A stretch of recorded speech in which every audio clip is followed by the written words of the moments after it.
Once you are awake, it is almost impossible to fall back to sleep again. Once you discover that the Earth is not a spinning globe, but a flat and stationary plane with a firmament above it, everything changes.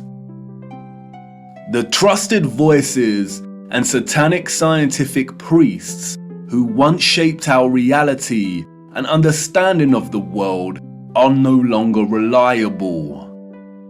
Our first-hand experience of the Earth as a stationary realm is at odds with their fabricated narrative of space and spinning planets. The scarring of our land and the barbaric mining of Earth's once majestic giant trees is at odds with the history books and geological narrative. And the awake are left wondering, what on earth happened? If they've lied about the Earth, space, and the destruction of our flat realm, then how can we trust the official, mainstream historical narrative? The historical narrative, like the heliocentric model, does not make sense. It doesn't add up. And all it takes is a closer examination, and their lies, which have governed our understanding of history and the world since our birth, begin to fall apart. Let's stir the mind with a few contemplations. We are told that the first true power tool was invented in 1895, when a German company combined an electric motor with a manual drill. The drill weighed 16.5 pounds and required multiple operators. It wasn't until 1957 that a company called Bosch began designing power tools in bulk that were both economical and powerful. So then how did our historical ancestors, a more primitive, underdeveloped people, design and build some of the structures we encounter? What about all the gigantic monolithic stones we encounter that have been cut with such precision? Ask yourself, could you repeat this today with the arsenal of equipment we have at our disposal? And what about the magnificent ancient stepwells of the East? Stepwells, we are told, were multi-storied wells built by our primitive ancestors as ways to preserve the water supply during droughts. But look at the intricacy and complexity of these structures. Look at the glory and the finesse. Look at the geometric precision. All dug out and crafted from using hand tools. Yeah, right. What about the gigantic canal networks we find all over the world? The Erie Canal in America was allegedly built between 1817 and 1825. There were no civil engineers in America at this time. The people responsible for planning construction were novices, we are told.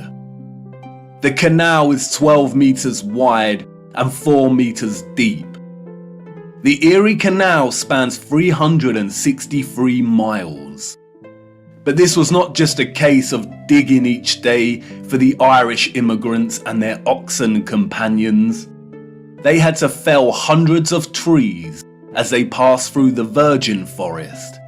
They had to build complicated aqueducts and locks, and they had to pass through the Niagara Escarpment, an 80-foot high wall of hard limestone. They had to use black powder to blast through this, we are told, as dynamite had yet to be invented. The canal spans 363 miles and was constructed over an 8-year period. This means that on average, 1 mile was completed every 8 days. What a record, especially since those responsible were novices, and power tools and dynamite were yet to be invented. I can tell you now, The so-called early settlers of the Americas did not build these canal systems. And what of the grand and magnificent castles scattered across our realm? Did you know that most were designed and constructed without plumbing systems and methods to heat rooms properly? The royal and the elite of the past were content without having the accessible necessities of survival, just as long as they could live within the grand and the glorious, while the peasants, in their modest abodes, enjoyed warmth throughout the long dark winters? I don't think so. And of course, there is the impossibility of the Great Giza Pyramid Complex. The pyramids, we are told, were constructed somewhere around 2500 BC. The Great Pyramid itself consists of 2.3 million blocks of limestone and granite, and its overall structure weighs 6 million tons. The largest granite stones weigh between 20 and 80 tons each. 20 tons is 20,000 kilograms.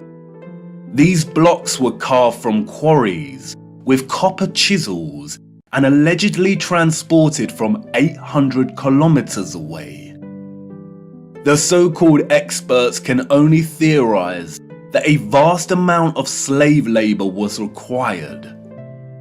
Being gullible and falling for the official narrative of slave labor is one thing, but can someone please explain how the air shafts of the Great Pyramid align so neatly with the circumpolar stars? And then there is the curious case of star forts, or what the official liars of the world call bastion forts. Developed in the late 15th and early 16th century, these forts, we are told, were designed during an era of gunpowder and the cannon. The geometric design offered a nation's military protection against blind spots during conflict. Of course they did. We all know that the best protection during war is to design a fort with such precise geometric patterning. Has any real historian ever stopped to think just how perfect the geometry is here? Our primitive ancestors did not have the technology to view structures from above, but they still managed to achieve this? Give me strength. There is no way. We could not produce such perfect geometry on this scale today. We've been fooled once again. We have been indoctrinated with a false historical narrative and timeline. And, like the silly heliocentric model, all it takes is a closer look at this narrative and things soon start to fall apart, and the lies become so blatantly evident.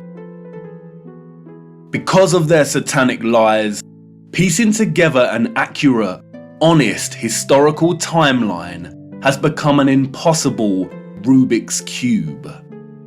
The official narrative, a Pandora's box, only offering us tiny clues, half-truths, and deceptions. The stitchings of our true historical timeline have been loosened. The contents erased and muddled before we were even born into this world. And herein lies the problem. How to know where you are going if you don't know where you are in the first place? But you see, awakening is truly a gift. Once awake, we learn that we've always had the answers right in front of us. We've always had more than we know. But we had to regain our sight first before things started falling into place. Before things started to make a little more sense. And here we are again, viewer, at the precipice of another great journey.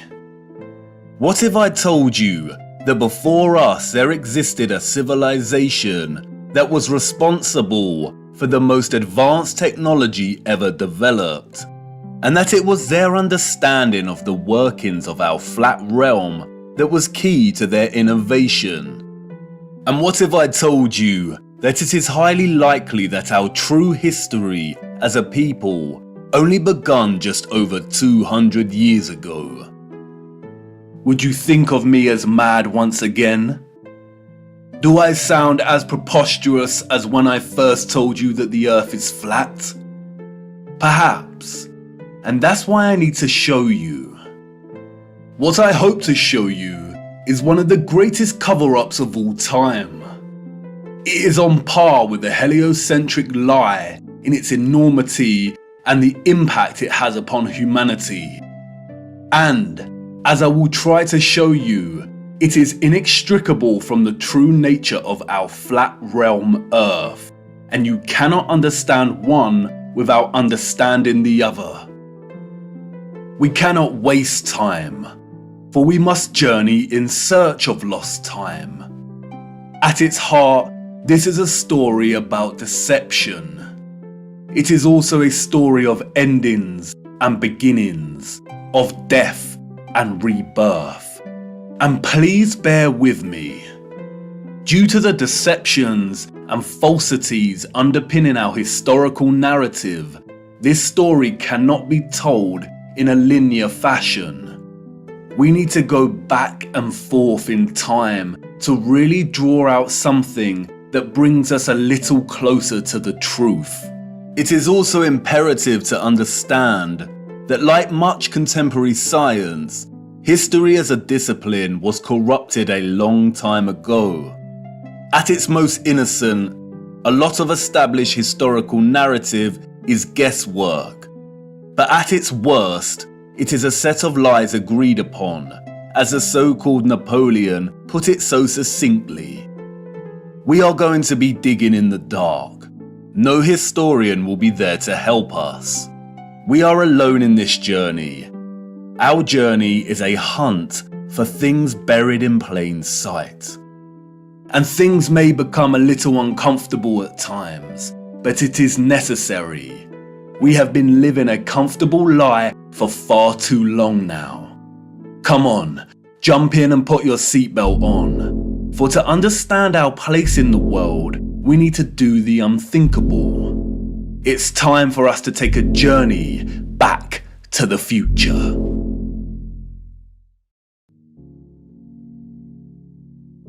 Our journey begins in the unlikeliest of places. 19th century St. Petersburg, at the entrance to St. Isaac's Cathedral. The city cold, the early morning mists dissipating with the approach of the sun, and our boots caked in mud.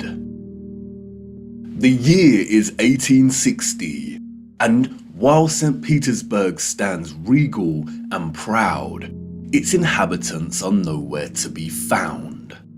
It is quiet, too quiet.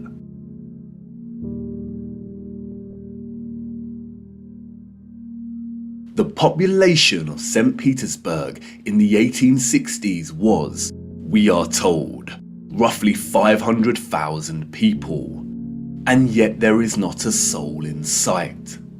Where is everybody?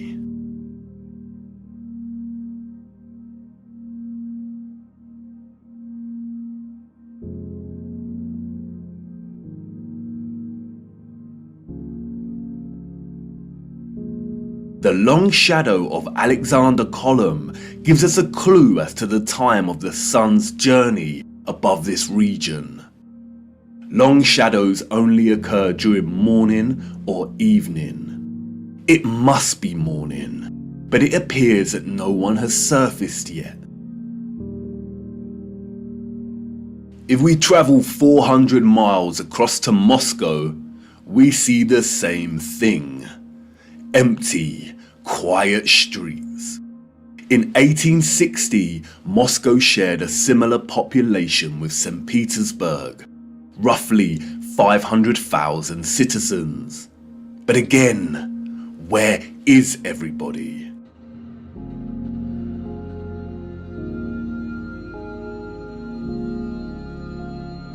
What about the rest of the world during this time period? Edinburgh, Scotland, 1840s.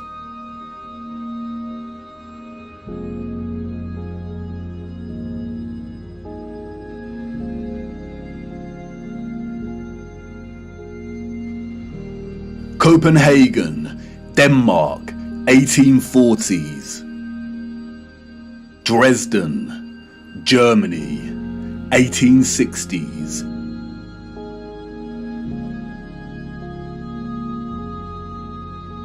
Rio in Brazil, 1860s.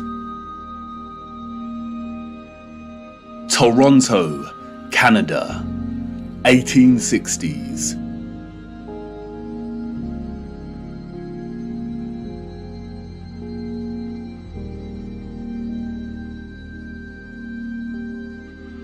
Athens in Greece, 1860s.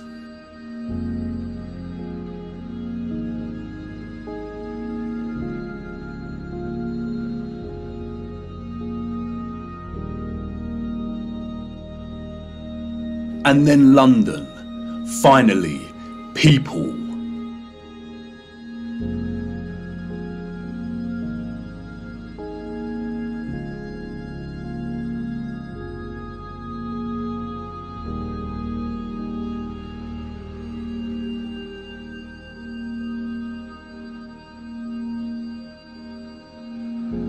And what about Paris? People, life.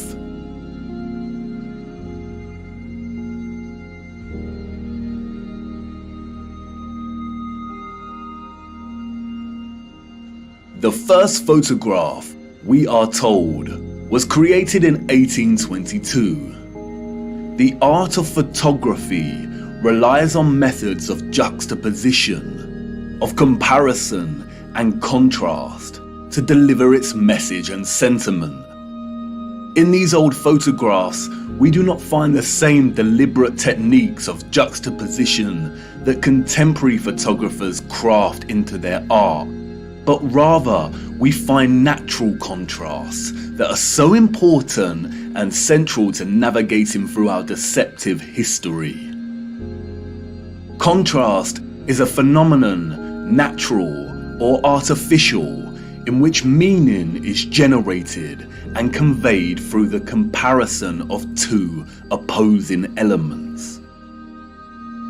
When looking at 1860s Russia, there is an immediate contrast between the lack of population and the sheer size of these cities. Even in the 19th century, both Moscow and St. Petersburg are enormous. The infrastructure found in the photographs could hold a population well into the millions. Why are the cities so vast if the population was only 500,000 in each? Furthermore, the official narrative gives us a population that increases in a linear fashion from 1764. Many of the buildings we see here were built years before the photograph was taken. Did the Russians just plan well in advance? But it's when the population is introduced into these photographs that a new contrast emerges that is staggering. That is, between the people and the environment itself. It may be the reduced population numbers, or it may be the monochromatic starkness of the black and white images, but they present to us something that we've lived amongst our entire lives and never paid any mind to. That is, the enormity and impossibility of the architecture. As we engage with the industry and act of tourism, we journey from place to place and observe, taking it all in, learning, hearing, and being told what we are looking at and how it came to be. And standing in front of a structure like the Arc de Triomphe in Paris, we might even exclaim, "Wow, how did they do this?" But the moment, inextricably wrapped up in the busyness of the scene, perhaps prevents us from really asking that question with sincerity. Standing in front of a structure like the Arc de Triomphe while the crowd frantically takes pictures on their smartphones makes it all a reality. And we conclude, before being shoved away by new tourists, well, they had to have done it somehow because I'm here and looking at it.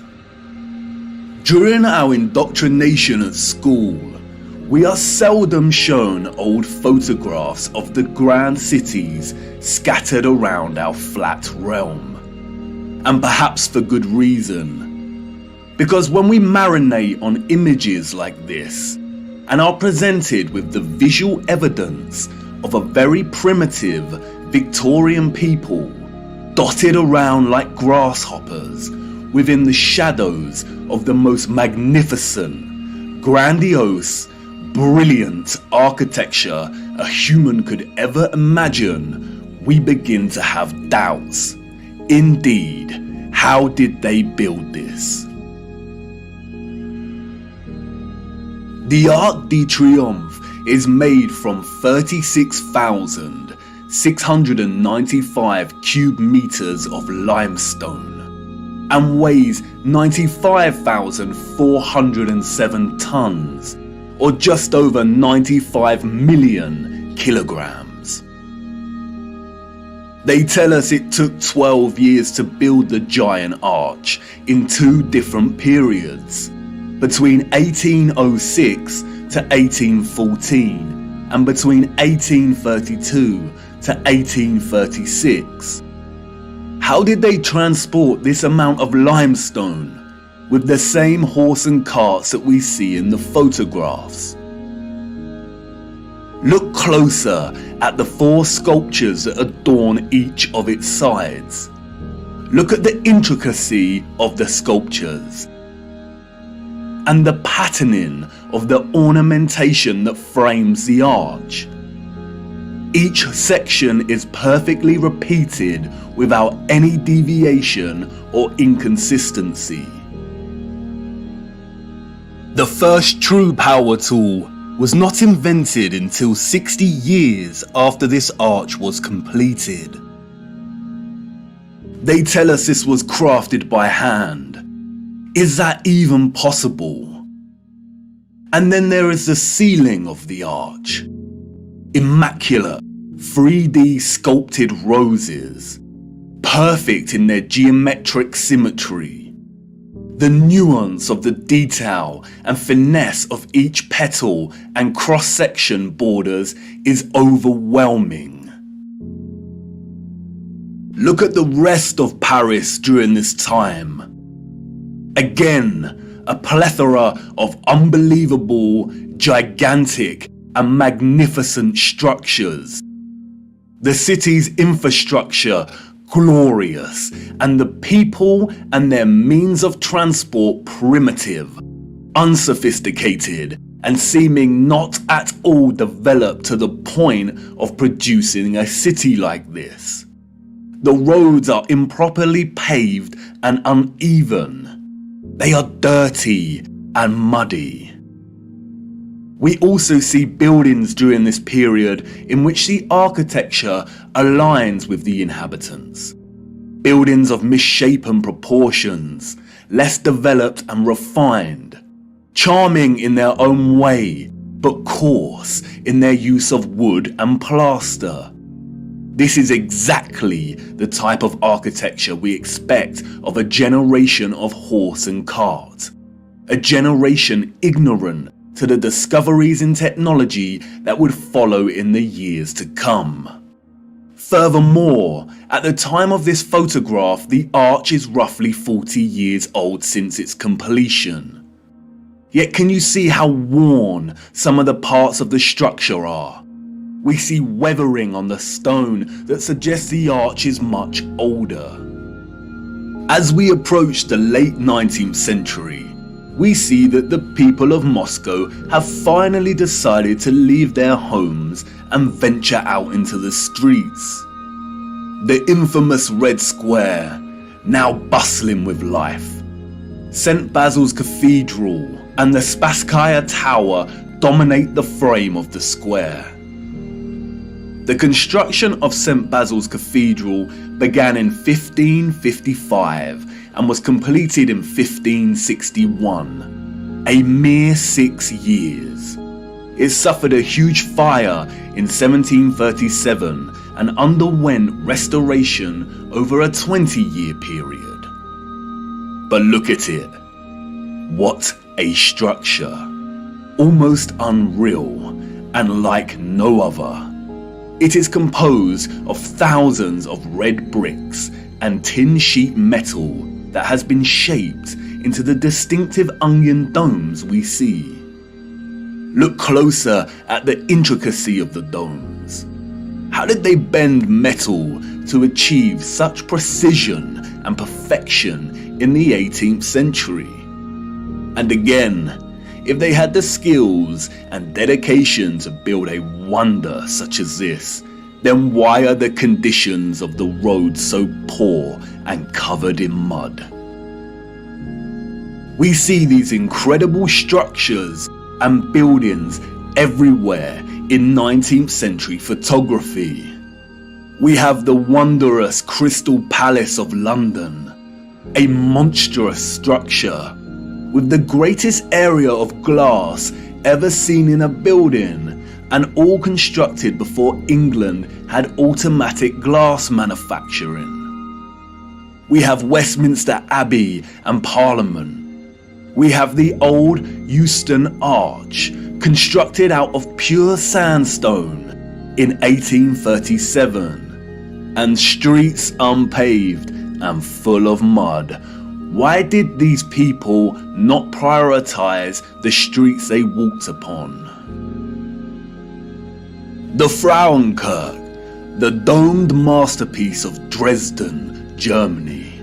Its intricate and opulent splendor in direct contrast with the beat-up wagons and horse-pulled carts of the people below, a people dependent on the bare necessities. A people completely dwarfed by its size and majesty. The Library of Parliament in Ottawa, Canada, built over a period of 17 years. The first major settlers arrived in 1800, and at the time of construction, the city's population was under 20,000.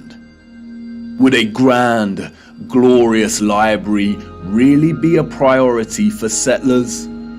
Why does the building look like it's been cropped out of Europe and pasted into Canada? Even at the turn of the century, 40 years before Bosch economized the power tool, we have the old Penn Station in New York. Look at the size of this. Completely mind-blowing proportions. As we can see here in the photograph, each octagonal, sculpted pattern on the arched dome ceiling is larger than one individual human. Look at the gigantic columns and detailed acanthus leaves decorating the tops of each pillar. They tell us this station took 6 years to build.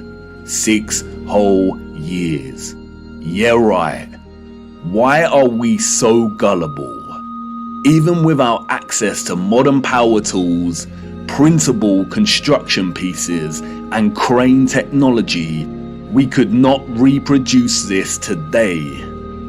And more importantly, we don't reproduce this type of architecture today. The official liars of our world have an umbrella term for this type of architecture that we see in North America. They call it historism.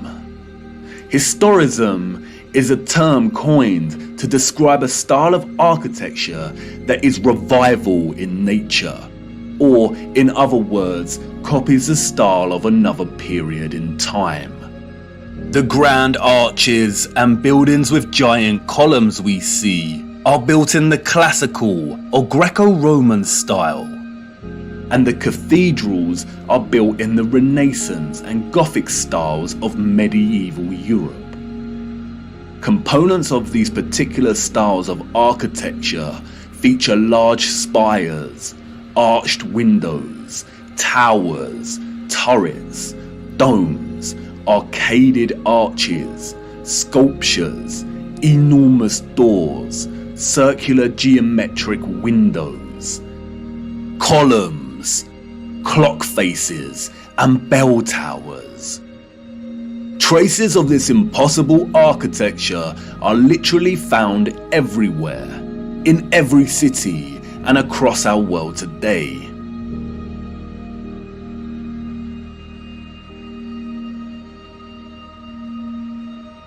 Some preserved and maintained, like the Parisian Arc de Triomphe and Notre Dame, and others lost and long forgotten to time, like the Euston Arch and the Old Penn Station in New York. We as a people travel miles to take our own photographs of these wonders. But the photographers of the 19th century gift us with something they would never have expected to give a future generation: perspective. We see a primitive people against a backdrop of clearly advanced architectural infrastructure. The official historians of the world tell us tales of Darwinian evolution and progression between time periods. The people that came after were always more advanced in their ways, refining and redefining the methods of the generation that came before. If the height of innovation and industry during the 19th century was still the horse and cart as a means of travel, then, as these photographs tell us, this style of architecture was just as impossible for those living in the centuries before it. Anyone with a predisposition for thinking and questioning can immediately sense when looking at these photographs that something is rotten in Denmark, that something is off with the mainstream historical narrative, that something is not adding up.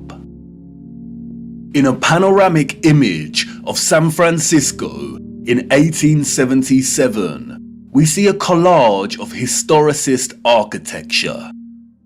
We see columns adorning the entrances to very regal buildings that stand out like sore thumbs from some of the timber shacks surrounding it.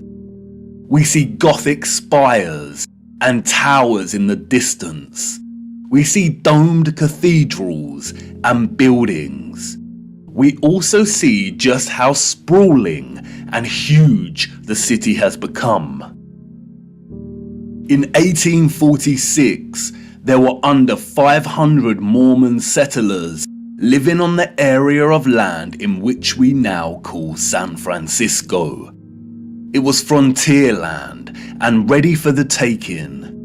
Between 1848 and 1849, with the start of the California Gold Rush, the population increased from 1,000 people to 25,000 people. 28 years later, this panorama was taken. The population at this time, we are told, was getting close to 200,000. Who in their right mind would believe this story? Does this look like a city of 200,000 people? Without any modern technology, power tools, automatic manufacturing, electric motors. A people in a strange, unfounded land, just making their mark. Do we really believe that a burgeoning people built this entire city in just 30 years? And again, such quietness, such stillness. This is a photograph of an empty city. Where are all the people? The shadow of the post here tells us that it is not the early hours of the morning. Short shadows only appear toward midday. A city of this scale at noon should be bustling with life. But there is not a single person in the shot of this panorama. The only life we see is that of a horse without any master in sight. It seems highly unlikely that all the people were told to stay indoors because a cityscape photo shoot was taking place. And this silent scene becomes all the more eerie when we consider that there is intention behind the lens. Someone was there, standing at a vantage point and taking this photograph. But who? And for what? And what are the chances that in the 19th century, during similar decades, we see deserted Russian, European, and North American cities photographed like this?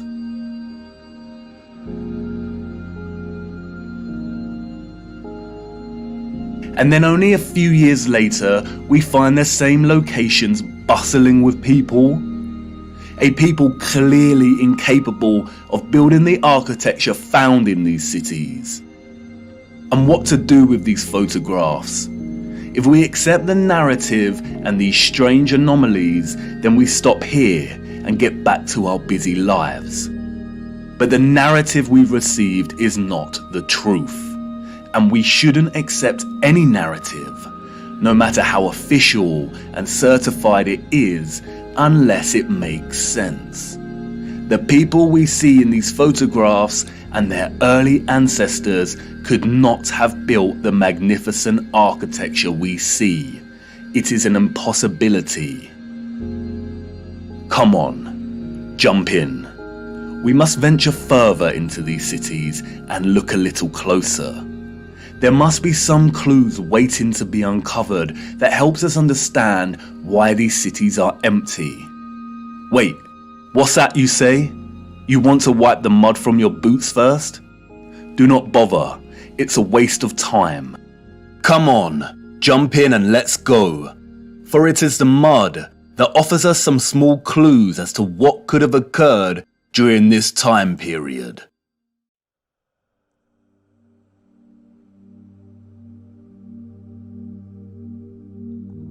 In June 2011, Christchurch, New Zealand suffered an earthquake that left a lot of the city in chaos, destroying buildings and infrastructure and leaving over 50,000 homes without power.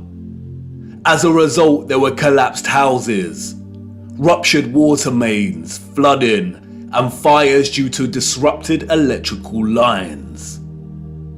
Due to the strong ground motions and intense shaking, part of the city experienced a strange phenomenon known as soil liquefaction. Sand boils emerged from asphalt roads, toppling and sinking cars, and causing boulders to fall from hills, resulting in more home damage.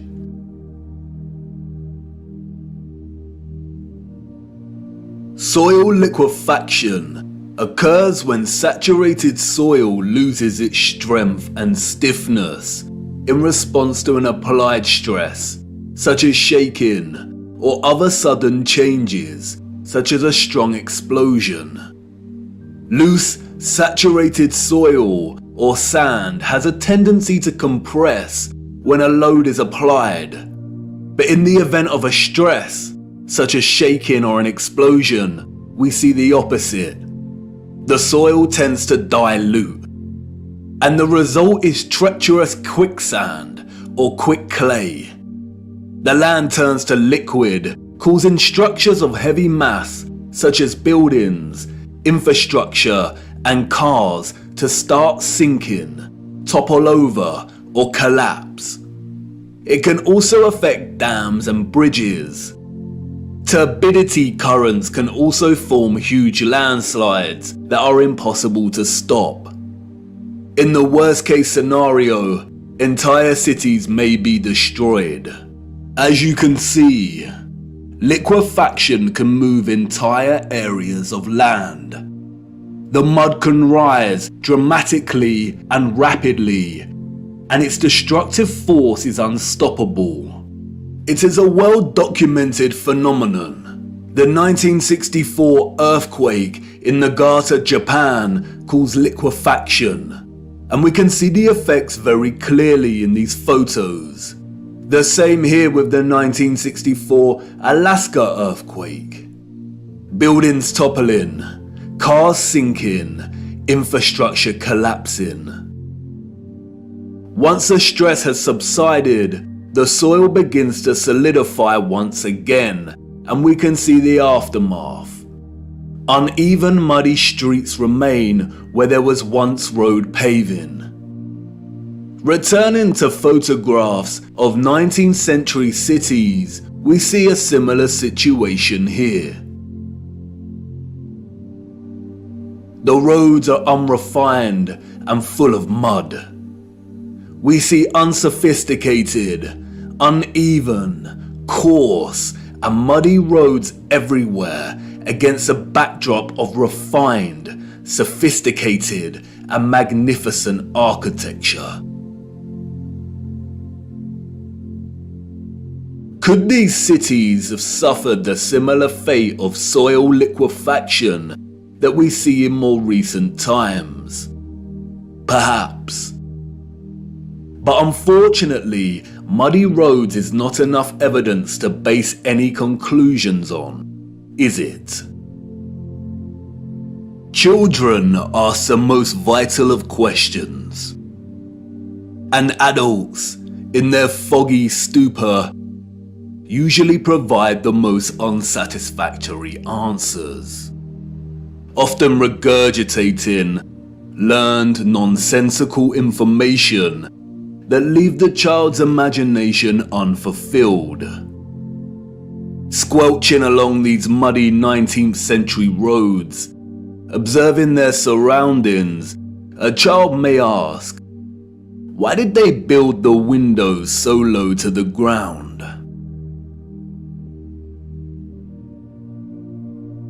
And what an excellent question. Yes, why indeed did they build windows on ground level? For you see, the people we see in these photographs, sadly, did not build this architecture. And maybe some of them, at some point in their busy day-to-day life, ask the exact same question. We see it everywhere. Windows at ground level.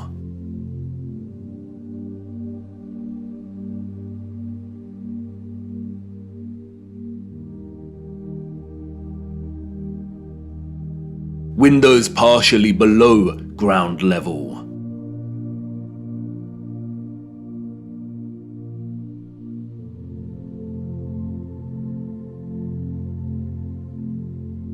First floor entrances raised from the ground level.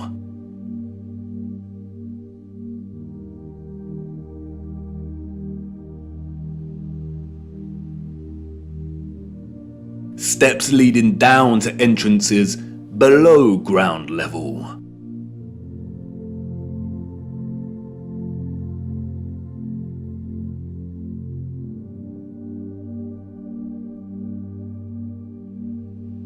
We can find this in almost every major city across our realm, in both old photographs and when we walk in the streets today. And what does it tell us? that a society with access to modest construction tools and horse and cart constructed their infrastructure by first spending countless amounts of hours and energy clearing land with a depth of over 3 meters to begin their construction. Building basement floors is incredibly hard work. Since the 20th century, large powered excavation machines, such as backhoes and front-end loaders, have reduced the time and manpower needed to dig a basement dramatically as compared to digging by hand with a spade. Perhaps you could say that our historical ancestors were just that dedicated to the architecture they built. And you could say that many of the sunken buildings we see are actually due to elevations and depressions in the natural landscape. The official narrative, which is always full of inconsistencies, perhaps would suffice if it was not for contemporary excavation. When we look at photographs such as this, it immediately dawns upon us that what we are seeing are windows and doors 2 to 3 meters below the ground surface.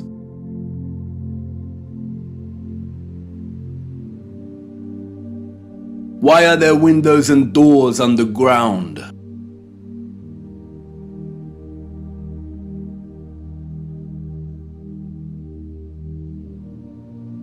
What is this that we see in our cities? Natural soil accumulation over time? Geologists have never been able to ascribe a consistent value to worldwide natural topsoil accumulation, because it is impossible. Some regions of our realm experience consistent topsoil accumulation, whereas other regions actually experience consistent erosion. Many historians and archaeologists have noted that many cities over the centuries have been destroyed through war, and natural phenomena such as earthquakes, volcanic ash, and flooding.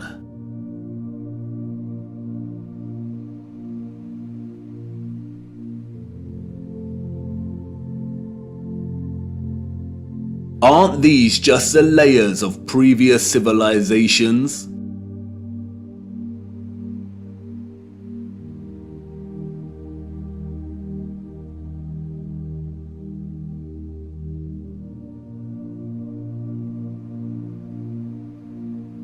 No, they are not. We see over and over again whole floors of buildings consistent with the architecture existing above the layer of ground.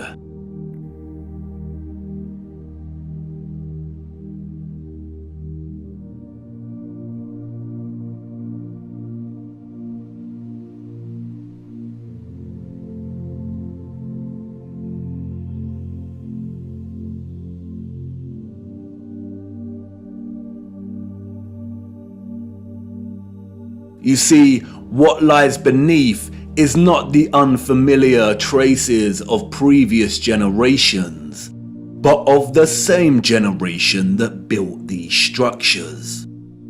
And once you really see this kind of sunken, buried infrastructure that exists in such prevalence across our world, you can never unsee it.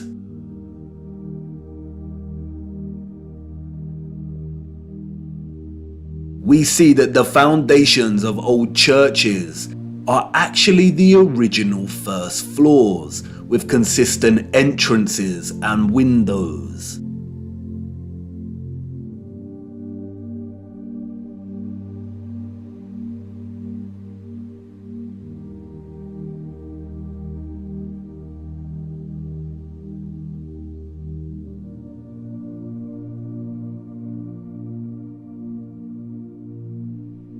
We see mosaics unearthed,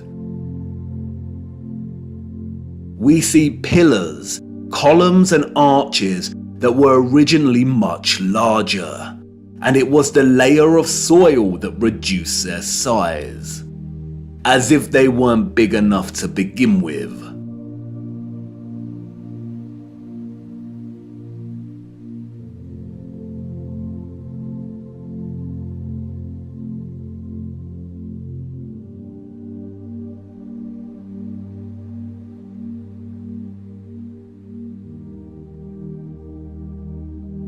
And like with the 1964 earthquake in Nagata, Japan, we also find many so-called ancient structures that are leaning, as if at some point the soil beneath these structures loosened and liquefied. We have the Sahersen Church Tower and Our Dear Lady at the Mountain Church Tower in Germany, the Tiger Hill Pagoda in China, the Leaning Tower of Neveyansk in Russia, the Leaning Temple of Huma in India, Oud-Kirk in the Netherlands, the Tower of Zaragoza in Spain, and, of course, the Tower of Pisa. The official liars of the world try to justify the buried and tilting structures we see, filling our heads with stories of antiquity and ever-changing geology. But it becomes trickier for them when we turn our attention to America. If we are to believe their narrative, then all of the buildings we see in 19th century photographs of the burgeoning American cities are newly constructed. Why do we see famous structures, such as the Washington Capitol building, with consistent infrastructure that buries very deep into the ground? And again, the inconsistencies do not add up.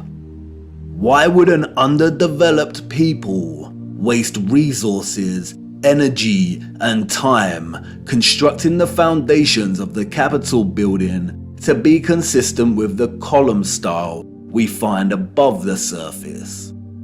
The foundations did not have to feature columns. Columns, we are told, are a stylistic choice, not a functional one. So why would they do this? In a nutshell, they wouldn't.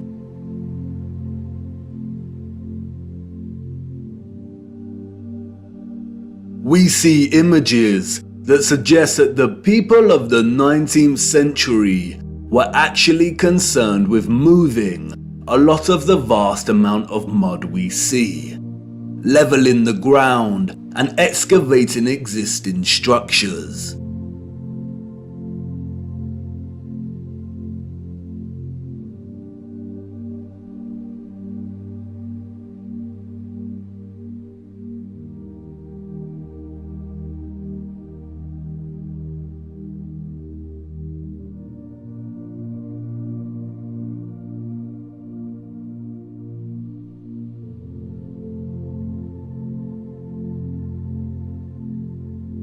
The consistency and prevalence of buried architecture across our realm indicate that whatever happened was a worldwide event, despite regional differences in natural topsoil accumulation and erosion.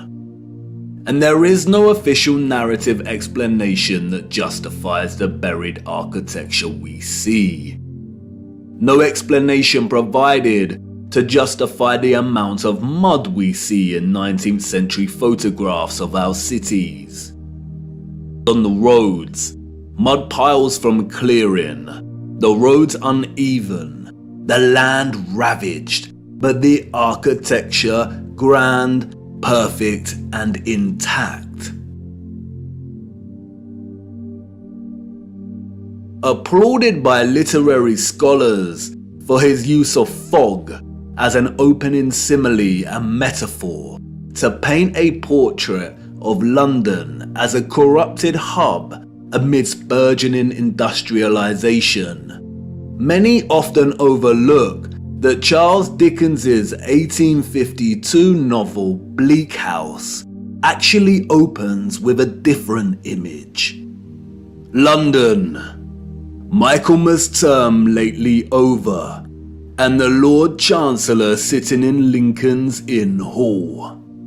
Implacable November weather, as much mud in the streets as if the waters had but newly retired from the face of the earth. Liquefaction caused havoc across Christchurch and the Garter, but these were isolated earthquake events, and only portions of each city were affected. It is not possible for there to have been huge, simultaneous earthquakes around the world during a similar period. Or is it? Even Wikipedia tells us that liquefaction can occur naturally or artificially, from an earthquake or other sudden change in stress condition.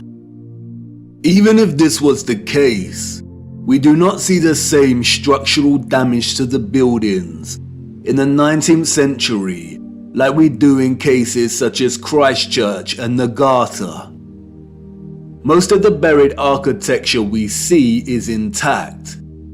It has either sunken or the ground level has been raised at least 3 meters, sometimes in a uniform manner, and other times partially buried in rolling mud hills, as if there were huge landslides. The strange case of the buried architecture provides the following conclusions: that what lies beneath are not the remains of previous civilizations. More often than not, the buried structures are consistent with the architecture we see above ground. That the structures are much larger than originally suspected, and therefore they are even more of a construction impossibility for a Victorian generation of horse and car, and those existing before them. That natural topsoil accumulation and soil liquefaction are not satisfactory explanations for what we see here. Whatever took place had to be something much larger and widespread, such as a natural or artificial earthly cataclysm of sorts. As many of the photographs show, many citizens of the 1800s were responsible for moving much of the mud, leveling the ground, and excavating buildings, which suggests that whatever happened had happened very recently in their past. The complete absence of a reasonable mainstream justification for the buried architecture we see suggests that the controllers of our realm are deliberately trying to hide whatever happened. And what of the deserted cities we see in the earlier photographs? If these cities were truly empty, then we must ask why. We must also ask how all the people got there in the end. In the space of 30 or so years, we see a city go from barren to bustling. Interestingly, it is Charles Dickens and 19th century literature more generally that offers some clues. 2 central themes run throughout 19th century Victorian literature: that of marriage and female chastity, and that of orphans and adoption. Many of the fictional characters we've come to love over the years are orphans. We have Oliver Twist and Pip from Great Expectations. We have little orphan Jane Eyre and Heathcliff from Wuthering Heights. We have Mowgli from The Jungle Book, Cosette from Les Miserables. we have Heidi, Rapunzel, Peter Pan, Snow White. We have Tom Sawyer and Huckleberry Finn and Anne of Green Gables. And these books were of their time, as far as orphan prevalence goes. The only issue is that these novels romanticize the orphan as a figure dislocated from society by default, and therefore pave their life's path as one of unforeseen opportunity. This was not reality. The theme of marriage and chastity that we find in so many 19th century literary works, such as those by Jane Austen, the Brontes, George Eliot, Dickens, Thomas Hardy, Leo Tolstoy, Victor Hugo and more, was nothing more than carefully disguised, well-written propaganda, with the sole purpose to solidify and justify a social value framework that would separate children from their mothers. Children born outside of marriage or wedlock were regarded as illegitimate, meaning they did not have a legal status. Illegitimate children was a serious stigma throughout the 19th century. The majority of employers would not hire women with an illegitimate child. Many unwed mothers with illegitimate children ended up without a home, in poor health, starving, exhausted. Their only place of refuge would be the workhouse, where they would carry out the most unpleasant duties. In some places, women with illegitimate children were singled out and had to wear a special uniform, which alerted everyone to their status as an unmarried mother or fallen woman. As a result, a vast amount of orphanages and foundling institutions were established. This is the London Foundling Hospital that was very active in the 19th century. Look at the size of it. Charles Dickens was obsessed with this place. Inspiration, they say. The official narrative tells us that an estimated 4,500 women handed over their children to this huge building. But this was just one institution. Wikipedia gives us a partial list of over 64 orphanages that were founded in the UK during the 19th century. The list is only partial. The peculiar case of the vast amount of parentless children in the 19th century is well documented by many researchers. And most of them agree it is almost impossible to establish figures that really do justice to just how many orphans there were during this period. Their footprint did not enter the record books. It formed in the mud and was then washed away. It wasn't just the UK. This was a worldwide phenomenon. New York City had 4 foundling asylums alone that processed thousands of children annually. By the beginning of the 20th century, Italy was reporting 32,000 children per year. Spain and Portugal were reporting 15,000 annual foundlings. Before 1860, 374,000 recorded infants were processed by the asylums in Milan, Naples, and Florence alone. Historian David L. Ransell states that Moscow was receiving between 16 and 18,000 infants annually by the 1880s, and sending over 10,000 of these each year to outlying villages for care. In 1882, there were all told 41,720 foundlings from the Moscow home, living with 32,000 foster families, scattered throughout 4,418 villages. A dozen villages had over 90 fosterings each. One thing that is often overlooked is that there were a series of laws passed in the 1800s, making it almost impossible for unwed mothers to keep their babies. The 1833 Poor Law Reformation introduced bastardy clauses that shifted the entire responsibility for the illegitimate child onto the mother. Social stigma meant that she would not be able to provide care for her child and would be forced to hand them over to the authorities, or worse. Advertisements for adoption or nurse care became popular in newspapers. And, as many scholars have pointed out, these were a front for what was termed baby farmers, or paid murder.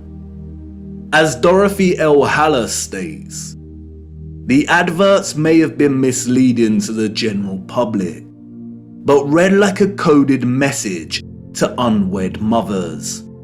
No references are asked for, and none are offered.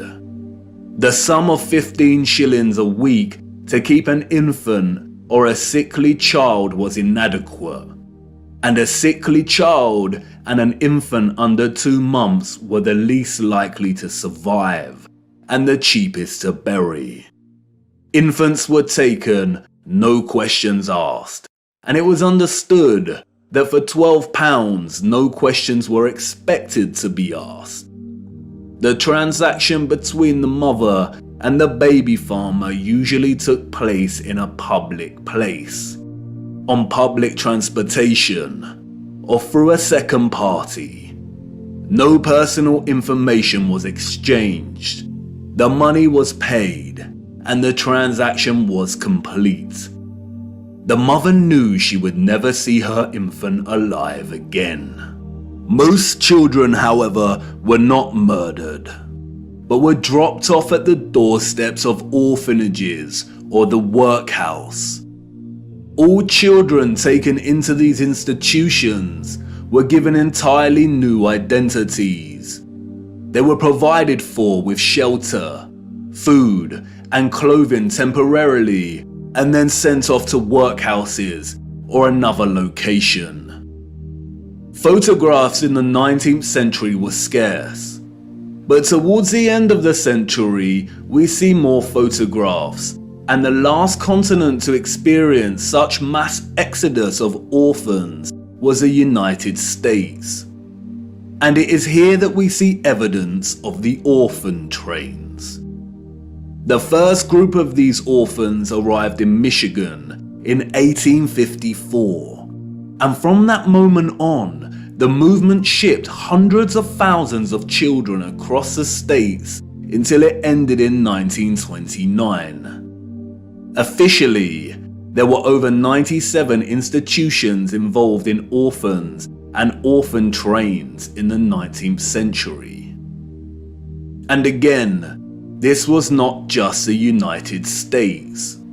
Annie McPherson will go down in history as a woman who scammed more than 100,000 foundlings and shipped them from the United Kingdom to Canada, New Zealand, and South Africa, and even to the outer edges of the earth in Australia, so that they could be sold into child labour.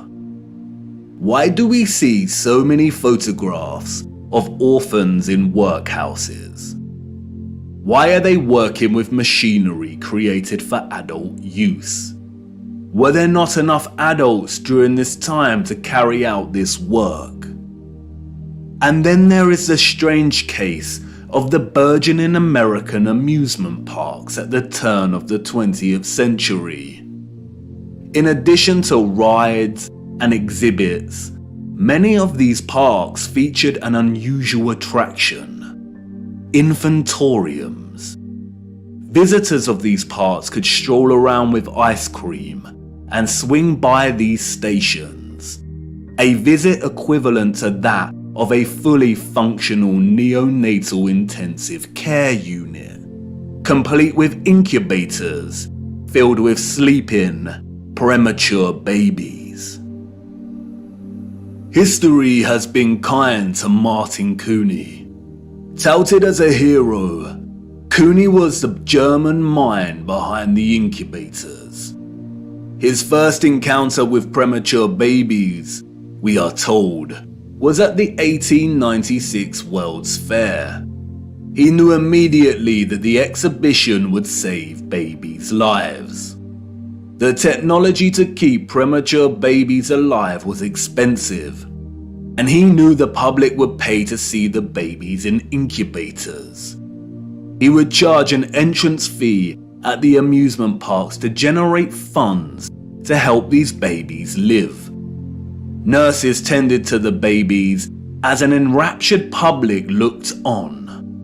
Like any other amusement, the premature baby exhibits included carnival barkers who tried to lure the public to come and see the babies. I don't know about you, but I find something very off about these incubators.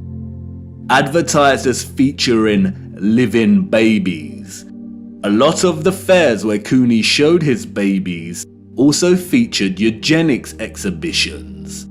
Eugenics is a field of corrupted pseudoscience that endorses selective breeding to improve the genetic quality of the human population. Eugenics was inspired by Darwinism and was a driving ideology that fueled the Nazis. Why are people paying to see living babies as if they had never seen a living infant before? Did people of the time not have their own babies? And where are these infants' parents? How did they have the technology in the 19th century to keep premature babies alive in such a way? Or is something off, once again, with the official narrative? There were 80,000 premature babies who were treated in these amusement park incubators.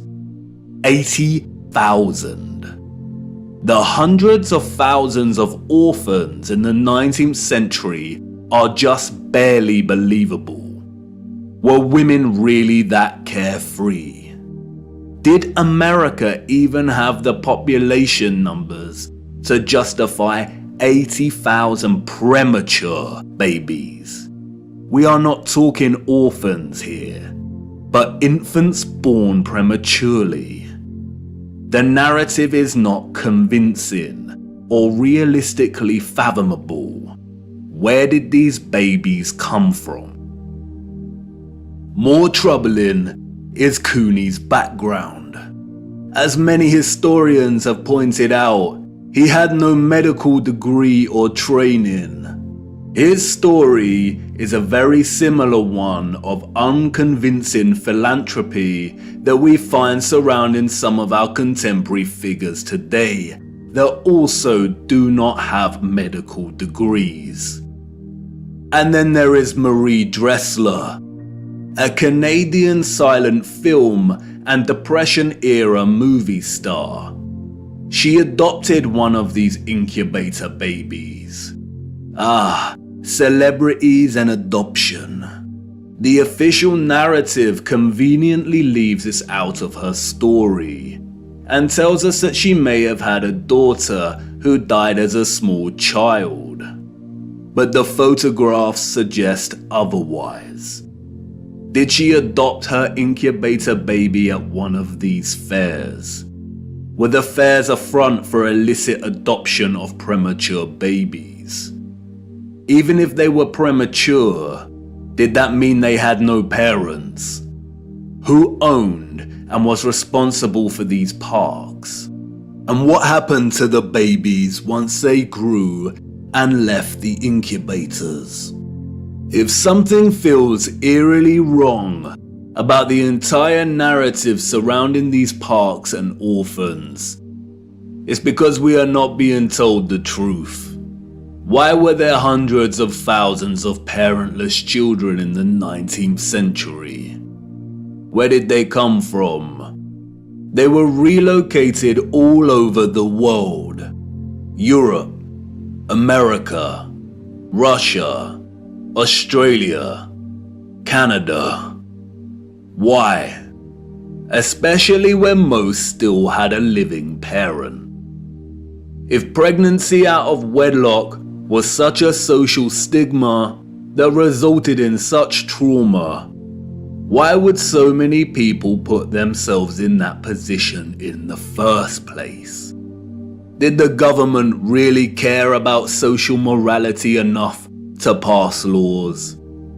And all the effort to build and maintain orphanages and orphan relocation networks, would this not burden governmental finances and administration systems?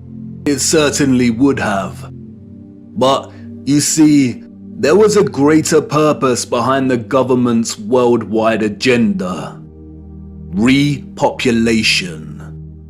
The social narrative of chastity was nothing more than propaganda and justification for stealing children. The reason we see empty cities in the early 19th century is because they were in fact empty, void of population. And the reason they are bustling 30 years later is because orphans were shipped into these cities to repopulate them. You see, in the early 19th century, there was a worldwide reset of sorts through depopulation and then repopulation. The people we see in these photographs did not build this architecture. They inherited it, along with a lot of mud. Not only did they inherit it without a clue as to what it actually was and who it belonged to, but they were unknowingly complicit in repurposing pretty much all of these structures. I know, none of this is making much sense at the minute. You are probably wondering why on earth these cities were empty and full of mud. What happened that meant governments needed to repopulate the earth? And I know what you're thinking.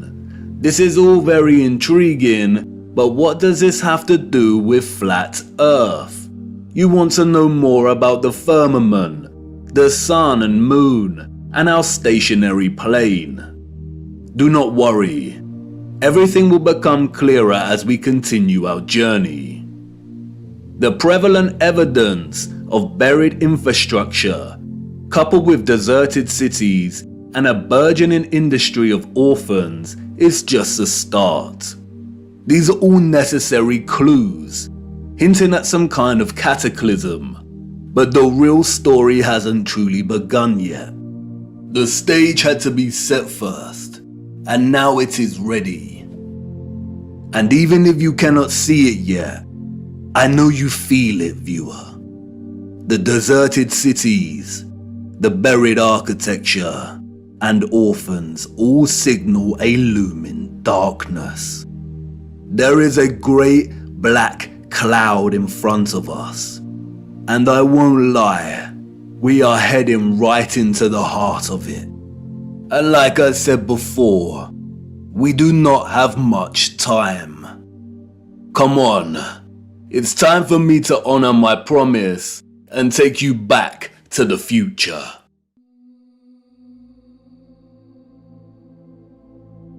Water, an inorganic, transparent and odorless chemical substance that covers 70% of the known Earth's surface.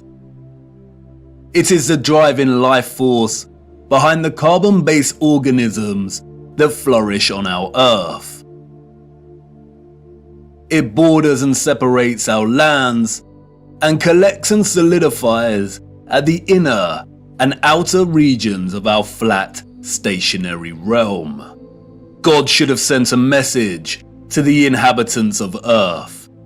and been precise and told them to watch the water, to meditate on its function and natural laws, because in their time a great deception would be cast over them, like a cold shadow of an unknown, nefarious king. And maybe God did send this message in the form of a flood, but its truth was mythologized and buried, and the lie propagated in spite of it. Resting water does not curve and convex. The natural laws of a resting body of water insist that it takes the exact shape of the container it fills, and always finds and maintains a flat level. Resting water always rests flat.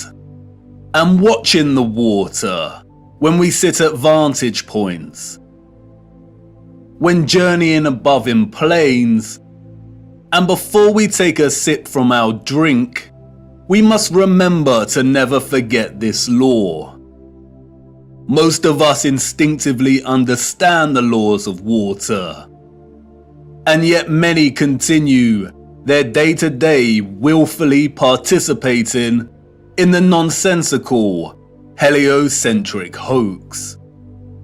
But for us that know that our Earth is not a spinning planet in an infinite vacuum of space, the ones that have studied the sun diligently and realize that it is the sun that is moving and not the Earth, the ones that have plotted the illogical routes of flight paths on a globe model and concluded that the model is incorrect, the ones that know that the laws of density govern the rise and fall of objects and have studied vanishing points, the ones that have forsaken conventional telescopic lenses, pondered rainbows, sundogs, and the stars above us know that we reside within a dome firmament and there exists water above us, and the ones that understand that our entire enclosed Earth system is governed by electromagnetism, frequency, and vibration that emanates from a central magnetic North Pole. We are the ones that scratch our heads and wonder how on earth we got in this heliocentric mess in the first place. And if meditating on the stars in the water beyond our firmament long enough, and on the electromagnetism, frequencies and vibrations that make them twinkle through so many shades of vibrant colours and geometric patterns, one might perhaps, just perhaps, ask, is there something more to electromagnetism? Something that has been missed or overlooked? Something untold or hidden? Electromagnetism is a fundamental force of Earth. The electromagnetic field takes the form of a torus in which all electromagnetism, frequency and vibration flows. A toroid is a revolving surface that takes the shape of a donut. Toroidal inductors and transformers are central to generating electric energy. There are many ways in which electromagnetism can be produced. We've looked at some before. We know that a magnetic field can produce electricity, and that electricity can produce a magnetic field. It works both ways. Magnetism and electricity are inextricable. It is a dance of polarity. Electric charges either repel or attract each other. Magnetic poles attract or repel one another. For every North Pole, there is a corresponding South Pole. An electric current passing inside a wire creates a corresponding magnetic field outside of the wire. and an electric current is created in a loop of wire when it is moved toward or away from a magnetic field. Horseshoe magnets are powerful permanent magnets. Due to their shape, in which both magnetic poles are close together, a powerful, strong magnetic field is produced. The horseshoe magnet can also function as an electromagnet. The first ever electromagnet was invented in 1824, we are told, and was in the form of a horseshoe magnet. Its power was evident from the beginning. It weighed only 200 grams, but could lift 4 kilograms of iron. The key to the horseshoe magnet's power is the placement of its poles. You can see the magnetic field here, represented by the vector lines. If you look closely, you can see the concentration of the magnetic field is greater near the poles of the magnet. Since as far back as we can remember, we have been presented with and entertained ideas of the future. Not necessarily our future as individuals, but the future of humanity, technology, and society at large. Whether it is in the form of Hollywood movies, you know the ones, the action films, the science fiction sagas, and the animated kind, or literature, music, and art exhibitions.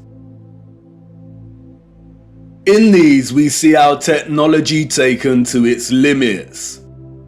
Crafts fly, computers live, robots help out, holographic screens decorate every room.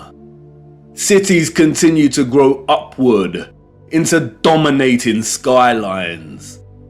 Some can teleport, and space travel is now possible and the accepted norm. Outside of fiction, we also have sobering documentaries telling us where we are heading, usually featuring narration by an old man, lamenting the unstoppable path we are on. It's all very serious. We are destroying our planet, the only one we have. And we have political parties, non-governmental organizations, and the trusted voices and scientific, award-winning geniuses sharing similar messages. And really, when you look closer at both the fiction and the alleged facts, they all share the same underlying premise and principles. We are becoming so technologically advanced that the planet we reside on is no longer enough, or can no longer sustain our activity. The advanced artificial intelligence systems, the flying crafts, the breakthroughs in cloning and medical beds mean that the natural world has suffered as a consequence. And depending on the type of genre you are entertaining, the solution is either 1. For humanity to perish as a result, perhaps destroyed by the very artificial intelligence systems it created in the first place, or perhaps by a natural, lung-choking virus that has mutated and is sweeping the earth to restore natural balance. Or 2. For humans to say goodbye to their lonely little blue ball and head off into space in search of a new home.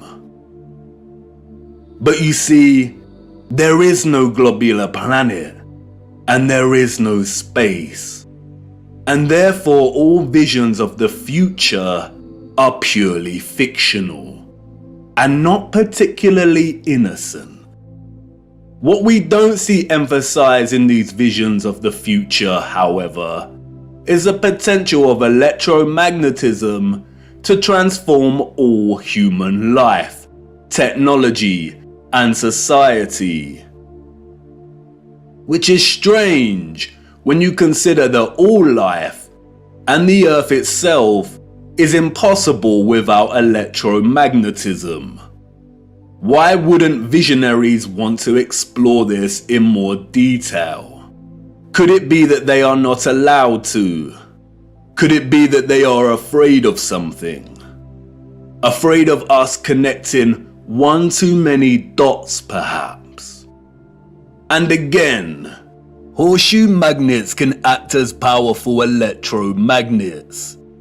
If a civilization was to advance technologically through the use of electromagnetism, then the horseshoe magnet would certainly have a tremendous role to play in that development. Yes, it certainly would. And it certainly did. The horseshoe magnet. The Arc de Triomphe. Yes, one of the most powerful electromagnets ever constructed.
Welcome to the future.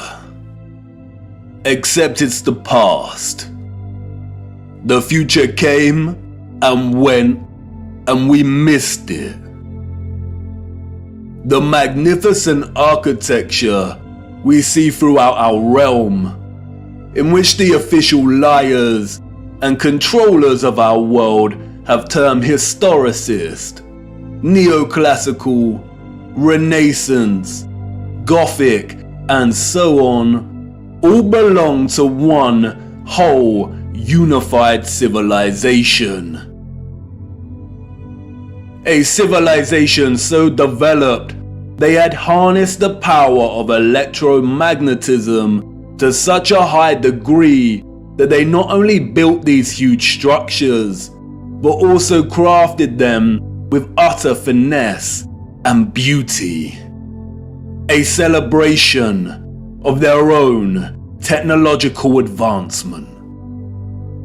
The structures were designed with the sole intention of harvesting and generating electromagnetic energy and distributing it across the world. Their cities, towns, an entire way of life ran and depended on the use of free, clean, and powerful electromagnetic energy. The energy was harnessed and collected from the ionosphere above our heads through the use of antennas, spires, domes, and towers. All the impossible structures we see today have been repurposed and rebranded by our controllers and the citizens of the 19th century. This is not a church. This is not a mosque. This is not a castle. And this is not a government building. These are generators, powerful and gargantuous. They would collect and generate the electromagnetic energy, which was then stored in huge power stations and distributed and redirected by sophisticated, advanced structures, one of which is the huge electromagnet, or what we've come to know as triumphal arches. The energy was stored in batteries and capacitors, such as towers and obelisks.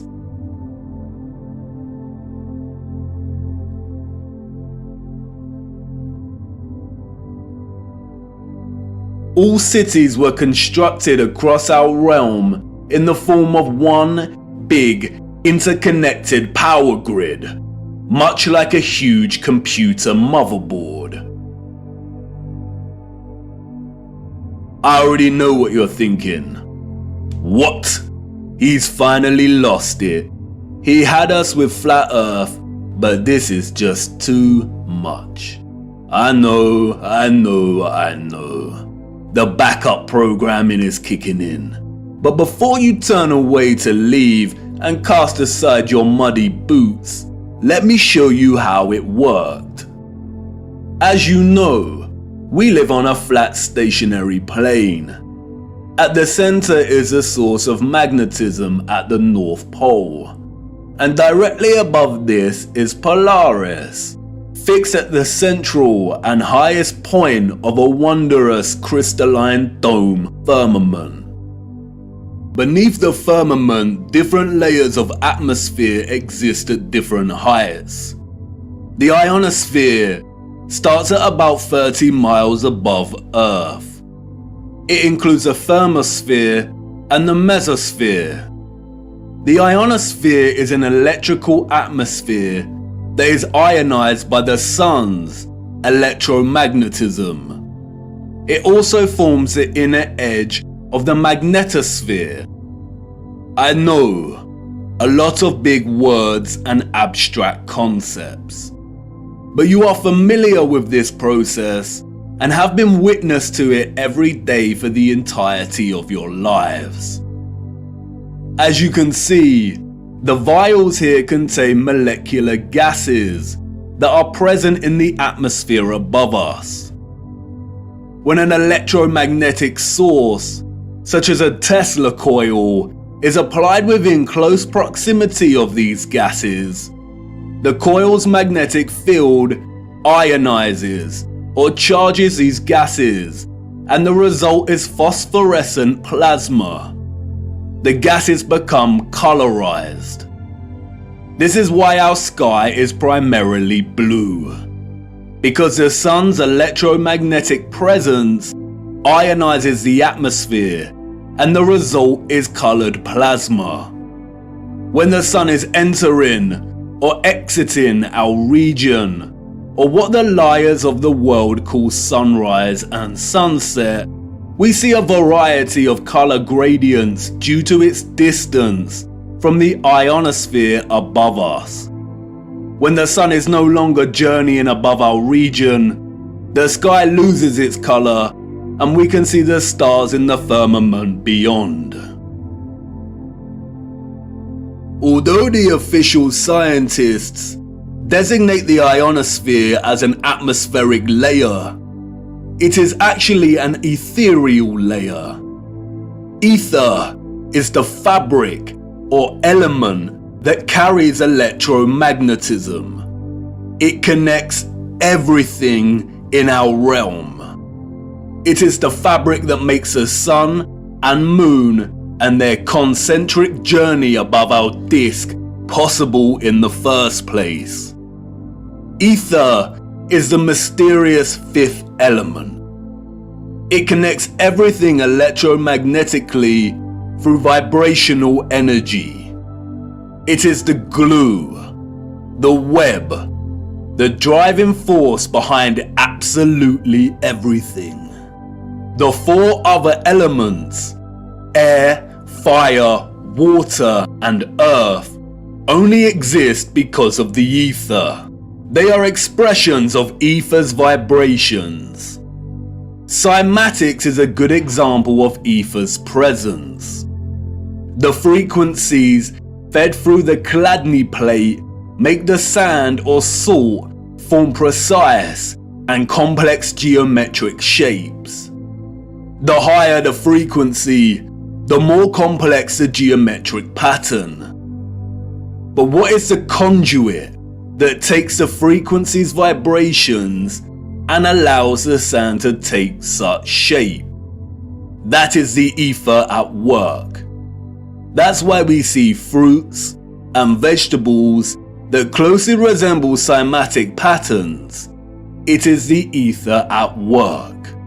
All matter is ethereal, and the shape and form of that matter are different expressions of the ether, determined by frequency and vibration. Ether is the bridge between electromagnetic frequency and vibrational energy and the form of matter itself. You could call it the Holy Spirit of God. The historical and scientific discourse of ether is a deliberately manipulated one. The enemy introduced the truth only to discredit and subsequently bury it. Some of the alleged figures of the past have written on ether. The so-called Aristotle called it the fifth element.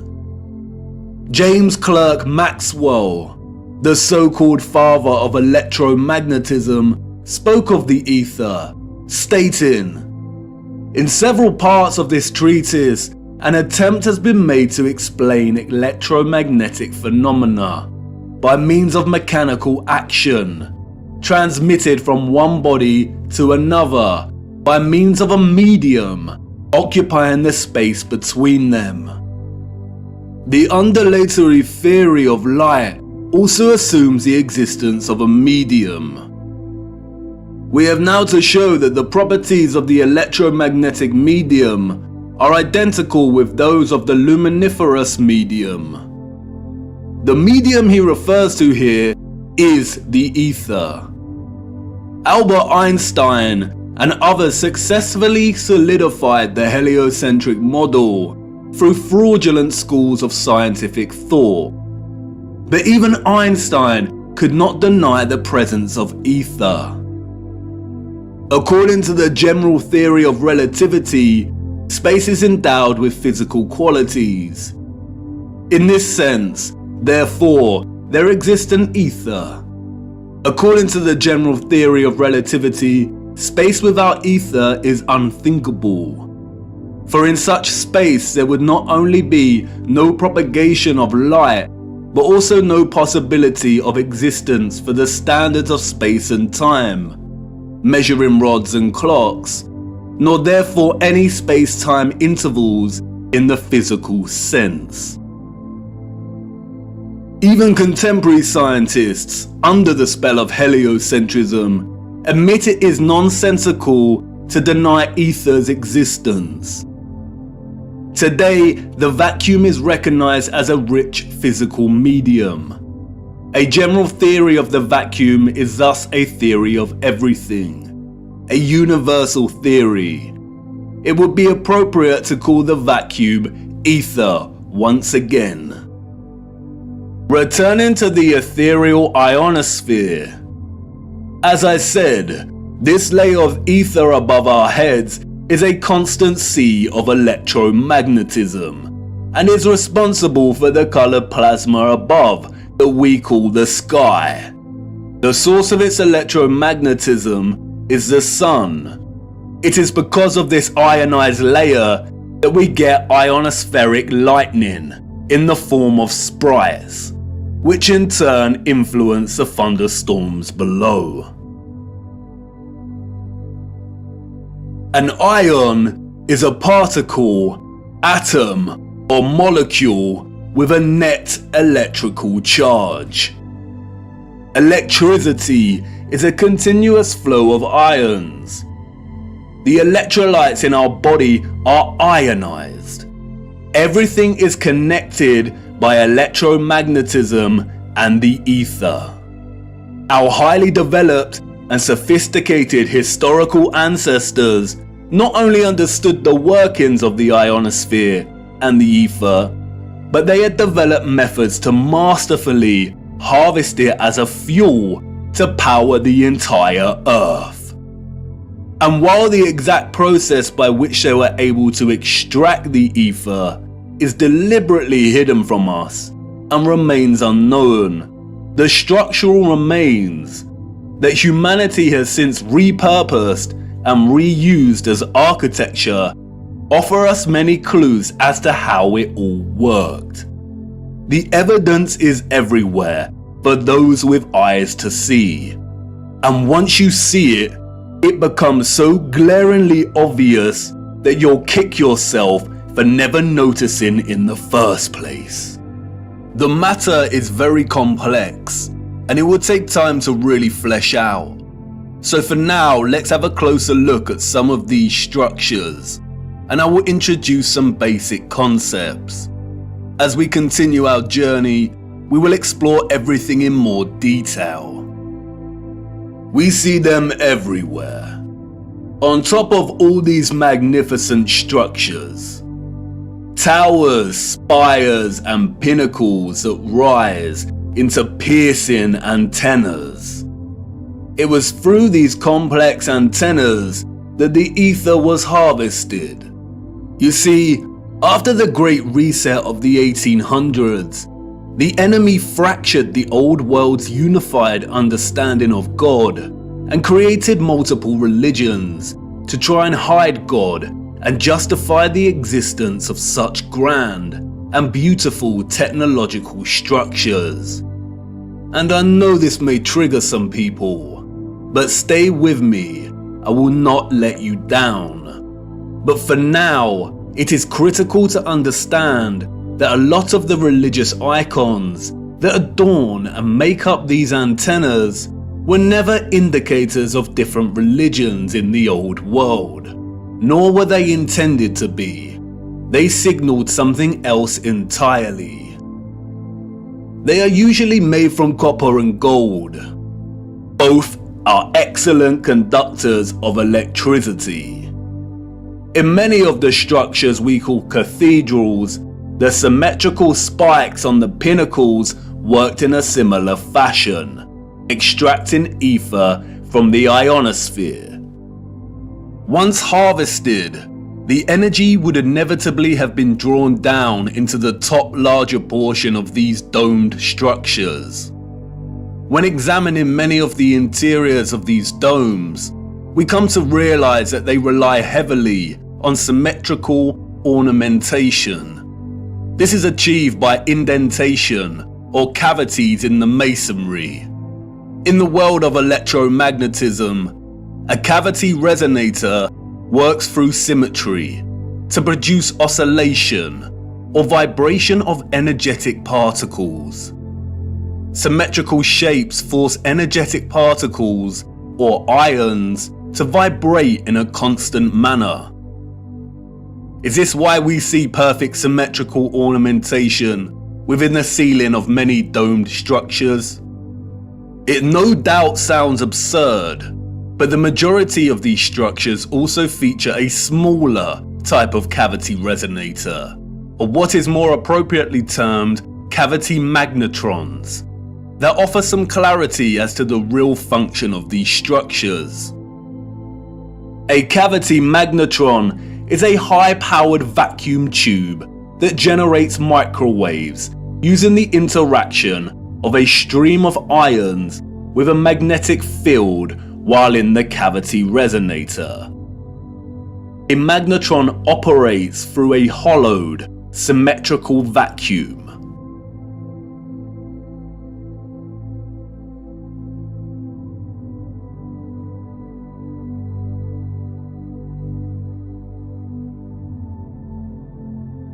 It emits powerful microwaves that can act as a source of free energy. If you break the symmetry or close the vacuum, it no longer functions. But can you see the resemblance? These structures were never intended to hold glass within them. The controllers added the stained glass to the rose windows to shut off the magnetron's function. They closed out instruments of free energy. And they are everywhere in these structures.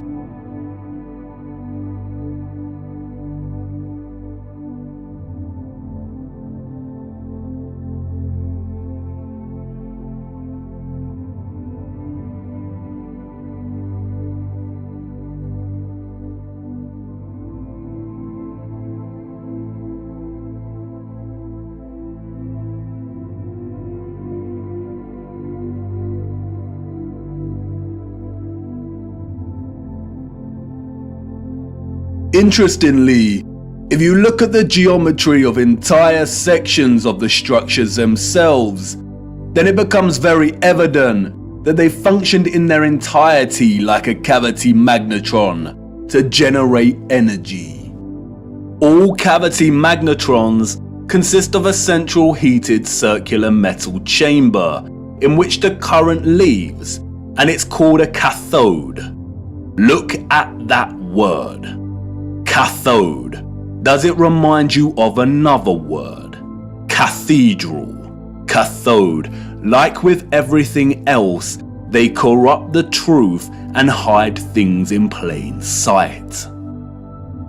The controllers removed most of the cathodes integral to these cavity magnetrons, but there are some structures today in which you can see traces of the old cathodes still present. The heavy reliance on symmetry and cavities within these structures is not coincidental. The symmetrical ornamentation would have worked in a similar manner, causing the energetic particles to vibrate in a constant manner. The flowers within the squares can be understood as similar to acoustic resonators, working to vibrate the ions. It is here that the energy would have been continually manipulated into vibrational and electromagnetic energy of specific frequencies. Really look at these magnificent acoustic resonators. Could you craft one of these by hand today, and at such height? Why would an underdeveloped people spend so much of their time crafting such perfect symmetrical ornamentation? Especially if it had no function and was purely aesthetic. They wouldn't. The cavity resonators and magnetrons would have had to have worked in partnership with a central engine, or reactor, contained within all these structures. Both resonator and reactor are interesting words. Just like the words conductor, generator, creator, and the name Mercator, they all contain the word Tor within their linguistic structure. They hold a linguistic memory and pay homage to the torus or toroidal field. The torus is the flow of electromagnetism. Without this flow of energy, there would be no life on Earth. No one can really know for sure, but some have suggested that the engine was probably similar to a fusion reactor. The traces of these engines can be found within all of the larger generators. The empty shell of where the engine used to reside is usually, but not always, octagonal. It's been right in front of our faces the whole time. The controllers remove the engines, sometimes repurposing the space as baptistries and bandstands, sometimes just leaving the base either barren or attempting to cover them up. We see these octagonal structures in cathedrals, government buildings, mosques, and detached bandstands. And unless they have been repurposed, these structures seem to hold no overall function. They do not contribute to the overall structure. They appear superfluous and unnecessary. Theories have surfaced that the engines or central technological mechanism was similar to a tokamak. And while I do not subscribe to this idea, which will become evident as to why later in our journey, for now we will use it for illustrative purposes. A tokamak is a powerful device that uses a magnetic field to produce plasma in the form of a torus. The contemporary tokamaks we see are used in thermonuclear fusion power. The tokamak's toroidal field, in conjunction with the vibrating ions from the ether, would have produced a highly conductive electromagnetic field of gases called plasma, just like our sun and ionosphere. If those of the old world used anything closely resembling a tokamak's capability, then the result would have been an abundance of free, powerful, clean electromagnetic energy that could fuel entire cities and the entire Earth. These were never churches, cathedrals, castles, and parliament buildings. They were all huge engine generators.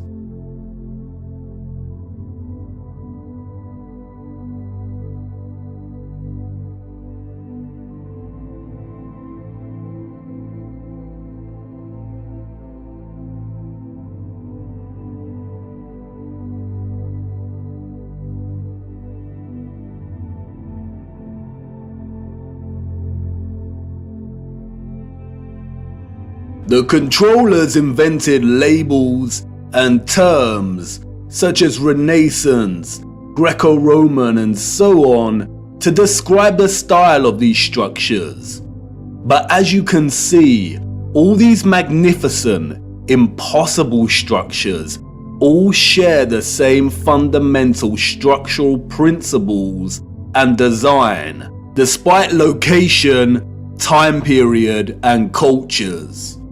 And this is because they were created with the sole purpose of generating energy. And just because these structures were never used for prayer and worship does not mean they were not holy sites. The civilizations of the past had a relationship with the Source and the Holy Spirit, or the Ether, like no other. And they paid homage, reverence, and thanks to it by constructing their generators with such splendor and beauty. And not only that, but they constructed the entirety of their structures, statues, and ornamentation in reverence of this gift, in reverence of the energy production that made their way of life possible in the first place. The laurel wreath, which the satanic controllers have corrupted in their appropriation of the symbol and redesignation of it to represent Apollo and Lucifer, is in fact a toroidal coil. And we see the toroidal coil throughout the old world's infrastructure, as simultaneously having both a function and a celebration of this function.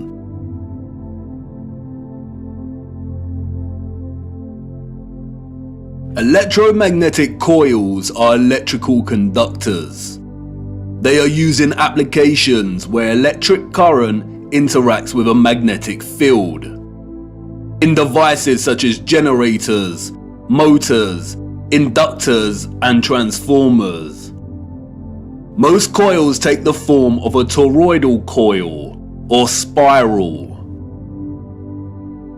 Wire coils are used in conjunction with a magnet to produce powerful electromagnetism. The more turns of the wire, the stronger the magnetic field.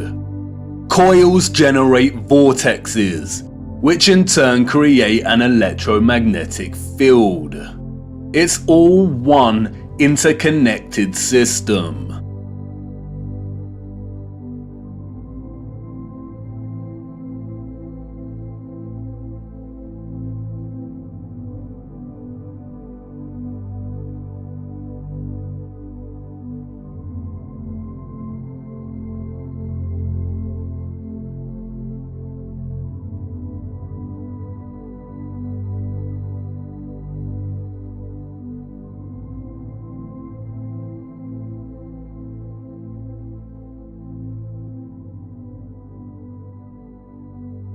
And we see it everywhere.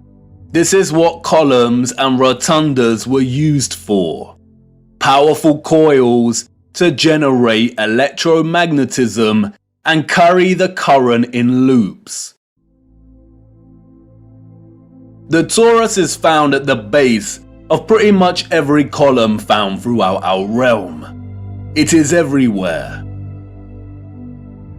Look at the movement of electricity through a wire and the simultaneous magnetic field it produces. This is exactly the shape of a column. And we see this present in all of these gigantic and meticulously crafted columns.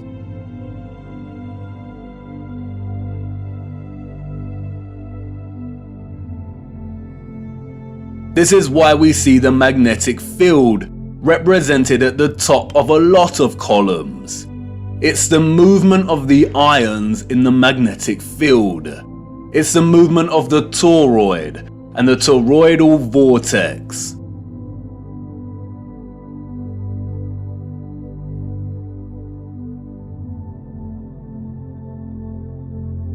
As you saw, coils of copper wire are essential in electrifying the magnet. And I know what you want to say. That's great, but the columns and other structures you are referring to are made of stone. But you see, all of these impossible structures are made from a mixture of stone and metal. They used iron bars in their construction. Iron is magnetic.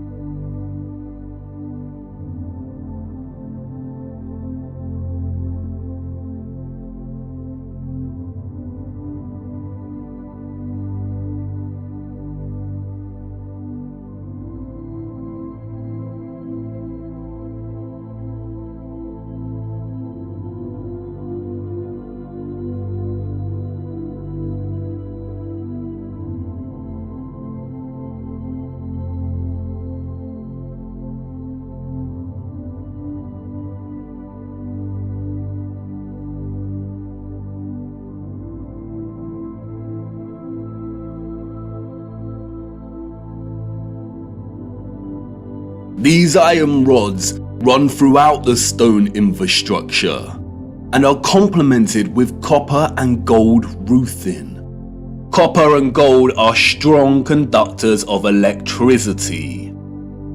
Often we find entire statues, arches, domes, and roofing made from a distinctive blue copper.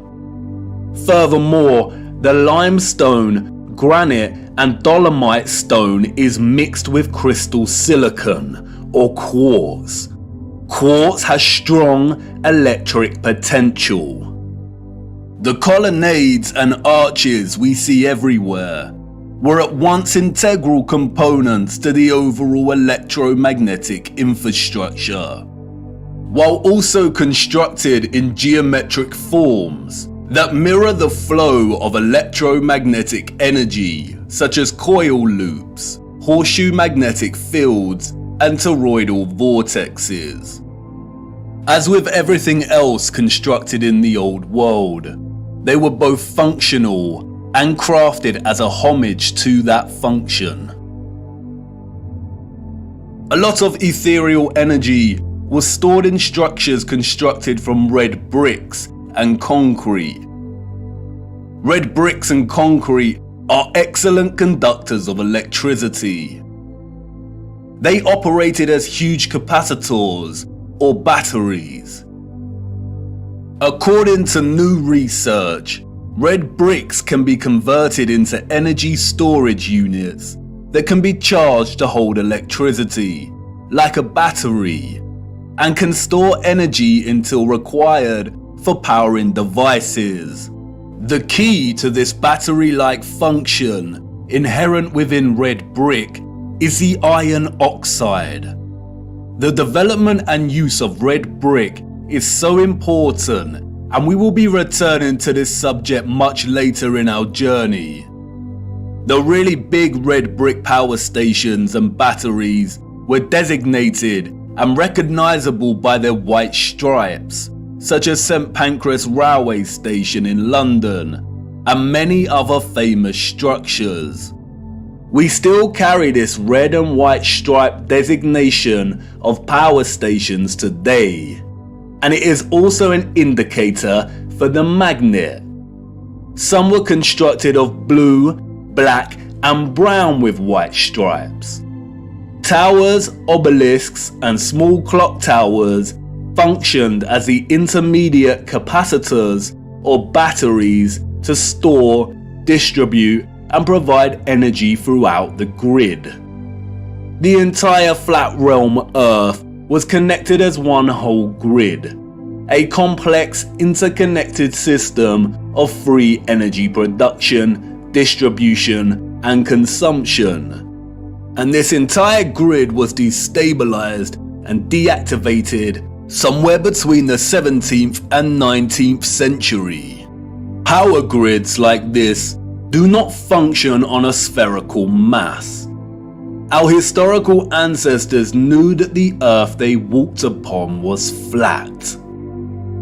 This type of futuristic technological advancement is the result of a civilization knowing exactly what type of earth they lived upon. They were not subject to the same satanic deceptions and abuses as we are. They were not raised believing they existed on a lonely, globular rock spinning in the vacuum of space. The true, ethereal, electromagnetic properties of the earth were not hidden from them. They knew there was a domed firmament above their heads. They studied it. They imitated its properties and understood its central relationship with the entire ethereal existence of electromagnetism. They revered the magnificence of its craft and showed utmost gratitude to the Source, to God, and the ethereal Holy Spirit for giving them everything they needed. Look. Domes.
Have you seen anything as overwhelmingly exquisite as this before?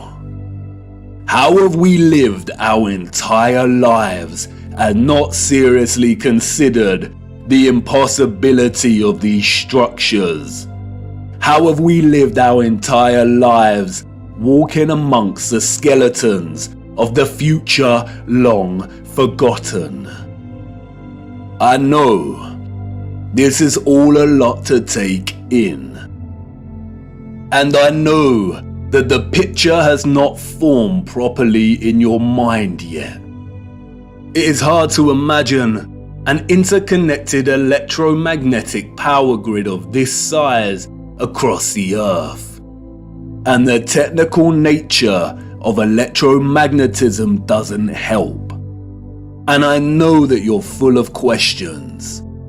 Who were these people or beings that built these structures? Where did they go? And why were the power grids deactivated? What about all the religious iconography and art we see inside of the cathedrals and mosques? What about all the histories and photographs we have of the construction of these structures? What about the Romans and the Greeks? What about some of the grand mosques that have been constructed in recent times? And if what you're telling me is true, then how did they distribute and store all of this energy like you say? Was it similar to our Wi-Fi and radio signals? We will get to all of these in good time. We have barely scratched the surface. But for now, it is the last question that is important. How did they distribute and store all of this energy? And in what form? For you see, our sophisticated historical ancestors did something that we, as a society, have come to neglect. They watched the water, and they watched it closely, right here on Earth and up above, beyond the firmament. Come on, let me show you.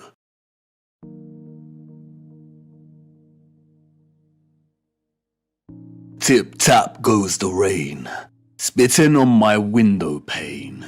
Drip-drip from the trees, sodden earthy and soggy leaves. Splosh, splash, puddle pools, jumping on their way to schools. Onomatopoeia, the formation or use of words that imitate the sounds associated with the object or actions they refer to. The property of a word of sounding like what it represents. Water has many. The interdependent relationship between water and sound is so fundamental to our connection and understanding of water. The rain patters and drums, the waves roar, the brook murmurs and whispers, the puddles of mud squelch, that it is intrinsically woven into the very linguistic code of our language. Many have explored the powerful connection between sound and water. We have Masaru Emoto and his study exploring the impact of sound on the molecular structure of water. We have those that like to play around with cymatics. There is Peter Davey, a saxophone player who invented a device that boils water with sonic waves. The innovative use of sound coupled with water seems to have no end. So much so that in recent times, biologists are discovering that ultrasonic water can even treat the most resistant of infections and heal wounds at rapid pace. And in a future where electromagnetism was harnessed with the utmost innovation, water, sound and frequency had to have a major role to play. And of course it did. They wanted us to know that it did. And not just the water here on earth. They were telling us to look up and above. They wanted us to know that what they had achieved right here on earth was only possible because they had studied what existed above. In the beginning, God created the heaven and the earth. And the earth was without form and void. And darkness was upon the face of the deep. And the Spirit of God moved upon the face of the waters. And God said, "Let there be light." And there was light. And God said, "Let there be a firmament in the midst of the waters. And let it divide the waters from the waters." And God made the firmament, and divided the waters which were under the firmament from the waters which were above the firmament. And it was so. Some criticize the King James translation of the Bible for its use of the word firmament. But in the original Hebrew, the word is rakia, which translates directly as firmament. In the New International Version, it is called the vault. In the English Standard Version, it is an expanse. In the Good News Translation, it is dome. What is important, however, is that in all translations, and in the original Hebrew, the notion of the firmament or vault separating the waters above from the waters below does not change and remains consistent. There is water above our realm.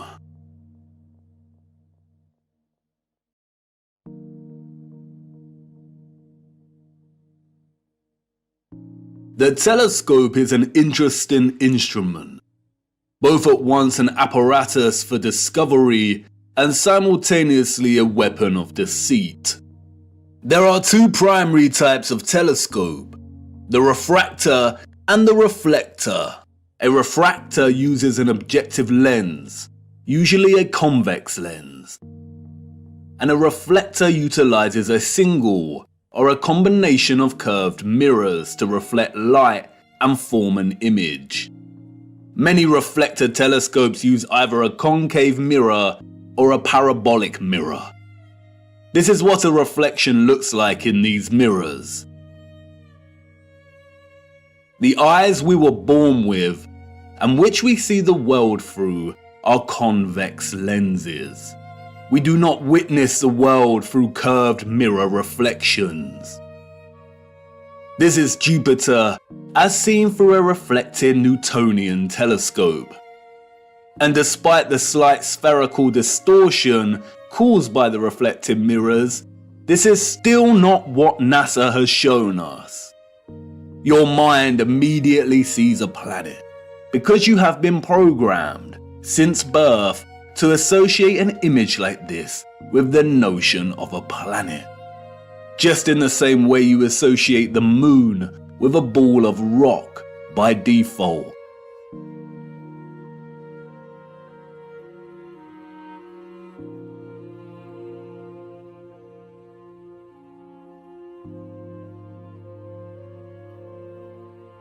But as you can see here, both refracting and reflecting telescopes produce images similar to the Nikon P900. The Nikon lenses have been criticized by some astronomers as lacking the power to really see the luminaries above. But as you can see here, there is not much difference between the Nikon and both types of telescope. And in each we see that Jupiter is radiating some kind of light of its own. Both amateur and professional astronomers present footage such as this.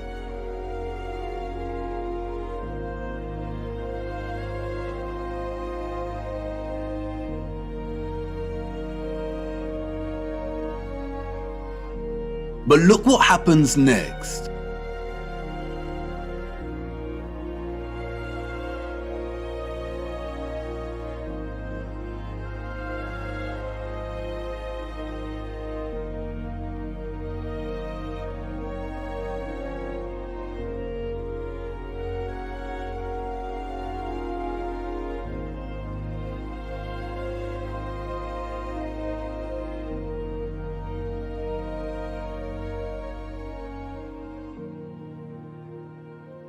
The astronomers here are using imaging processing software to turn their raw images and footage, which display a circular object in the sky above us radiating its own light, into a NASA-style planet. And this type of doctored, processed image is not what we see with our own eyes through these lenses. I am not saying that this is deliberate deception. Astronomy is a practice of its own, but it is very important to never confuse the highly edited images and footage we receive with reality. And it is also worth being mindful of those that are being very manipulative. They are usually the astronomers with the paid sponsorship from magazines and websites. It is also important to note that what we call planets are not actually planets. They are wandering stars, and all of the wandering stars are of a similar nature to the moon. Unlike the rest of the stars above our firmament, their course and journey above us is not fixed and consistent. Their paths deviate from the concentric paths that the rest of the stars consistently make around Polaris. And the reason for this is because they are not located within the waters beyond the firmament. They are very different, and their function is way more occult, and their significance to life here on Earth much more important than we realize. We will be returning to the true nature of the so-called planets and moon later. Back to the waters. Arcturus is one of the brightest stars in the sky. Here is Science magazine's artistic impression of the star. And now here is Arcturus as seen through a refracting telescope. There is no resemblance. What we see through this telescope footage is really similar to what we see when you zoom in on the stars above with a powerful Nikon camera. Many criticize the refracting telescope because it can produce chromatic aberration. Chromatic aberration is a failure of the lens to focus all color to the same point. The result can be purple fringing, and we see that here. Photographs can suffer from chromatic aberration. Interestingly, the Nikon does not produce the same chromatic aberration when zooming in on Arcturus. Therefore, you could say that the Nikon is actually more reliable and stable. Through both the telescopic lens and the Nikon, Arcturus is pulsing, shifting, rippling. It is dancing geometry. Many will jump up from their seats and exclaim, "It's because of atmospheric distortion and light pollution. It's because Arcturus is so far away." But if it is atmospheric distortion, then why do all the stars display their own unique geometry and light patterns? They should all distort in a unified, consistent manner. It is not atmospheric distortion. The stars are pockets of sonoluminescence in the water above. They are self-illuminating, radiating their own light and frequencies in the waters above. Our own convex lensed eyes tell us that there is some kind of water above. We see it in the stars and when rockets accidentally hit the firmament. And, like I said before, just because the so-called planets or wandering stars and the moon appear spherical does not mean they are. They are not synonymous with the stars in the water beyond. They are something else entirely. Our advanced predecessors wanted us to watch the stars. They wanted us to understand that electromagnetic vibration and frequency produce pockets of sonoluminescence in the waters above. They were pointing it out because they wanted us to know that water was the key to unlocking the real potential of electromagnetic energy. They wanted us to know that once harnessed, the ethereal electromagnetic energy could be fused with water, so it could be stored and distributed. And once produced, the water could be manipulated, enhanced, and elevated to a level of new possibilities through the use of vibration, frequency, and sound itself. Their civilization depended on the industry of what we will call the living waters. Their technological advancement enabled them to transform the entire Earth into a power grid. But this grid was only possible because of water. The civilization of the future was an electromagnetic water world. Canals are no great secret. They are found everywhere across our realm, both the great and the small. Most of the great canals around our Earth are connected to the ocean. Salt water is an excellent conductor of electricity. Sodium chloride is ionized. We have the Corinth Canal, connected to the Aegean Sea.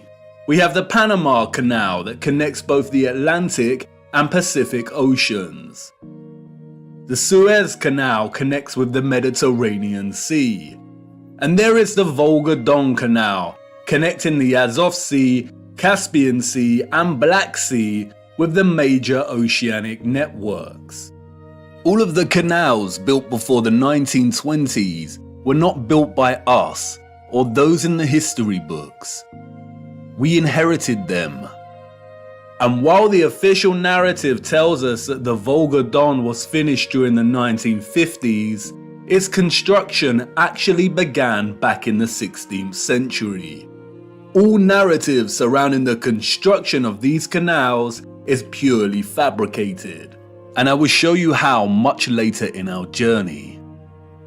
Once you start paying attention, it becomes very evident that most continents and countries feature a combination of canals and rivers that span the entirety of the land itself.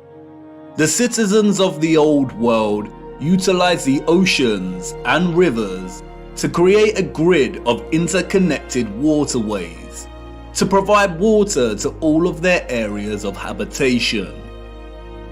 In order to pass difficult sections and keep the supply going, they would build aqueducts and viaducts.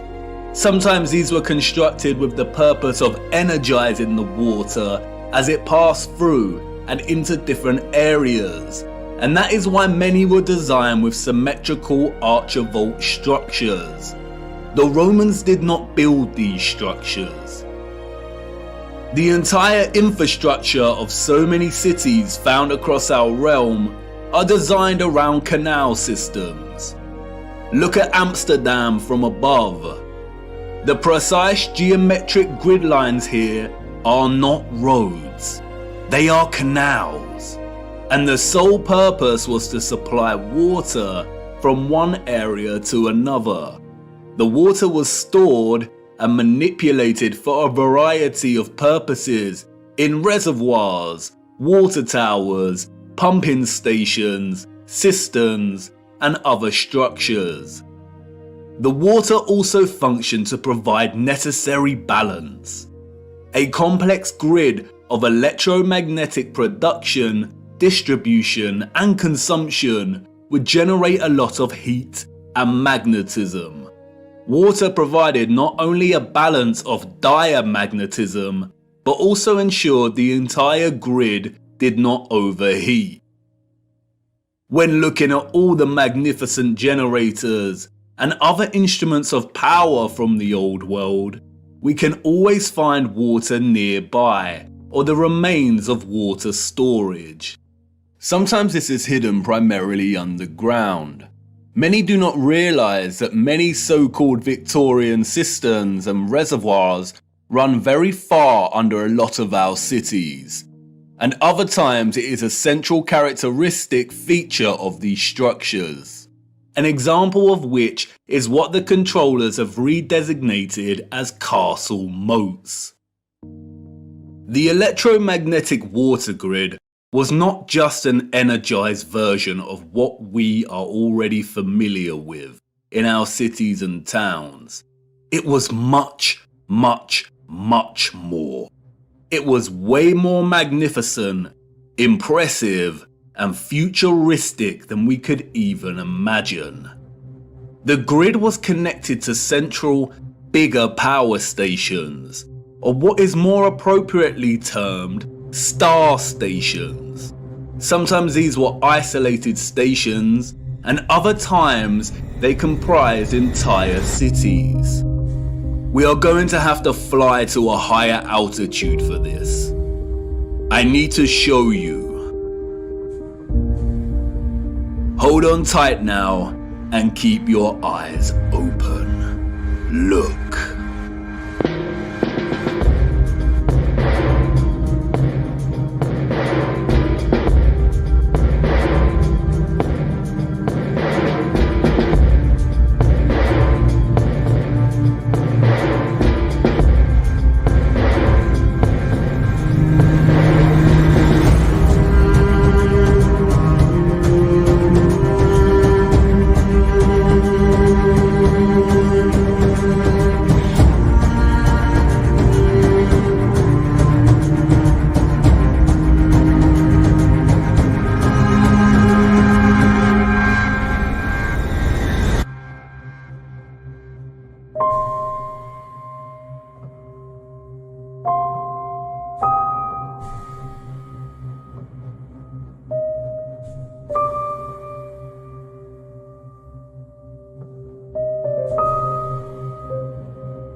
The sole existence, let alone construction, of these star structures is almost beyond our comprehension. As you saw, they are found everywhere across our realm, with undeviating geometric consistency.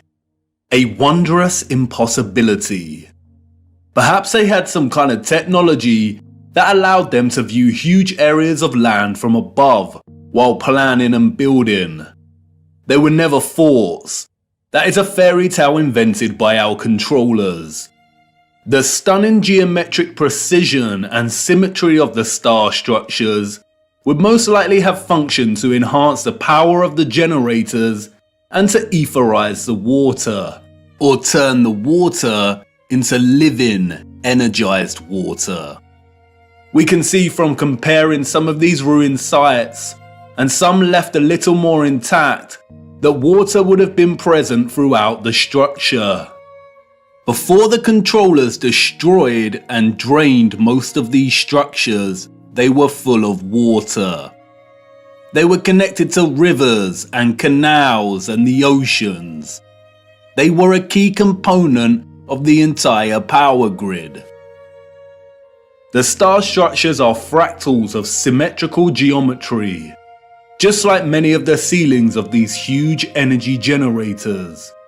And, like the acoustic cavity magnetrons and resonators, the symmetrical sharp diagonal walls would have caused the ions to perpetually vibrate.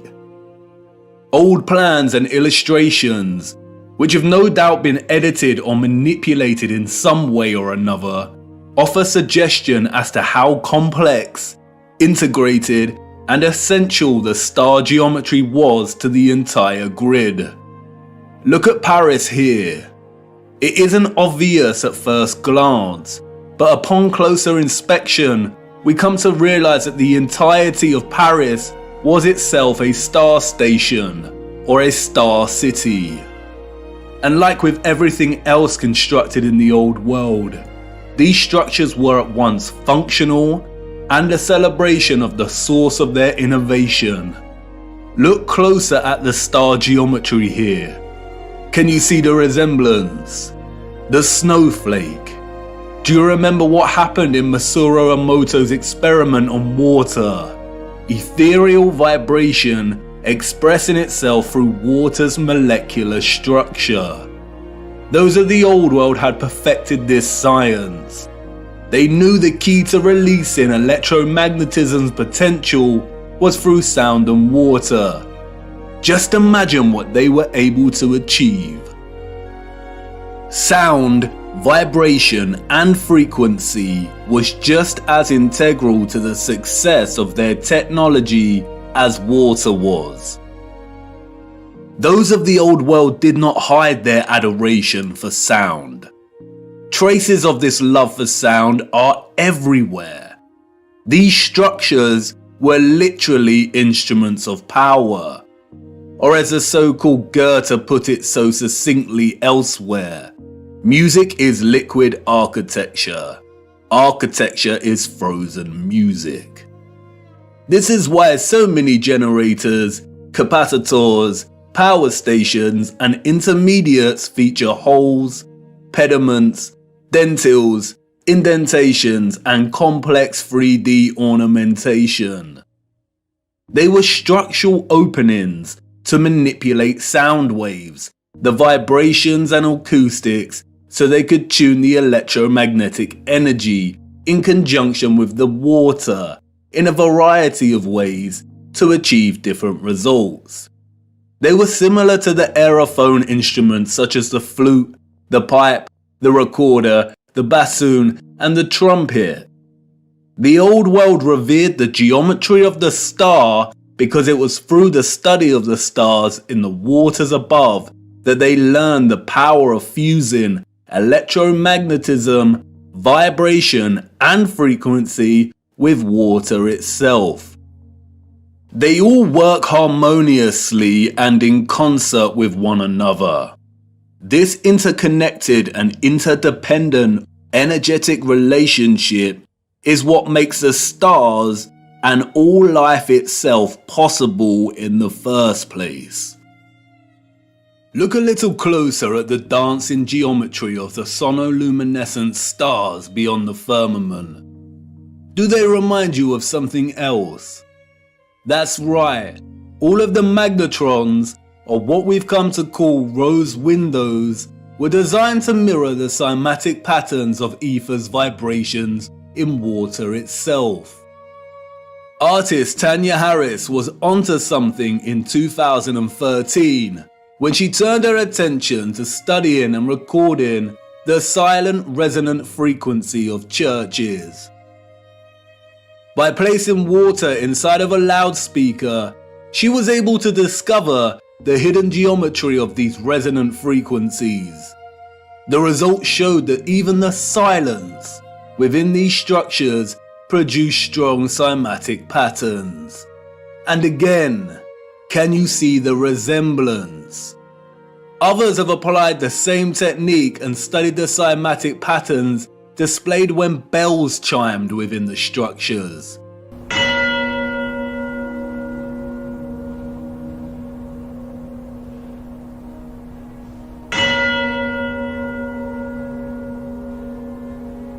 Look at the patterns. Magnetrons. This is why so many magnificent rose windows resemble cymatic patterns so closely. This is why they look like the petrified pulsations of a star. The entire ceilings of many cathedrals also mirror this sacred cymatic geometry. This is why so many of the structures contain huge bells and chiming clocks. The tolling bells would emit powerful vibrations and frequencies and influence an entire area's water supply. The sound would influence the molecular structure of the water, which was then used for a variety of purposes. And that's not all. Many of these structures also housed another wonder of the world. The king of sound. The organ. Have you ever stopped to look at some of the great organs before? These were not constructed by ordinary people in the 19th, 18th, 17th and 16th centuries. Like the structures they reside in, they are a marvel of elegance and majesty. The most powerful sound instrument in the world. The specific organ sound waves of low and high frequencies would no doubt have enabled those of the old world to manipulate the ethereal energy in ways they saw fit.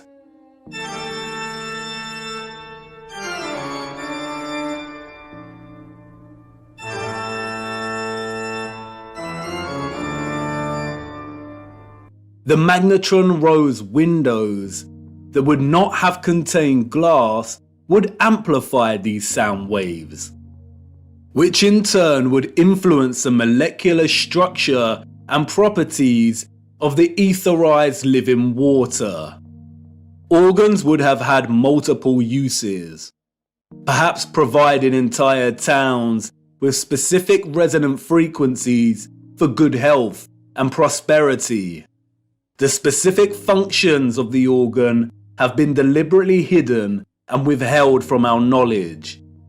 Interestingly, the official history states that the first organs of the world were water organs, in which the power source pushing the air is derived by water from a natural source or by a manual pump.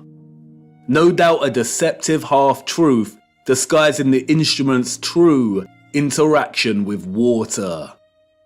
And like I said before, most of these structures had areas nearby to store and hold large quantities of water. Many of the structures feature underground cavities or huge cisterns, some of which have been drained and some kept intact. Sometimes the cistern was located apart from and outside of the structure. The controllers have redesignated many of these areas as Roman baths. That's why Bath Cathedral in England is located right next to the Roman baths. The water was also stored in red brick power stations, capacitors, or water towers. Open rectangular sites, reservoirs, wells, and step wells. This is why step wells were constructed with precise geometric patterns. Again, the symmetrical structures here work to encourage oscillation or vibration of the ions. They kept the water electromagnetically charged, and the aqueducts and viaducts would have worked in a similar fashion. It is likely that a lot of the huge electromagnets we see scattered across our realm would have actually straddled passing water, much like we see on the Volga-Don Canal, even though it's unlikely that the Volga Arch is original, and that many roads themselves were constructed during the Great Reset. It is likely that the inheritors of the 19th century were instructed to drain and fill many of the tributaries that once carried water. That's why we see drained castle moats and star stations. Perhaps that's what a lot of the surplus mud we see during this period was used for. Perhaps a lot of homes and buildings were constructed with underground chambers to store their own personal supply of living water, and these areas were destroyed, filled in, and forever hidden with vast amounts of mud during the 19th century. The use of electromagnetism, sound waves, and water would have had endless applications and uses in the old world, most of which we will never know about. But many structural remains do offer a lot of clues. The abundance of remarkable and impossible stately homes, halls, and manors found throughout our realm all point to the mass-scale farming practices of the old world. We travel miles to marvel at their beauty and grandeur. But more impressive than the structures themselves are their gardens and water gardens. We have the Palace of Versailles, Schwetzingen Palace, the Royal Palace of Caserta, Nymphenburg Palace, Herrenhausen Palace. Even today, they still retain much of their splendor and brilliance. But it's when we look at some of the old plans of these areas that we realize just how otherworldly these sites were. They were never constructed to house the elite. They were the farms of old. Look at the gardens. They are cymatic gardens. Even from these old illustrated plans, we can see just how gargantuous these farms were. Microcosmic grid systems, suggestive of the entire larger power grid itself. The cymatic gardens were likely grids cultivated with sound and the living water to grow food, herbs, and who knows what else. Even contemporary scientists openly acknowledge that sound waves strongly influence the growth of fruit, vegetables, and crops. And to this day, some of these structures retain a lot of their glory when viewed from above. The Palace of Versailles, a wondrous geometric marvel. A collection of impossible structures, extraordinary cymatic gardens, and water systems. Let's venture closer into the Palace of Versailles and have a look. Hold on now. Wait, what? This is not the Palace of Versailles. I really need to fix this thing. It's been acting up a lot lately. Where are we? Wait a minute. I recognize this place. Memories from a long time ago. This is Chatsworth House in the Peak District, England. Oh well, this should do. Come on, let's see what we can find. Chatsworth House was completed in 1708, we are told. Its story, much like the story of the entire Peak District, is a fabrication, a complete lie. The place has changed much over the years. It is situated beneath two large bodies of water, the Emperor and Swiss Lake. The water from the lakes is channeled across a broken aqueduct before falling 79 feet and meandering gently down the hills in complex waterways and running right into Chatsworth Estate. The waters feed the estate's own lakes, rivers and streams through a series of runways and a multitude of complex tunnels beneath the estate and the structure itself. Due to the estate's repurposing, much of this remains hidden, but you can see the tunnels quite clearly here, snaking their way down. It is one interconnected water system. Waterways deliver themselves into waterfalls at the impressive rockery before continuing on their journey. All of the water gathers into a central, rectangular front piece which feeds the Emperor Fountain. The water then continues underground until it pours into the River Derwent, a 66-mile-long tributary of the River Trent, which runs throughout the Peak District. While much of the estate has undergone some serious restoration, which is actually a fancy, deceptive word for criminal gutting and destruction of technology, there are a lot of haunting remains of its former glory. It is important to note that unlike many of the huge energy generators, Chatsworth House was probably partially occupied. By farmers, that is. The central engine was located off-site and has been subsequently removed and repurposed as a larder to store hunted game.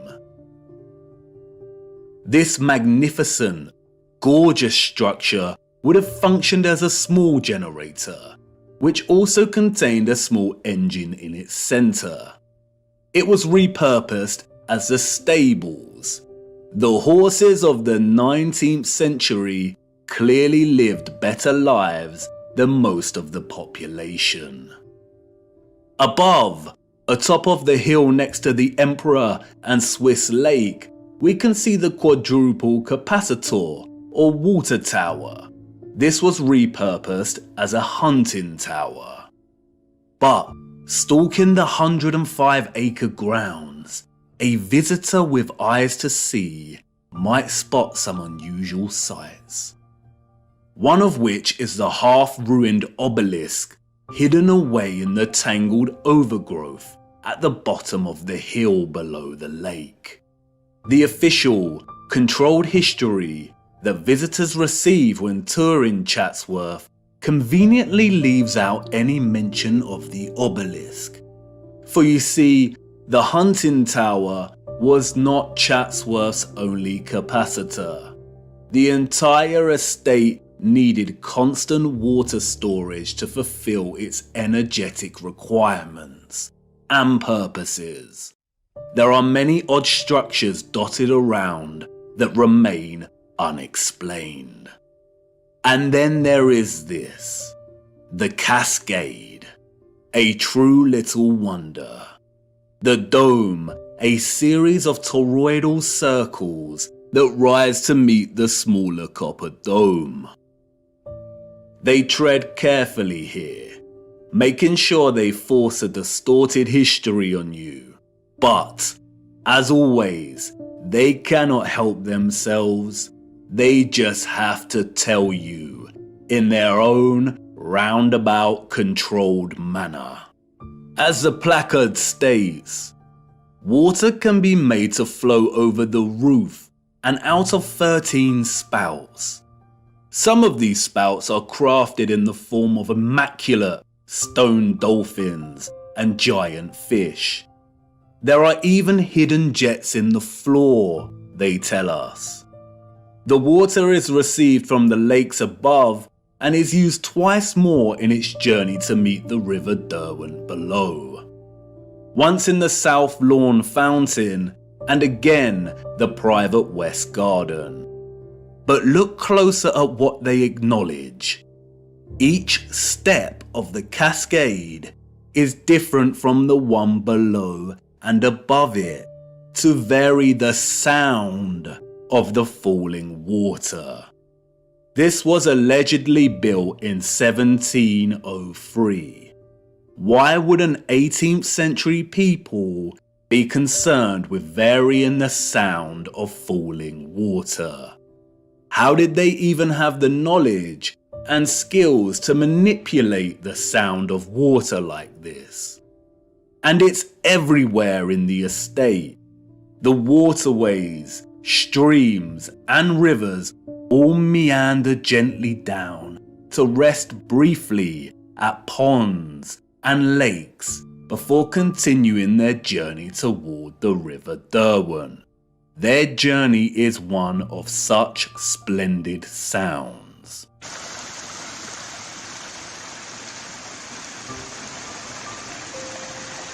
As you begin to traverse the labyrinthine passages of our corrupted history, you will inevitably meet the lithographs, renderings, engravings, illustrations and paintings. How easy it is to lie when there is no photographic or visual evidence, just artistic interpretation. We would never accept illustrations as reliable sources of information today. So why do we accept them as historically accurate? And while these are not to be trusted, devoting some time to browsing their particulars can yield some interesting insights. For instance, the fountain here looks wildly out of proportion. Did it used to jet water more powerfully? And some would claim artistic exaggeration. But if you dig a little deeper, you come to learn that the original Emperor Fountain, constructed in 1843, was able to jet water at a height of 296 feet. What? How? This is the 19th century we're talking about. And like I said, they cannot help themselves. Even Wikipedia states that the water power of the fountain found a practical use in generating Chatsworth's electricity. There it is, barely hidden in plain sight. And as we continue browsing these little illustrations, we stumble across it. An old engraving of Chatsworth from above. Look at the size of this. Cymatic gardens, rows and rows of crops, large bodies of water that are no longer there. And again, many would claim artistic exaggeration, the unreliability and inaccuracy of illustrations, and rightly so. But when we look at Chatsworth from above on Google Earth, what is this we find? Shadows on the ground across from the river? No, these are the markings of old infrastructure that was torn down. The markings suggest there was once a bridge here, a bridge we see in the illustration.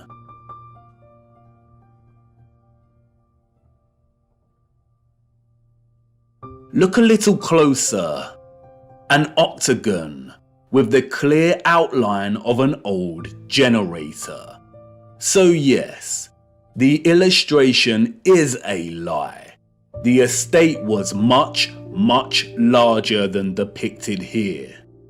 In 2018, there was a heatwave in England, and the old markings of Chatsworth's former glory started appearing in the grounds themselves. They had to acknowledge it. Sometimes mud and lies are not enough to bury the truth. Chatsworth was a huge farm in the old world. As I said before, the illustrations and paintings are not to be trusted. More often than not, they are used as tools of deception against us. But as you see here, they do have a tendency to backfire on the controllers. Just like with the plans of star stations and cities, our own technological access to tools such as Google Earth validate these old plans and illustrations as half-truths. You can bet good money that even the plans and illustrations are only giving us a fraction of the full picture, just like here with the plan of Chatsworth. And it's in Chatsworth that we encounter the first of many acts of barbaric desecration by the hands of the enemy. Chatsworth's great conservatory stood immense until destroyed in 1920.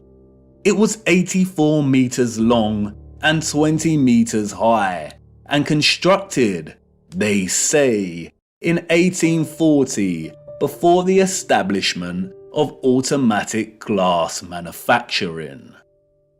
Huge interconnected tunnels and water pipes collected under the ground of the structure to provide heating via boilers and hot water. An engineering feat as impossible as the construction of the structure itself. It was designed by Chatsworth's gardener, Joseph Paxton. Paxton is a phantom that haunts the pages of the history books. Paxton's story is one of fortunate circumstance, daring innovation, and success. It is, unfortunately, a dishonest story, an unconvincing fiction. We are told that Paxton secured a gardening role when he was 20 years old, while working at Chiswick Gardens, and it was here that he encountered William Cavendish, the Duke of Devonshire, who was so impressed by young Paxton's horticultural abilities that he hired him as head gardener of Chatsworth House. Paxton is responsible for creating the following: Chatsworth's Arboretum, its rockery, the Emperor Fountain. You remember, the fountain that sprayed water into the air at twice the height of Nelson's column. The Great Conservatory. He was responsible for cultivating the Cavendish banana, the most consumed banana in the world today, and designing railway stations all over the Peak District. What a talented and productive young man. Paxton's achievements, however, did not end with the banana and the conservatory. The farce doesn't end here. What a tangled web we weave when setting out to deceive. Paxton's success with Chatsworth led him to design the infamous Crystal Palace of London, just in time for the Great Exhibition of 1851. It was originally constructed in Hyde Park for the fair. It was constructed in just over a year, an engineering feat never again repeated. It was made from more than 1,000 iron bars, and its overall mass comprised of over 4,000 tons of iron.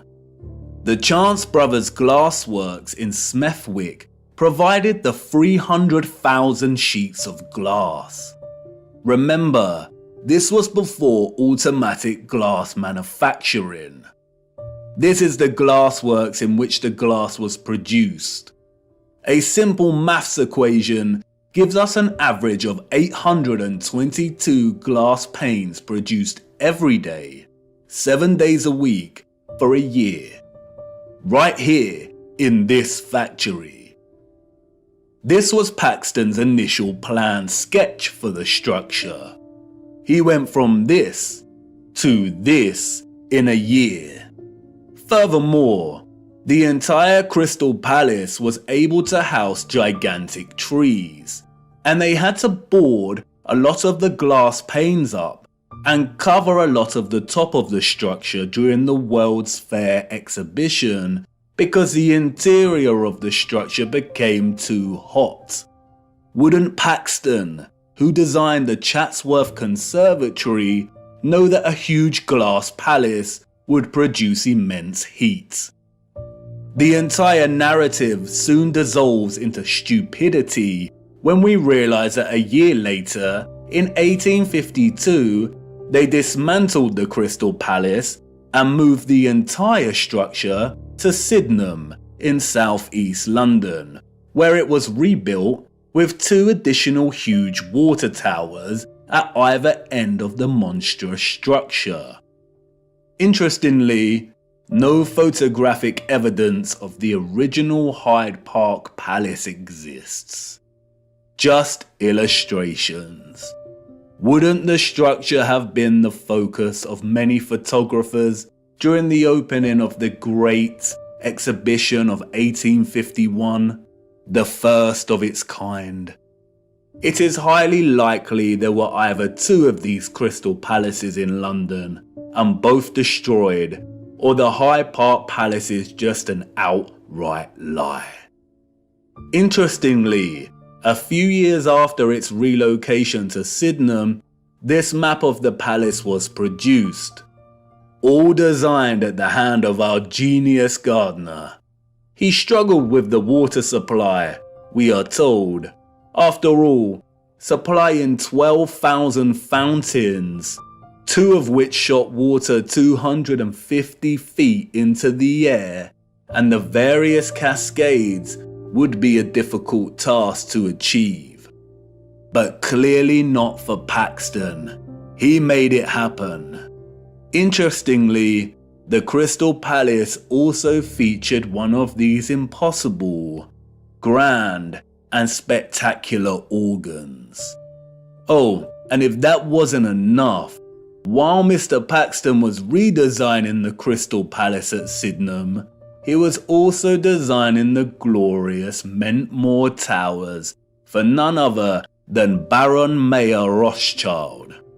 Who would have thought that a random, young 20-something gardener would go on to be responsible for some of the most impossible and impressive engineering feats in history?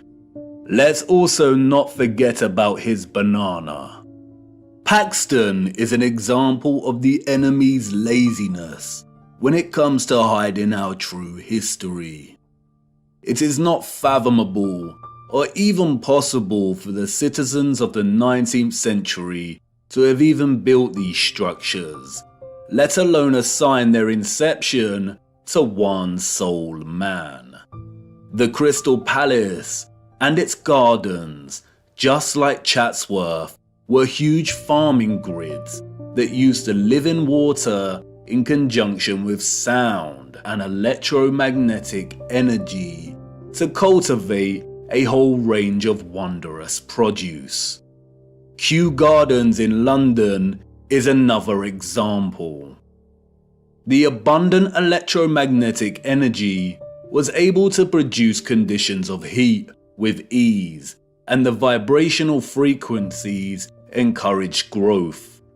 Perhaps that's why Crystal Palace housed a grand organ, utilizing frequencies and vibrations to enable the growth of produce.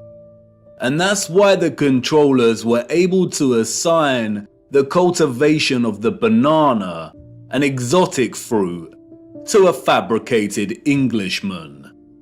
The technology already established in England was able to grow many things with ease.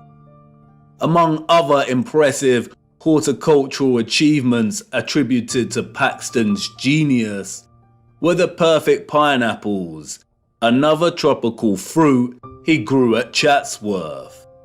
He grew enormous lily pads, which could hold the weight of a human. He grew gigantic sequoia redwoods at Chatsworth, which usually only thrive in humid conditions. He grew them with ease, and many of these redwoods remain today, a spectacular sight to behold. It's probably worth noting that among Paxton's many other talents, Wikipedia also tells us that he became quite skilled in moving gigantic trees, as well as gigantic crystal palaces. The largest of these trees weighing 7,000 kilograms. How? With horse and cart? Why are humans so gullible? They destroyed the beautiful and impossible Chatsworth Conservatory in 1920. As the Duke's son said in a letter to his father, they blew off well over 200 pounds of explosives to tear it down. So it must have been well built. The structures of the old world were built to stand for centuries. What a great shame. The lies surrounding the Peak District do not end with Paxton. The entire national park was one gigantic interconnected electromagnetic water system of the old world. It was most likely one of Britain's primary suppliers of farming goods. The national park boasts one of the largest collections of stately homes, halls and manors, all of which would have functioned as huge farms. It was also a regional retreat that specialized in healing. Yes, that's right, healing. The Peak District is home to two large towns, Matlock and Buxton. Buxton is famous for its bottled water, and Matlock is renowned for its historical baths. Even today, both towns boast an enviable collection of old world structures. We see an abundance of old generators, domed pavilion structures, capacitors, colonnades, columns, bandstands, gardens and water systems. Overlooking the town of Matlock is Ribber Castle. Its silhouetted frame and turrets stand regal in the distance. It is a derelict structure and has been derelict for over a century. The curious public are not allowed near the structure. They tell us it was built very quickly by a Mr. John Smedley. Smedley was, we are told, an industrialist. By the 1850s, he had become the driving force behind Matlock's hydropathic industry. Hydropathy is the practice of healing and curing diseases through the use of water. The official narrative states that Smedley built Smedley's Hydro, which sits on Smedley Street in Matlock. It is now a government council building. Smedley's Hydro was just one of the hydropathies in the region. At one point, we are told, there were over 20 hydropathic establishments in the region. Just look at these structures. Smedley did not build the Hydro. Its structure, an immense water tower, evades his capabilities and the capabilities of all the 19th century citizens. The citizens of the 19th century Peak District inherited all of this infrastructure, and the controllers of our realm knew that they needed to squash any possibility of it being used for its original intended purposes, or for any of the inheritors to discover the truth. It was just too obvious, and soon someone amongst the crowd might start putting two and two together. So they did what they do best and employed a puppet. But unlike Paxton, who was able to achieve fame and fortune for taking all of the credit, Smedley had a different role to play. A role that many puppets in our society today still play. His mission was to carefully control the introduction of hydropathy, only for it to be declared primitive or fraudulent, and then subsequently buried and eradicated as a serious practice. His story is a very similar story to another enemy puppet that has gained a lot more attention over the years. I too once fell for the lies surrounding this man's story. The hydropathies were able to accommodate hundreds of patients, and they were tremendously successful in curing a whole host of diseases and issues, ranging from inflammation and bilious attacks to paralysis, rheumatism, and fevers. This was conducted through an array of different bathing techniques, applying dripping sheets as bandages, and fusing electricity, sound waves, and water. There were, as one newspaper reported, electric bells throughout the buildings. No doubt the actual potential of hydropathy was never fully expressed in Smedley's array of hydros, but they nonetheless helped people tremendously. And they were a huge success, so the controllers temporarily profited financially. The hydros healed and increased the well-being of people through water and its fusion with sound, vibration, frequency, and electricity. Look at the electric treatment menu from one of the old brochures. Options for high-powered parabolic reflector, electric ionization, and high-frequency treatment. Smedley also demonstrated the ability of etherized water to heat entire rooms in a profound way. The fernery at the hydro had a water heating system built into its walls and always maintained a constant temperature of 65 degrees, even when the room was filled with a crowd of 350 or so visitors. The temperature never deviated. How was this kind of technology available in the 19th century, and yet today we do not have access to this kind of sophisticated heating? Historians and journalists of the time would deliberately smear Smedley, casting hydropathy as pseudoscience, comparable with homeopathy. Smedley had many battles with the burgeoning medical industry, and after his death, the hydros were purchased and the structural alterations began. Like Tesla, Smedley played his role and successfully introduced the science of the old world to have it debunked, tarnished, and sidelined forever.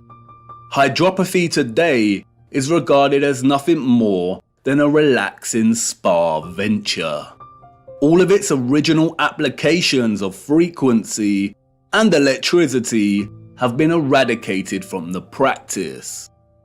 Smedley's role-playing allowed the controllers to justify the entire water grid system of the Peak District, successfully preventing the current 19th century and further subsequent generations from questioning its presence.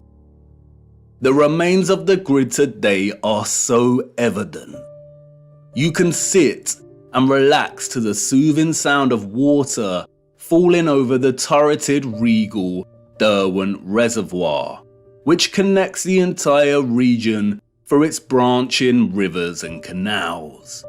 You can stroll around shopping inside of old power stations and at old pumping stations. And in every area of the region, there are wonders waiting to be discovered.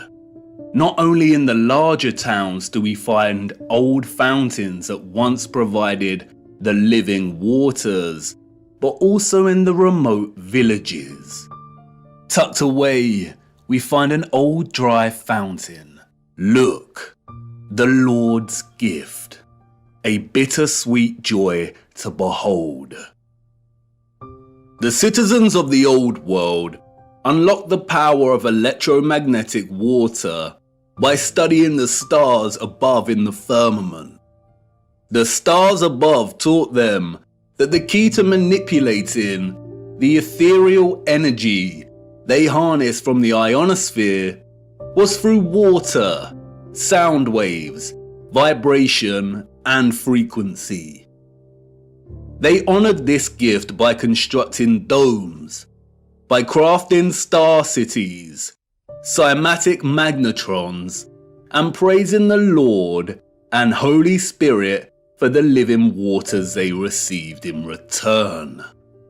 They understood the firmament as both scientists and disciples.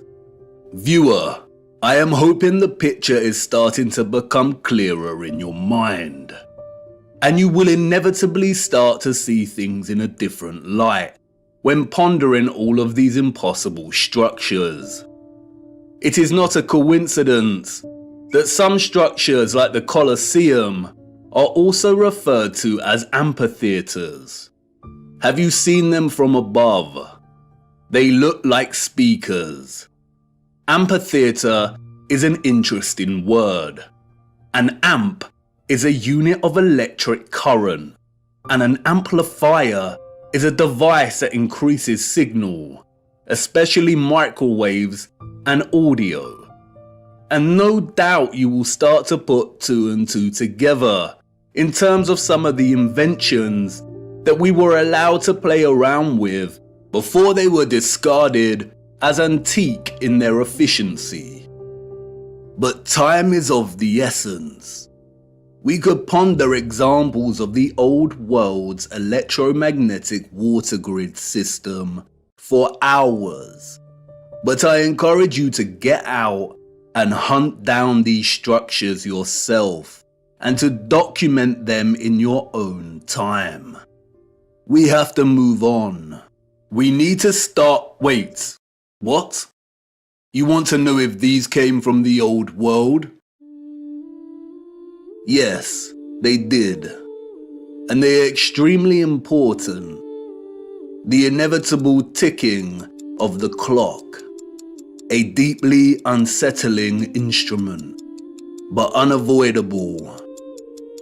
I need to show you one more missing piece of the electromagnetic puzzle first, and then we will take a closer look at these timekeeping instruments.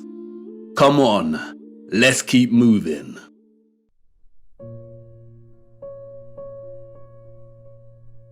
A missing piece of the puzzle. When observing the old world structures today, there is a great sense of absence and alteration. Structures have evidently been altered and changed drastically over the last 200 or so years. And when journeying across our realm and studying these structures, a tremendous sense of absence persists. Something is missing. The concept of ethereal harvesting through these wondrous antennas is not enough. It is not concrete enough to complete the picture. Something else was once present that made the entire technological grid possible. This, of course, is the key technological component of these structures, the engine. and the central mechanisms that made them function in the first place. The engines were, of course, not tokamaks. A tokamak is a crude and base instrument. It is a design of the New World. It does not belong in the Old World. It would have had no place in their structures. Their sophistication and finesse would not have relied on such ugliness, on such primitiveness. What is undeniable, however, are the parallels between the tokamak's fundamental octagonal form and the Old World's love for the octagon.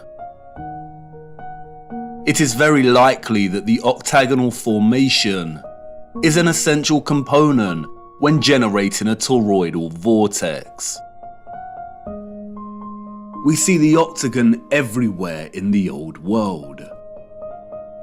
Octagonal geometry underpins many of the structure's fundamental formations. And the peculiar octagonal structures everywhere are not by mistake. They are what they seem, empty shells that once housed something else. This sense of emptiness is everywhere and remains unexplained. So many towers and domes rise to smaller, hollow domed cupolas. Why are they hollow? Why would an earlier civilization waste so much time and energy constructing such a seemingly superfluous and useless structure? But they didn't, did they? A lot of these empty areas are always directly below the antennas. And although not all of these crucial empty structures are octagonal, most are, and they are always situated in key areas, like under central antennas, beneath domed resonators,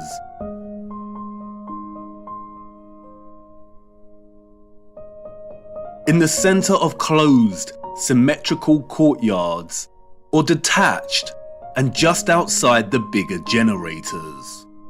And when reflecting on such perfectly wrought geometry, the absence is tangible. There used to be some kind of cylinder or apparatus contained within this space.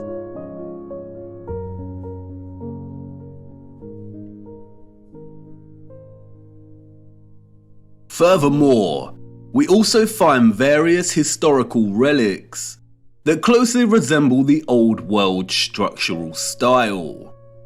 In these relics, we see that empty cylinders or vessels are an integral part of the object. Could these be miniature functional objects that mirror the form of the larger empty spaces we see in the Old World structures? Perhaps a kind of micro household object that enabled access to the wider power grid's energy production? Did the larger structures themselves contain similar cylinders within? In many old photographs, the cupolas and octagonal spaces are already emptied.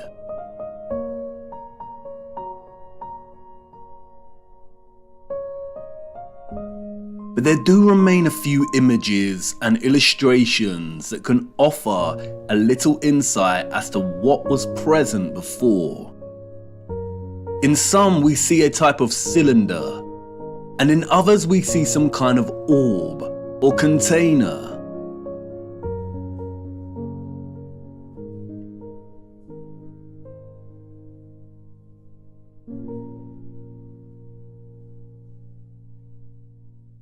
Due to the lack of images, it is hard to present a consistent finding.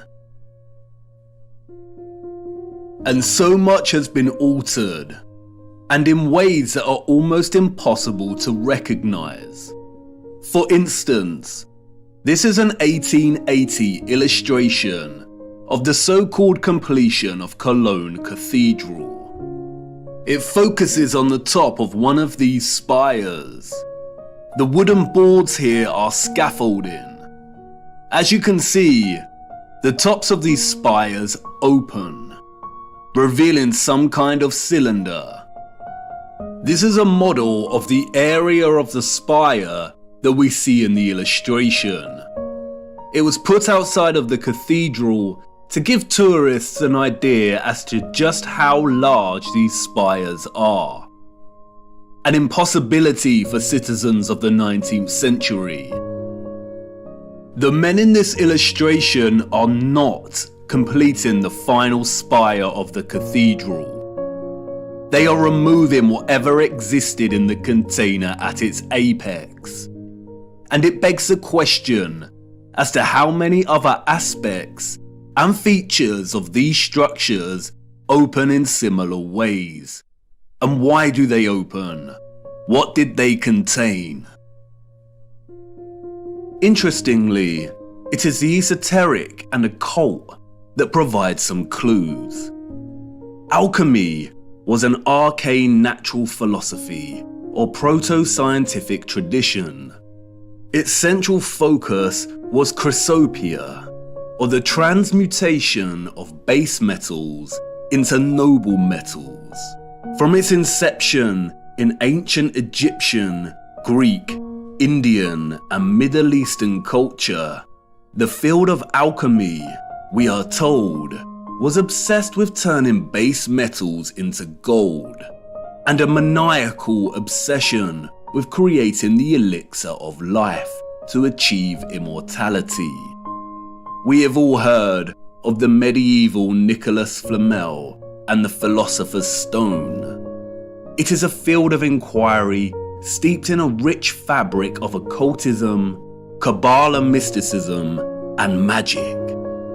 It wasn't until the mid-18th century that alchemy was divorced from its occultism and transformed into the burgeoning field of chemistry. But there was a small occult revival during the 19th century that continued into the 20th century. In 1922, a mysterious text was written by an equally mysterious figure. The Mystery of the Cathedrals by Fulcanelli, a French alchemist, we are told. To this day, the identity of Fulcanelli is still debated. No one knows who he truly was. And like many mysterious figures in the history books, his name appears to be an anagrammatic play on words. Fulcan is a reference to Vulcan, the Roman god of fire, and Eli, a reference to El, the Canaanite word for God.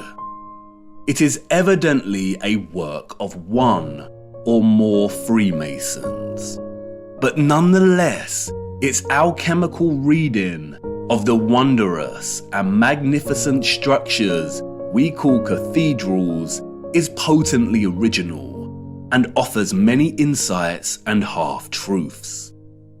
And it's in Fulcanelli's reading of the statue of Orpheus that was taken from Notre Dame Cathedral and destroyed that he begins to offer the reader some truths.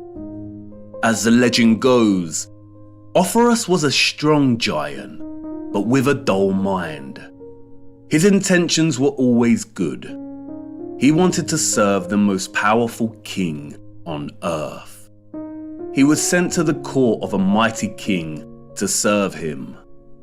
One day, the king, hearing a singer say the devil's name, made the sign of the cross with terror. "Why do you make that sign?" Orpheus asked. "Because I fear the devil," the king replied. "If you fear him, you are not as powerful as him," Orpheus reasoned. "I want to serve the devil." And so he did, and enrolled among Satan's servants. One day, the servants met a cross by the side of the road, and the devil ordered them to turn around. "Why is that?" the curious Orpheus asked. "Because I fear the image of Christ," the devil replied. If you fear him, you are not as powerful as him, Offerus reasoned. I want to enter the service of Christ, Offerus exclaimed, and passed by the cross and went on his way. On his way, Offerus met a hermit. He asked the hermit where he could find Christ. Everywhere, the hermit replied. The hermit knew the type of dull giant he was dealing with, and he knew he would not take to prayer. So he led Offerus to a violent river and said, "The poor people who have crossed this water have drowned. Stay here and carry them on your strong shoulders. If you do this, Christ will recognize you as his servant." And so he did. Offerus spent his days and nights carrying people across the river. One night, overwhelmed with fatigue, Offerus received a knock on his door. It was a child who wanted to cross. Offerus took him on his shoulders and began crossing the river. But as he reached the middle, the river became a furious torrent. The waves swelled and Offerus began to buckle. In fear of letting the child fall, Offerus uprooted a tree to lean on, but the child was becoming heavier and heavier. Offerus began to fear the child would drown. He lifted his head up and asked, "Child, why do you make yourself so heavy? It seems to me that I carry the world."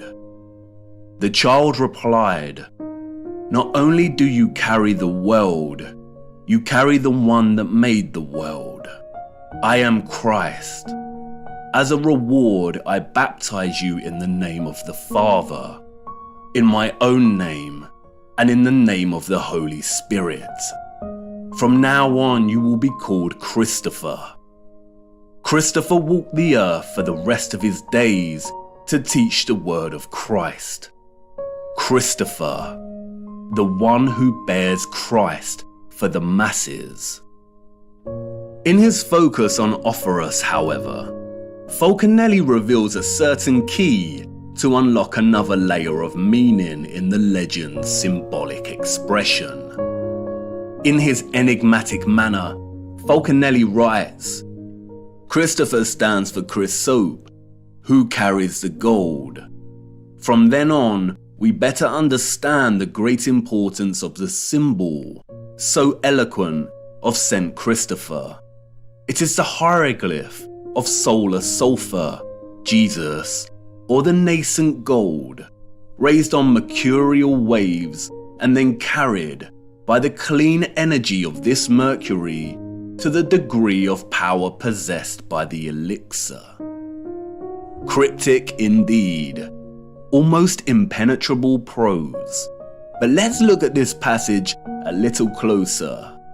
Falconelli is stating that in the symbolic legend, Jesus, or Christ, is the nascent gold.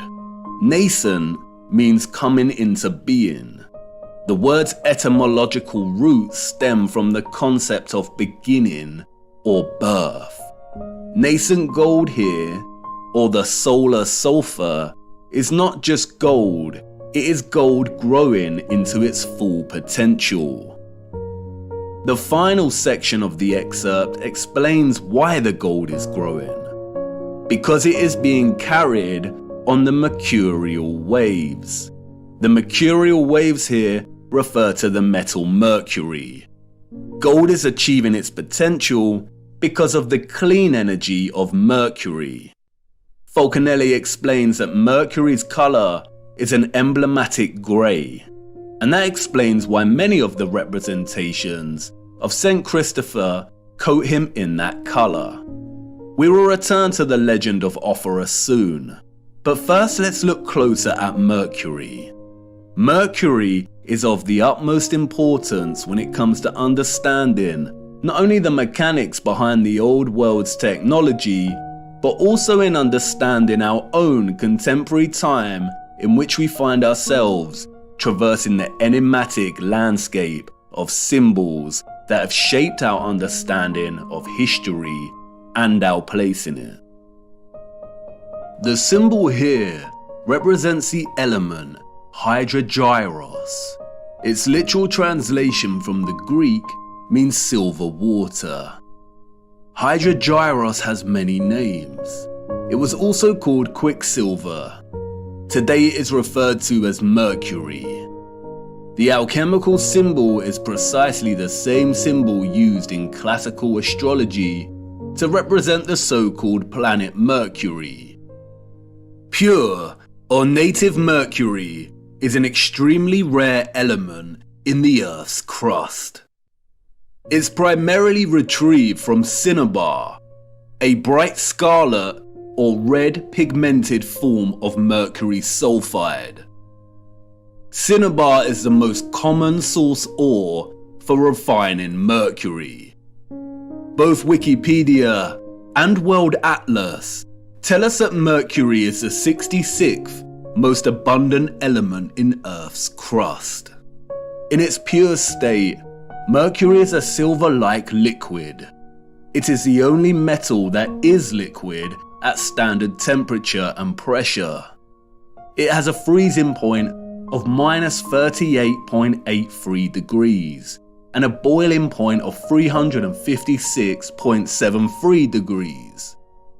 It is an excellent conductor of electricity. Its uses are primarily electrical based. It has a primary role in fluorescent lighting. Its other uses include thermometers and dental amalgams. Mercury dissolves all metals, including gold and silver, to form amalgams. The only exception is iron. It is also used in vaccines.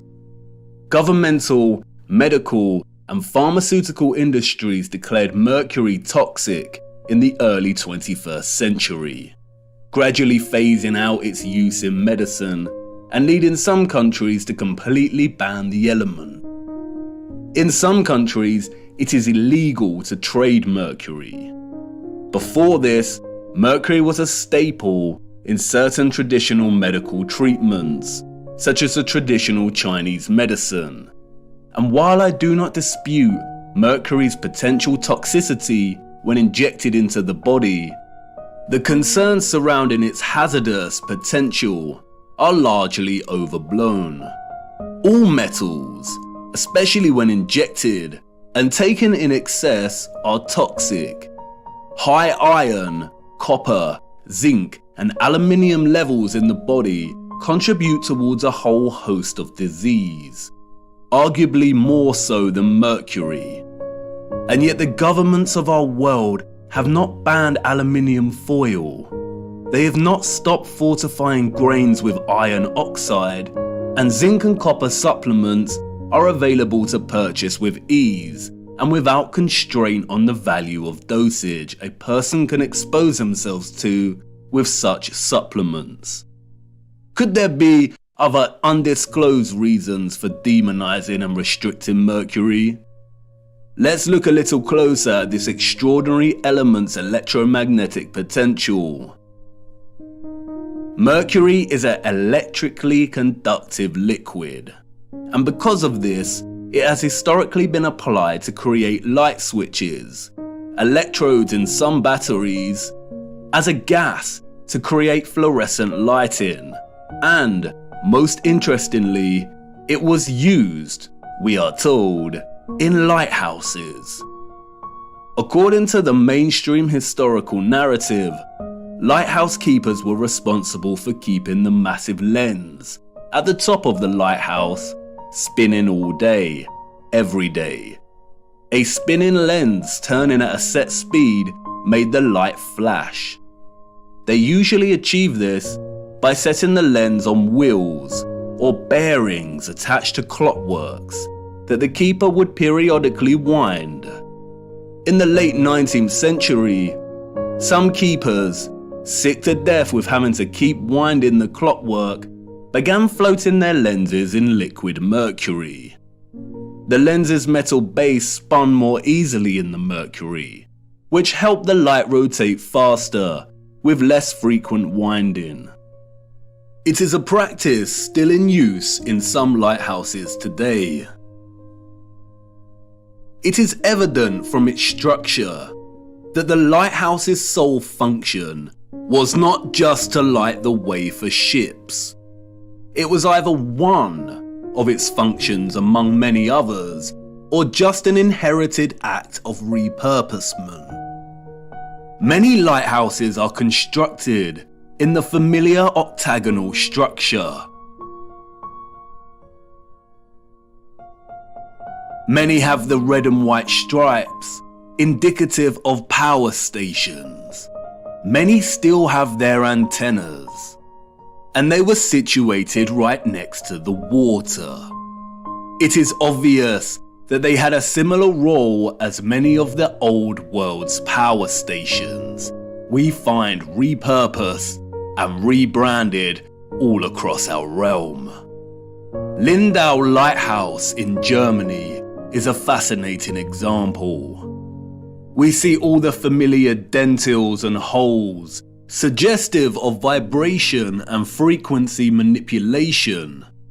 We see the octagonal cupola. They have replaced the original antenna with New World junk, and oddly the structure has a clock. And although those of the old world made the most advanced clocks ever seen, the presence of a clock face here appears superfluous. Perhaps the abundance of clock faces we see on so many of the old world structures and towers are actually repurposed steam gauges that used to be present to measure the pressure of the energetic water. The intricate and complex design of these lighthouses would have been a feat of engineering for those of the 19th century and their predecessors, unless those that came before the 19th century were technologically advanced, which of course they were. Mercury's role in lens rotation is a subtle example of repurposement. It is very likely that the complex apparatus at the top of these lighthouses were modified as illuminated lenses during the Great Reset, and what existed before operated to extract ethereal energy. For most of the 19th century, gas and oil burners were used as sources of light in these structures. And yet look at the size of some of these lenses. Look at the complexity of the designs. All to house light running on gas and oil? I don't think so. The history of the lighthouse is of utmost importance because it, 1, provides evidence of Mercury being present in some kind of apparatus directly located in a cupola, the very spot we see emptied on so many structures today. And 2, because Mercury's presence here was to enable the lenses to spin and rotate more easily. And that's very interesting, because look what happens when you apply magnetism and electricity to Mercury.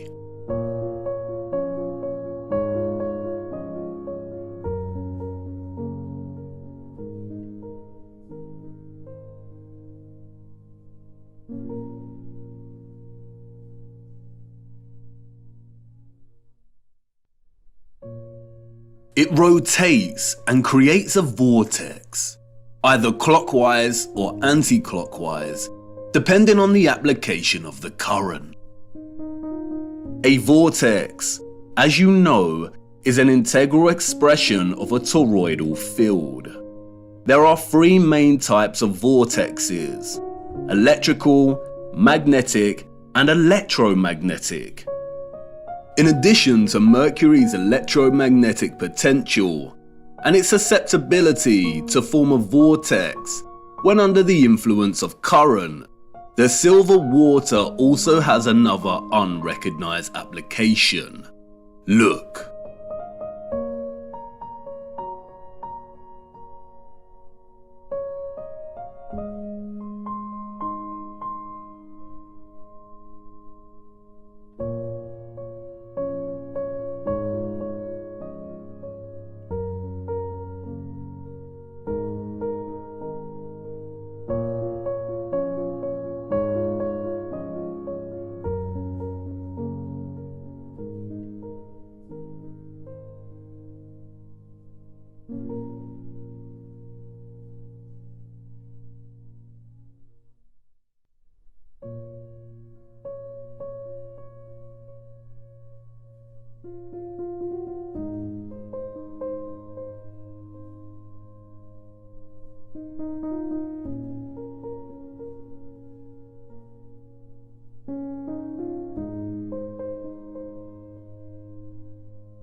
No wonder mercury is demonized and illegal.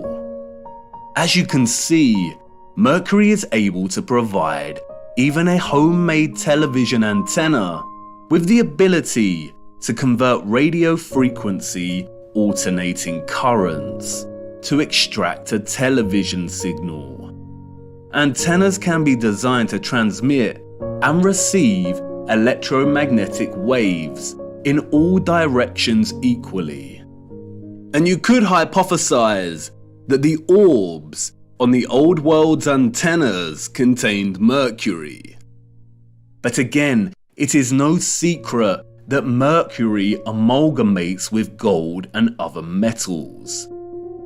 An amalgam is an alloy of mercury and another metal.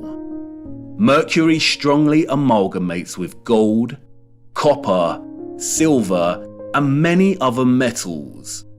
The only common exception is iron. The orbs could not have contained mercury because, as you saw, mercury would have scavenged the gold, silver, and copper and amalgamated with the metals. We do not see any evidence of that here. They function strictly as aerial antennas. But if all of these structures contain some type of engine or apparatus, similar to the Fresnel lenses we see in lighthouses, with mercury continually forming a vortex, then we would have a setup that enabled the antennas to extract ethereal energy and transmit strong electromagnetic signals. Just as Falconelli reveals in his reading of St. Christopher, it was the mercury that enabled the gold to achieve its potential. It is highly likely that the absent cylinders, vessels, and containers that were removed from these structures, and which were usually present within the octagonal geometric structures, contained mercury. And it raises the question, if some lighthouses are still running their lenses off of mercury today, wouldn't they still extract ethereal energy? No, they would not. And once again, Falconelli tells us why. As Falconelli states elsewhere in The Mystery of the Cathedrals, the dissolution of sulfur, or in other words, its absorption by mercury, provided the pretext for very different emblems. But the resulting body, homogeneous and perfectly prepared, retains the name philosophical mercury. It is the first-class matter or compound, which requires only a gradual cooking process to transform itself first into red sulfur, then into elixir, and then, in the third time, into the universal medicine. As Falconelli makes clear, transforming pure mercury into a red, sulfurous state is the first step. And as mentioned previously, cinnabar, or mercury sulfide, is red. And as we see here on representations of St. Christopher's robes, he wears one half grey to indicate mercury and another half red, which is indicative of the red sulfur. It is the transformed state of mercury that allows the gold, here represented as Christ, to achieve its full potential, or, to keep it consistent with the legend, to reach the masses. What Falconelli is actually telling us is that in able to distribute this clean electromagnetic energy via golden orbed finials or antennas, a special kind of mercury had to be present. This is what was contained within the vessels and engines. And it is likely that it was this unique mercury that enabled the extraction of the ethereal energy from above in the first place.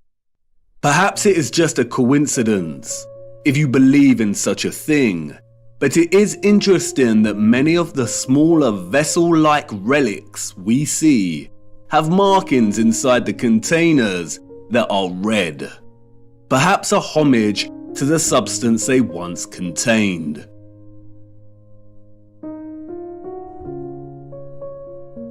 Now I know what you want to say. Come on, you are turning a molehill into a mountain. You're basing this off a few passages from the ramblings of a Masonic deceiver. How do we really know that those of the old world were the alchemists of old, and that Mercury was central to their advanced technology? Bear with me. I will expose this so-called Falconelli for the Masonic deceiver he is further down the line. But, like I said before, there are many half-truths here that we can extract. And you must ask, why this cryptic text about the mystery of the cathedrals focuses primarily on explaining the structures and their symbolism in alchemical terms. For you see, St. Christopher is not the only symbolic expression of Mercury and gold's relationship. Like with their adoration of sound and water, the old world expressed this alchemical relationship in many symbols. In fact, the symbols were so prevalent that the enemy had to appropriate them and use them as weapons of control and deceit, otherwise the great reset of the 19th century would have failed. The enemy's genius stems from its appropriation, redesignation, and deliberate obscuring of symbols, to the point where tracing the history and true meaning of one symbol in particular becomes a monumental feat. The abundance of lions and eagles we see throughout the old world, primarily in the form of statues, relates to the elements of gold and mercury. As Falconelli states, the lion is the sign of gold. It represents a terrestrial and fixed force, while the eagle represents the airy and volatile force, or the mercury. When the two champions come together, they attack, repel, and tear each other apart with energy, until the antagonists become one body, the animated mercury. The fusion of the fixed gold and the volatile mercury create the griffin, in which the lion, or the gold, represented the fixed, basic part of the compound, which in contact with the adverse volatility loses the best part of itself, the part that has characterized its shape, that is, in hieroglyphic language, the head. And like the lion and eagle, we see the griffin everywhere in the old world.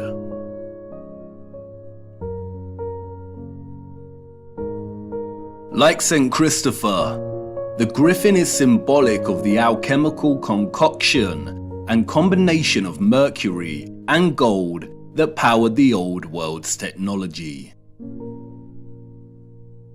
The symbolic association of animals and beasts with alchemy has been eradicated from history, primarily due to the appropriation of these animals as heraldic symbols of royalty and nobility.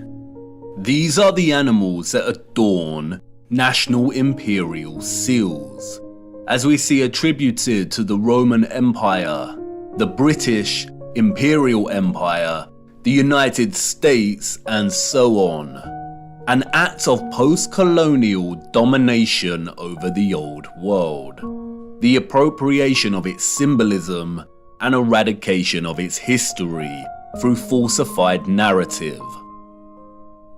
Furthermore, the chemical, alchemical, and cosmological symbol used to represent Mercury is immediately recognizable for its conflation of two of the most widely used symbols throughout history and culture. That is, the cross and the crescent moon. It is openly acknowledged that at one point, all religious symbolism predated its current religious use and application, and belonged to another culture and represented something different during different historical eras.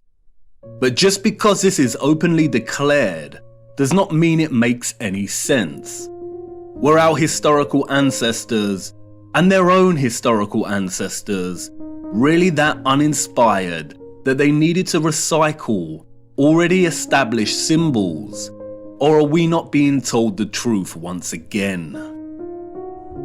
The conflation of Christian and Islamic symbolism and culture is so prevalent across our realm that upon closer inspection, it begins to appear quite absurd.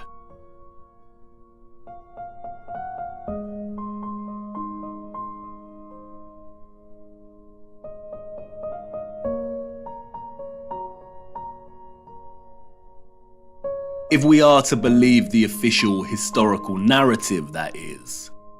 If we believe the narrative of the Crusades and Ottoman Habsburg Wars, of the continual warring between West and East, then the presence of the crescent symbolism displayed on many so-called medieval European coats of arms and crests indeed makes no sense. Perhaps this is just more cultural appropriation, but the narrative becomes very unconvincing when we turn our attention to the structures themselves. Why was the Hagia Sophia Holy Grand Mosque originally constructed as the Church of Hagia Sophia by the so-called Roman Empire? It remained a church, we are told, for almost 1,000 years. Its 4 minarets were constructed after the Ottoman Empire took the region. But look at its original design. It does not resemble a traditional cathedral whatsoever. And we see this over and over again. The Cathedral of Cordoba in Spain, originally erected as a mosque in the 8th century, and then converted to a cathedral in the 13th century. We see right here the conflation of both styles of East and West. Interestingly, the structure also features the red and white striped arches, indicative of power stations that we find throughout so many impossible structures. And even without their unconvincing narratives of structures passing between cultures, we still see the presence of both styles in many structures that do not have this narrative attached to them. St. Mark's Basilica and the Doge's Palace in Venice look extremely Eastern, as does the Brighton Pavilion in England. These structures were impossible for all of those, East and West, in the official narrative, unless they had advanced technology, which the narrative tells us they did not. The official narrative tells us tales of architects being inspired and influenced by the structures of East and West alike. But remember, at the time these structures were built, the people didn't have accessible transportation. Journeying between continents and countries took weeks, and they had no cameras to document the structures in order to be able to replicate them with such accuracy in the first place. Why don't synagogues have their own unique particular style, like mosques and cathedrals? We see this fusion of architectural style everywhere. We see water pumping stations that resemble cathedrals. We see water towers that resemble castle turrets.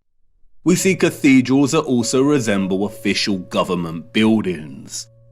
All these structures belong to one whole, unified civilization. That's why we find so many ruined cathedrals in the Middle East. They were destroyed and ruined during the Great Reset and after to solidify the falsified narrative. That's why we see the crescent moon in old 19th century photographs in areas it should not be. This is Brazil. Look closer. Even today, Brazil's Muslim population comprises a total of 1% of the country. So why is this crescent present at the top of one of these antennas in the 19th century? Why is it present in San Francisco in 1905? Why do we see many structural antennas composed of both the cross and crescent moon? In many of the old photographs, we see many structures without any religious symbolism, but just standard antennas. And what about all the unusual antennas we see? Many of the antennas functioned as symmetrical instruments to enhance ether extraction and to transmit energy to other antennas. They were never signs of different religious factions in the old world. They were most likely later designated these meanings to fracture the unification of the old world and its understanding of God. Even the mainstream narrative admits that it was not until the 19th century that the crescent moon even became associated with the Ottoman Empire, and it wasn't until 1950 that the symbol became the emblem of Islam. The symbols of the crescent and cross are much more complex than most realize. In the context of the antennas, they are likely a symbolic homage to the alchemical mercury that made them function in the first place. But the crescent and cross also have broader implications that are related to the holy, energetic and ethereal workings of our realm. We will be returning to these symbols later. This is not meant to discredit the meaning of these symbols today. Symbols evolve over time, but this evolution was carefully orchestrated by our controllers. It is also not to discredit God, and this point is crucial. I understand that much of this may trigger some people, but it is imperative to understand that religion, in an institutional sense, was created by our controllers as a means of control. Many religious organizations today are corrupt and use religion as a front when their true allegiance lies with the psychopathic controllers of our realm. Religion was an essential tool of deception to justify the old world's infrastructure. Religion is not synonymous with an understanding of God, faith, and prayer. And it is also not to discredit the life of the Son of God. No, and this is crucial, and you will see why later in our journey. And in many a sense, this is what Christ tried to teach people, to see through the deception and manipulation. And when thou prayest, thou shalt not be as the hypocrites are, for they love to pray standing in the synagogues and in the corners of the streets, that they may be seen of men. But thou, when thou prayest, enter into thy closet, and when thou hast shut thy door, pray to thy Father which is in secret. You see, the scriptures are more accurate than most understand. They are at once historical accounts, instruction manuals for living, and sacred texts of prophecy. There are a handful of texts that are so important that the enemy has been desperately trying to steer people away from them in recent times. And you will see why this is of utmost importance later in our journey. Stay with me, the best is yet to come. And it doesn't end there. The basis for the alchemical symbol of Mercury, we are told, was a caduceus. And we see the caduceus throughout the remains of the old world.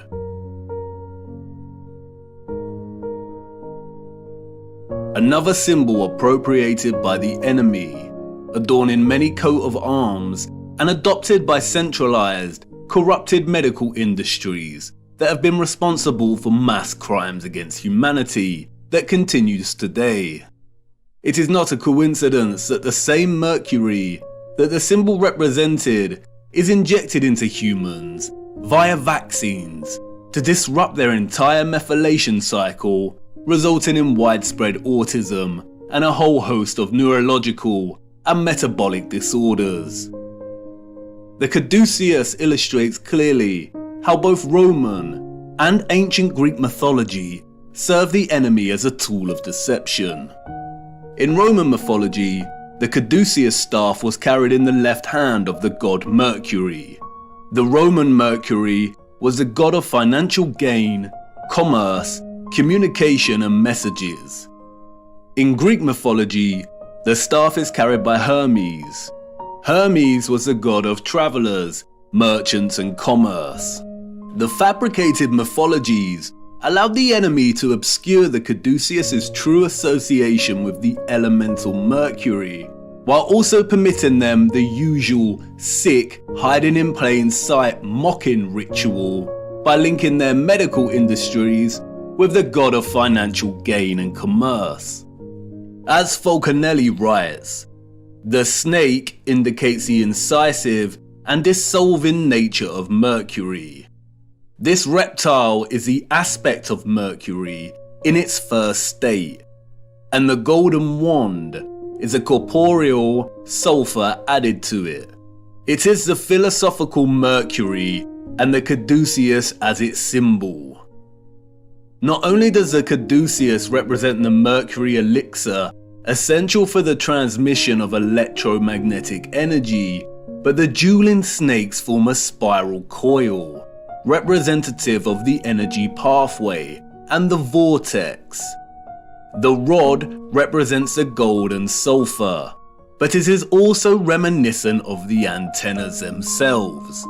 And just as the mythologies hide in plain sight, the wings here represent the connection, the communication, the messages, the signals between antennas in the electromagnetic grid, and also the connection between the antennas and the ether itself. After all, the Roman god Mercury was known as the messenger of the gods. And it's hiding in plain sight throughout alchemical art and illustration. We see the eagle and the lion. We see the caduceus. And we see similar geometries and objects that adorn the top of the old world structures. And yet it is still difficult to imagine the energy grid.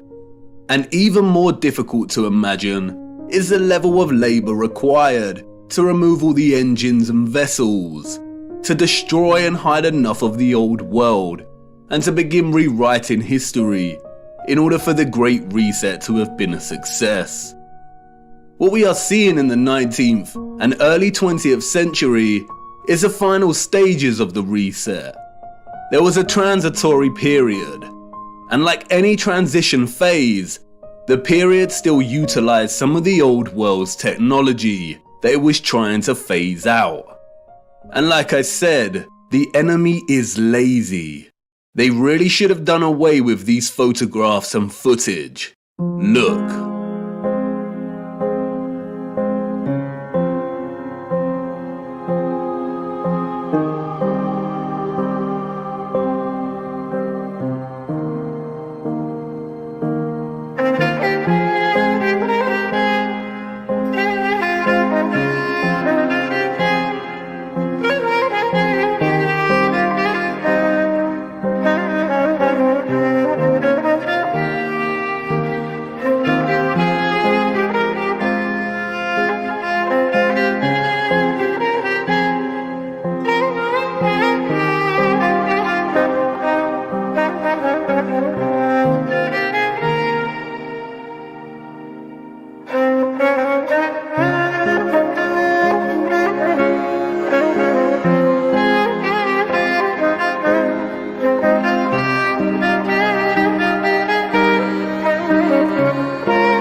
Whoa.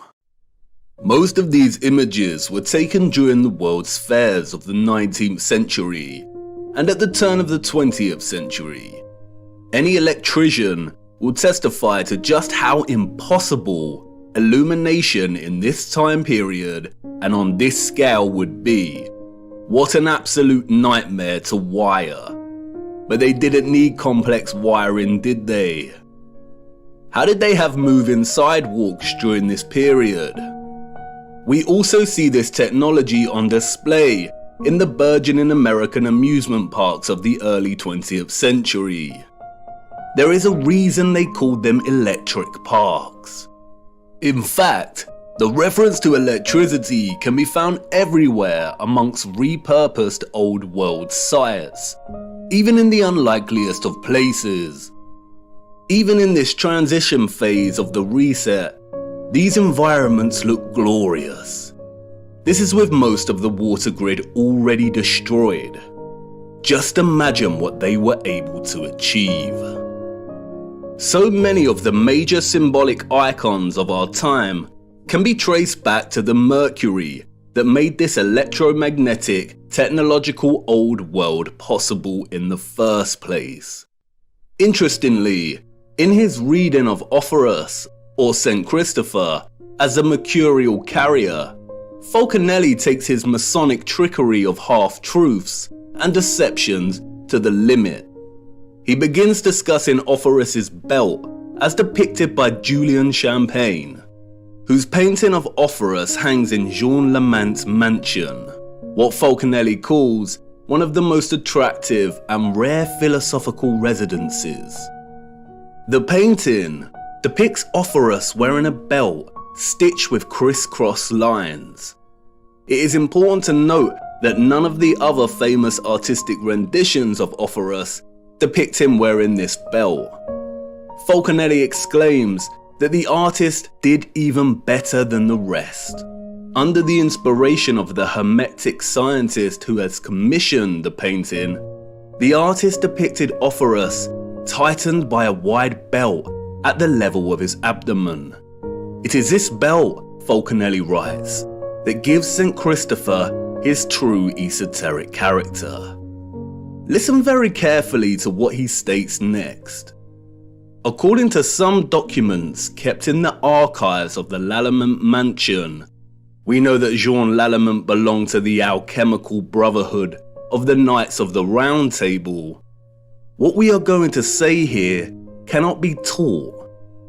Orpheus's belt is the sign that all philosophers recognize as the external mark that indicates the extreme, intrinsic purity of their mercurial substance.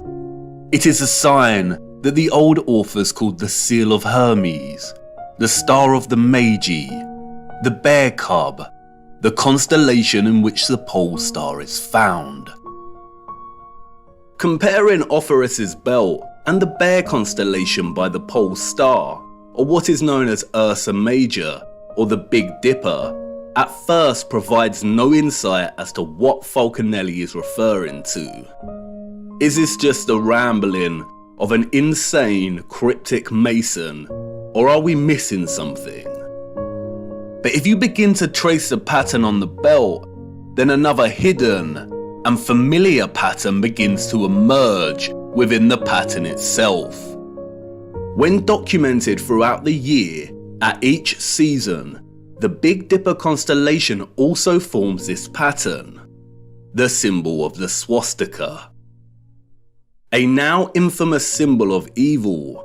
What many do not know is that according to the official narrative, the swastika was one of the most widely used symbols throughout history and different cultures. It is an important symbol in Asian countries, representing Hinduism, Jainism, and Buddhism. It was used by the so-called ancient Greeks and Romans, the Druids, the Celts, Native Americans, early Christians, and so on. We see it in mosaics, rock churches, bracelets, rose windows, crosses, pottery, clothing, and flags. We see it everywhere throughout time and culture. Interestingly, Swedish and Norwegian power companies used the symbol in the late 1800s and early 1900s to represent electric power stations and hydroelectric stations. This connection cannot be purely coincidental. The task of erasing memory and history is not an easy feat. It takes time. Out of all the symbols, this is the one that the enemy had to corrupt and dilute the most by appropriation. Not just because of its now lost association with electromagnetism, but because, as Falconelli let slip, its original association with Mercury's involvement in the old world's power grid. Like the Caduceus's spiraling snakes, it depicts a vortex that Mercury produces in the presence of electromagnetism. The swastika is the vortex. It also represents another vortex, the one below Polaris and the Big Dipper, at the center. The same vortex that NASA has teased hiding in plain sight here on Earth and in their representation of other planets' poles. It is the same vortex that Mercator and others documented in maps and writing. The whirlpool surrounding Rupes Nigra and located at the North Pole. Interestingly, scientists have recently discovered large natural stores of the so-called toxin mercury at the North Pole. They are worried about it melting and causing toxicity. Of course they are. As Kevin Schaefer writes in the National Geographic article, it turns out that not only is there mercury in permafrost, but the Arctic is also the biggest pool of mercury on the planet. Is this another mocking on their behalf, or is there actually a vast amount of mercury at the north? We will return to this much later in our journey. The noble metals and their original location on Earth are very important, and it is the scriptures that hold the answer. The old world knew. They knew the Earth they walked upon better than anyone else. They knew the alchemical metals, gold, iron, copper, mercury, and so on, could be fused in ways that allowed them to access the ethereal electromagnetic energy. They knew that Ophorus, the alchemical mercury, could elevate the Christ, the alchemical gold, and carry him to the masses. It is not a coincidence that the path Ophorus carried Christ was across the river, across water. The legend of Ophorus is a symbolic and metaphoric totality of the old world's energy system. You have a question, and I have a feeling I know what you're going to say. You want to ask about the maps, Mercator and such. If they have fabricated history, distorted so much symbolic meaning, and lied about those that came before, how can we trust these old maps and accounts of the North? How do we know that Hyperborea is a real place and that there is a vortex in the center? That's the spirit, an important question. Unfortunately, we cannot trust the maps, and I need to show you why. And it's now time to talk about the clocks. For you see, there is another map, hidden and long forgotten, the oldest map of them all. And it's not perfect by any means, but it's all we have. Come, it's time to lift another veil.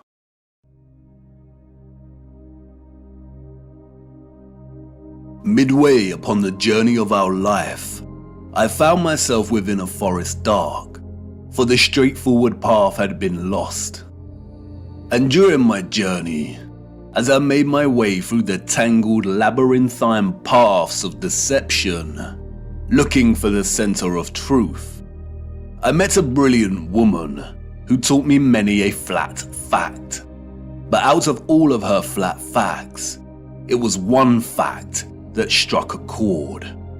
She showed me the maps of old and asked me to find the key anomaly, the one error that all maps contained. I pointed to the varying representations of unknown land masses, to Hyperborea. She shook her head. No, find the glitch.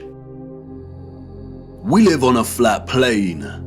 Our world is an electromagnetic terrarium, surrounded by an ethereal sea of water. And like all terrariums, after initial creation, they begin to form their own self-sustaining atmosphere. The sun and the moon journey above our flat realm in concentric spirals. There are 5 prominent circles of latitude, we are told.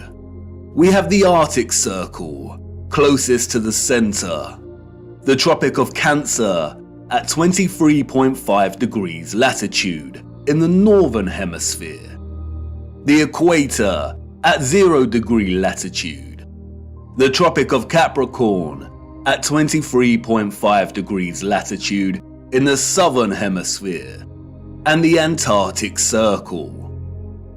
The sun journeys from the equator at the March equinox up in concentric spirals to the Tropic of Cancer. When the sun is in this position, the northern hemisphere experiences summer and the southern hemisphere experiences winter. After which, the sun turns and begins making its way back to the equator. The word tropic stems from the Latin word tropicus, which means pertaining to a turn. The sun journeys back, taking the same concentric spiral path, and reaches the equator again. It then keeps going and reaches the Tropic of Capricorn. When the sun is in this position, the southern hemisphere experiences summer and the northern hemisphere experiences winter. After a time, the sun turns and begins making its way back to the equator for the March equinox. The equinox occurs when the sun is journeying the circle of the equator, and those living along this line of latitude will see the sun directly overhead at a 90-degree angle at solar noon. The March equinox marks a season of spring in the northern hemisphere, and the September equinox marks a season of autumn. If you live in the southern hemisphere, this is reversed, and the September equinox marks spring and the March equinox autumn. It is important to note that the sun never reaches the Arctic Circle, nor does it reach the Antarctic Circle. It never reaches the poles. It journeys to the tropic circles and then turns back. The point at which the sun reaches its most northerly and southerly excursion relative to the equator is called the solstice. Solstice comes from the Latin word solstitium, which means point at which the sun seems to stand still. And indeed, many do note that the sun seems to stop on the solstices. And this is because, in a sense, it does. It reaches the most northerly and southerly excursion and turns back. But why the Tropic of Cancer and Capricorn? Who names these circles of latitude? Our historical ancestors did. They had clocks that not only told them the seconds of the hour, the hours in the day, but also the moment of dusk and dawn and the current phase of the moon. Their clocks understood the true time, the bigger picture. They understood the celestial clock. The stars above us, beyond our firmament, and in the waters above, revolve at a constant 1 degree every 4 minutes, from east to west, that is, anti-clockwise. This means they revolve at 15 degrees each hour. 15 degrees multiplied by 24 hours is 360, a full circle. The stars above are fixed. They do not stray from their anti-clockwise journey, but revolve and complete a full circle every day. Our ancient, historical ancestors knew this. They assigned the stars above into fixed constellations. They divided the 360-degree circle of the sky above into 12 divisional arcs of 30 degrees, in which each constellation of the zodiac resides in. They designated each constellation in each 30-degree arc with an anthropomorphic symbol, most of which are animals. Zodiac is an interesting word. Zodiac, the arcs of the zoo. Yes, the parallels with Noah's Ark are strikingly obvious. Each constellation of the zodiac moves from its fixed position in the waters above at 1 degree every 72 years. The stars in the circle above us are fixed in their positions, but every 72 years, the entire circle shifts 1 degree. This is what is called the precession of the equinox. Remember, each arc is 30 degrees. If we multiply 72 with 30, we get 2,160 years.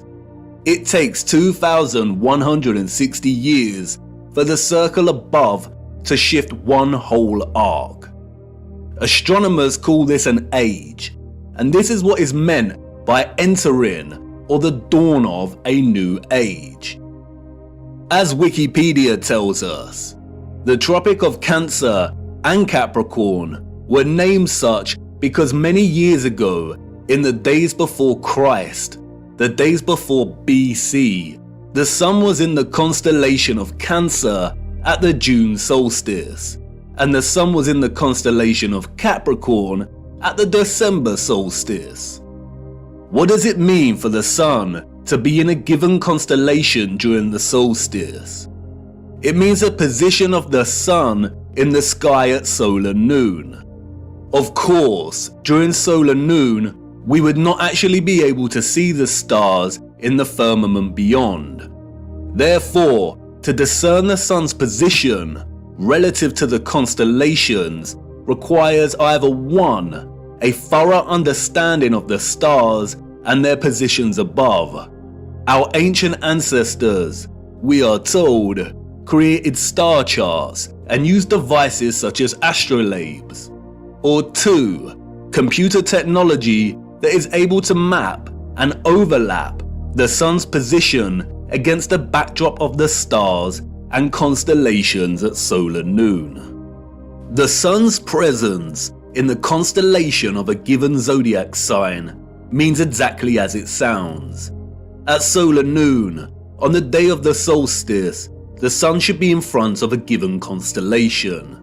Look closer at the zodiac wheel featured on the dial of these clocks.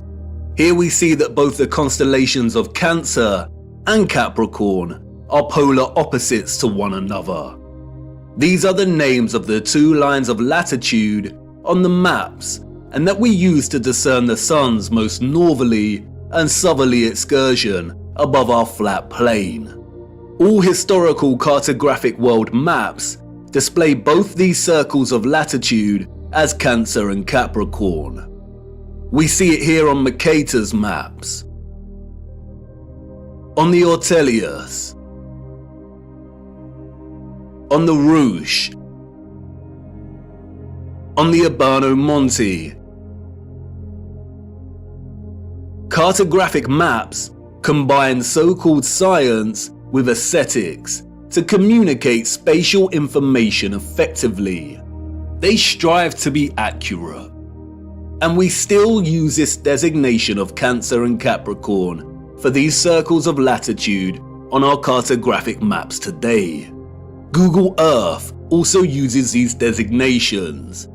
But why? As Wikipedia states, when this line of latitude was named in the last centuries BC, the sun was in the constellation Cancer at the June solstice, the time each year that the sun reaches its zenith at this latitude. Similarly, When the Tropic of Capricorn was named, the sun was in the constellation of Capricorn at the December solstice. And the wheel of the zodiac makes this very easy to understand. For instance, if the sun is in any given constellation at solar noon on the June solstice, then its counterpart on the December solstice will always be in the constellation opposite to the June sign. And this is represented with a straight vertical line. If, for instance, the sun was in the constellation of Aries at the June solstice, then it will appear in the constellation of Libra in the December solstice. If the sun was in the constellation of Pisces at the June solstice, then it will be in the constellation of Virgo during the December solstice. These signs are, in a sense, bound in their opposition to one another. And this is where it becomes interesting. The vertical line here represents the tropic circles and their respective constellations during the solstices. But they are governed by another circle of latitude, the equator. On the wheel, this is represented by the horizontal line, and you'll see that the lines form a cross. The equator and the tropic circles are bound in unison by this cross. Remember, the zodiac is the clock face of the circle of stars above us. When one turns anti-clockwise, the rest follow. And just like the signs of the solstices, the left hand of the horizontal line here represents the constellation the sun is in during the March equinox, and the right hand side representative of the sign during the September equinox. And it is the left hand side of the cross, the March equinox, or what is referred to as the vernal equinox, and its zodiac sign, which acts as a reference point for the entire celestial coordinate system. It's called the first point of Aries. The naming of this reference point after the sign Aries is arbitrary, or so they say. We also use it as a reference point for naming the age we are in. And if we start in the age of Aries, we can illustrate the precession of the equinox and the designation of constellations to their corresponding circles of latitude quite clearly. For instance, if the sun is in the constellation of Aries during the March equinox, then we have the Tropic of Cancer and Capricorn. We also see that the sun will be in the constellation of Libra during the September equinox. Now the stars above us are revolving anti-clockwise from their usual fixed positions at 1 degree every 72 years, and a whole zodiac arc every 2,160 years. So let's jump 2,160 years to the age of Pisces. The sun is, of course, in Pisces during the March equinox. We have the Tropic of Gemini and Sagittarius, and the sun in Virgo during the September equinox. You'll no doubt have noticed that the wheel represented here turns clockwise, and that's because it's a representation of the constellations, as if your view was outside of the firmament and looking down on the stars. If you were standing underneath this wheel and looking up, it would rotate anti-clockwise. I am using the clockwise representation because it is the best way to illustrate the precession of the equinox. This rotation keeps shifting one arc every 2,160 years until the wheel makes a full circle, or what is known as a great year. Why is this important? What we see here, and what the mainstream narrative confirms, is that the tropics of Cancer and Capricorn occurred during the age of Aries. For the last 2,000 years or so, we have been in the age of Pisces. Remember, an age lasts for roughly 2,160 years. And we are now on the cusp of entering into the age of Aquarius. On June 2020, during the solstice, the sun entered the border of Taurus, and therefore the transition has already begun. And Google will tell you this yourself if you search. A new age, or a precession of 30 degrees into a new constellation on the March equinox, is not some new age, pseudo-spiritual fantasy of astrologists and yogis alike.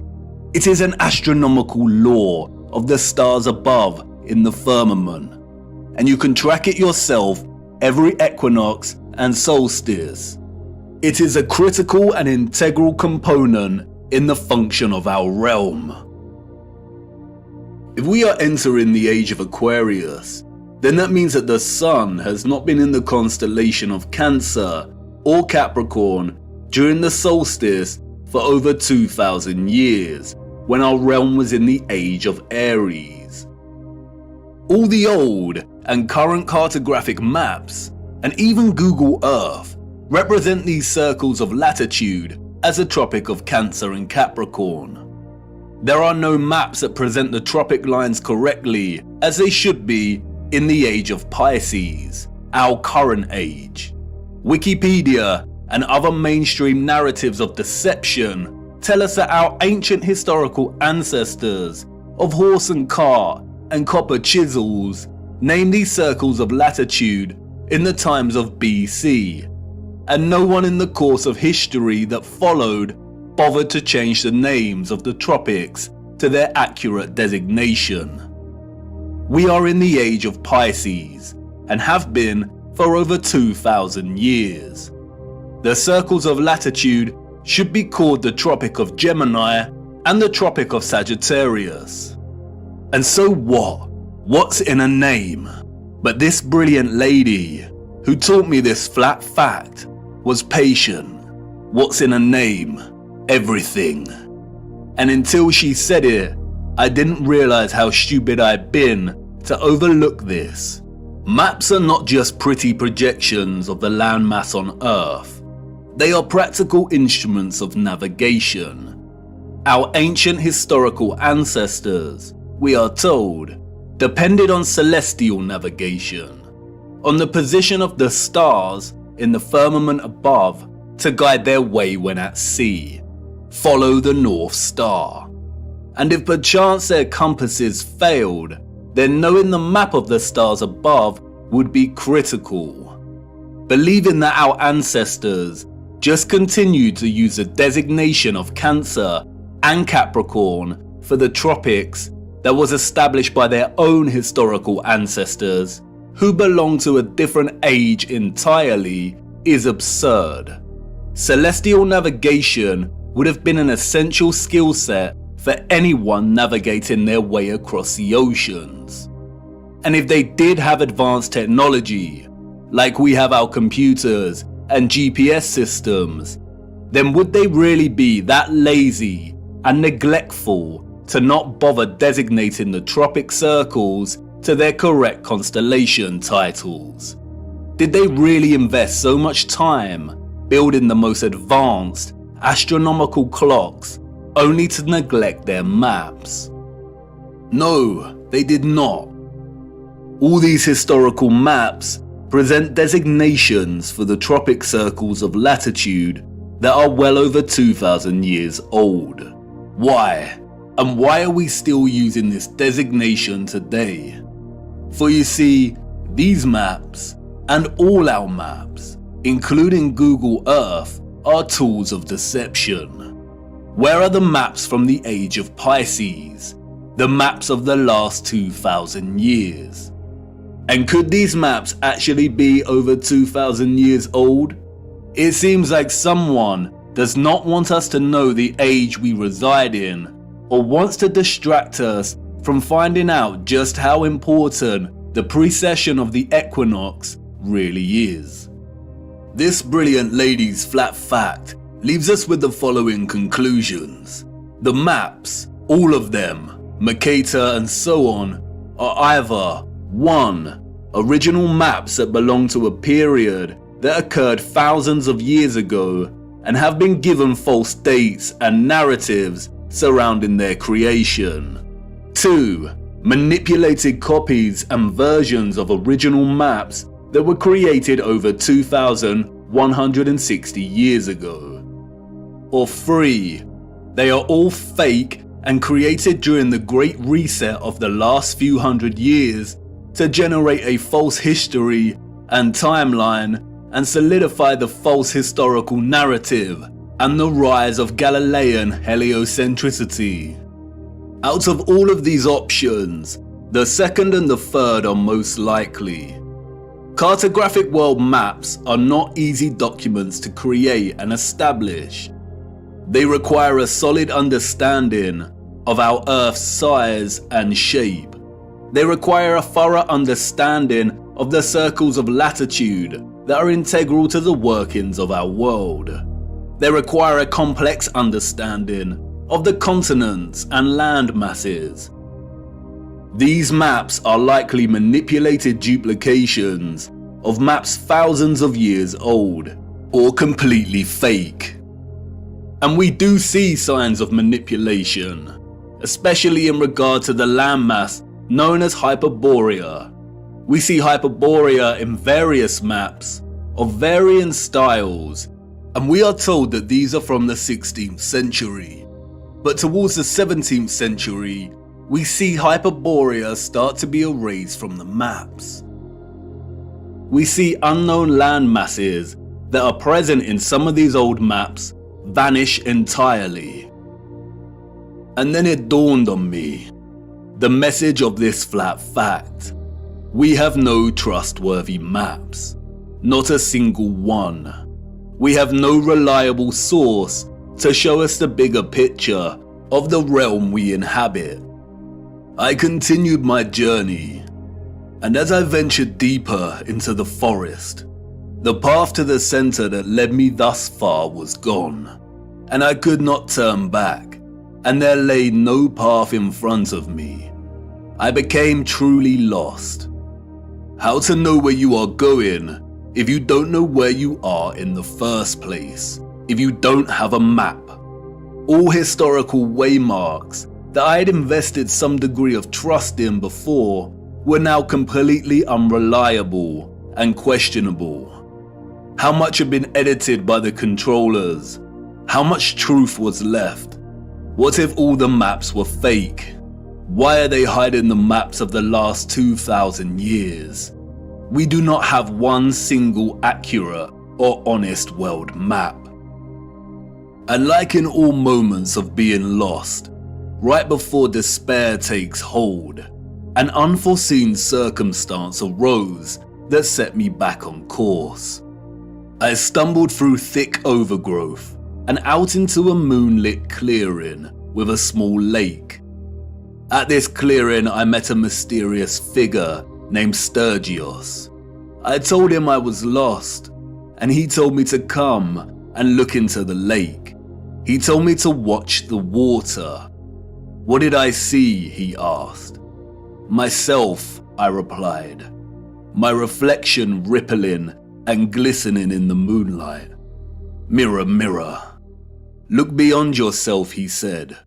What do you see? And there it was, just as it had always been. Mirror, mirror, way up high. Mirror, mirror in the sky. Mirror, mirror, oh how they lie.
It cannot be. All this time, hiding in plain sight. A distorted, unreliable yet steadfast reflection. A quasi-photographic image of both our known world and what is this? This is the unknown world. Thank you, Sturgios, for all your work. Sturgios has mapped out each continent to the minutest detail. His work is meticulous. He has mapped time zones, seasons, flight paths and distances. The first true flat Earth map, and it is of utmost importance primarily due to the unknown landmass over here that Sturgios has named Terra Vista, after the Aberno Monte landmass of the same name. Why have we never heard of this land before? If the area here is our known world, then the realm is absolutely enormous. But wait a minute. Sturgios' presentation of our known world here maps the 5 prominent circles of latitude. We see the Arctic Circle, the Tropics, the Equator, and the Antarctic Circle. And Sturgios has mapped the Sun's concentric journey around these circles of latitude, mapping seasons and time zones with the utmost precision and accuracy. So what's going on?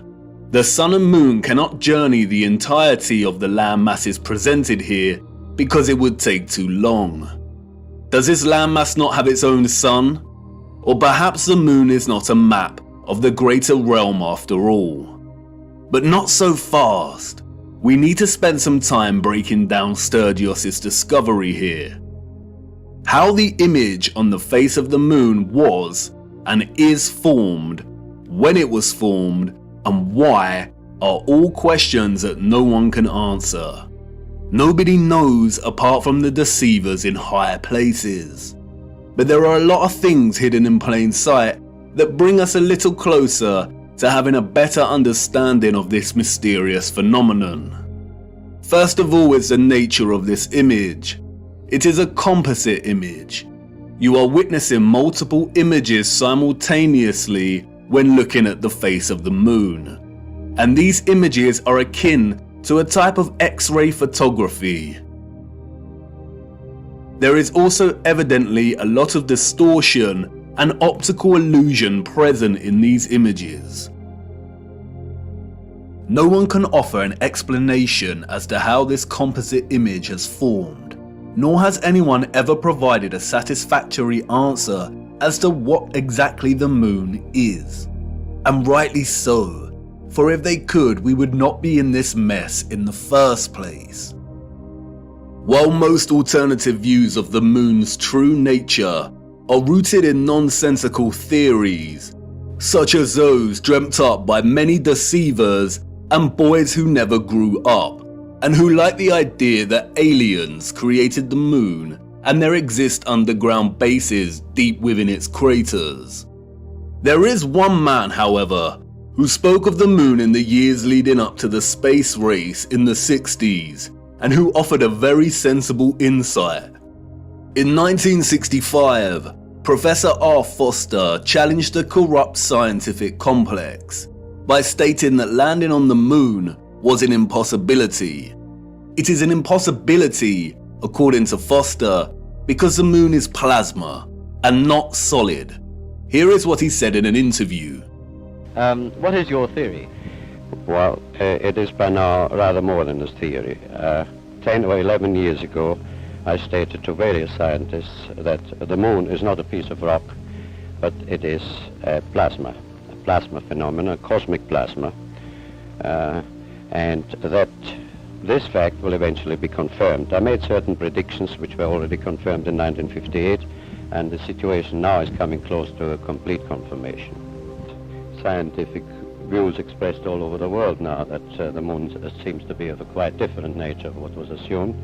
But the Americans and Russians are thinking of landing men on it. Well, that will never happen. Not on the Moon. On Mars, on Venus, on other planets, yes, but the Moon is definitely, as I assert, a plasma. Like most that speak out, Foster was most likely controlled opposition. Notice that he says it is possible to land on other planets, but not the moon. It is likely that it was his task to introduce a half-truth, that the moon is a plasma phenomenon, only for his claims to be, quote, debunked and proved wrong, unquote, a few years later, after they staged the moon landings. Since Foster's claim, however, our own access to technology in recent years has allowed us to investigate the moon in more detail. And through this we see over and over again varying instances of the moon behaving in a way that debunks a lie that it is a ball of rock. We see with our own eyes a semi-transparent moon, either at night or while there is still daylight. We see the sky through the moon. Sometimes it is even possible to see stars directly through the moon. Many have repeatedly demonstrated that moonlight is colder than the shade at night, and therefore it cannot be reflected sunlight as it possesses no residual warmth. We also know that spherical objects do not reflect light. By the laws of reflection, the light concentrates into a highlight point and does not reflect. You can also see frequent crescent moons when both the moon and the sun are within close proximity of each other, meaning that it is impossible for the sun to be casting the Earth's shadow onto the moon. So if the moon is a plasma phenomenon, then how could this be formed in the first place? It is in the appropriation and demonization of the symbol of the swastika that we find some very interesting insights. The existence of a vast amount of historical literature and symbolism suggestive of a vortex opening in the center of our world is too prevalent to be coincidental. We have looked at much of this before, but strangely enough, in the years preceding and during the complete demonization and eradication of the swastika's association with the vortex, we find some additional information regarding this central vortex that is astonishing.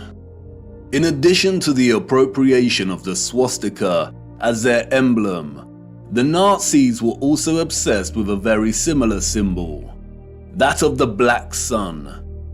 Prior to the rise of the Nazi regime, there existed an occult secret society within Germany called the Thule Society, sometimes alternatively pronounced Thule, that had sub-factions within it. One of these sub-societies, we are told, was the Black Sun Society.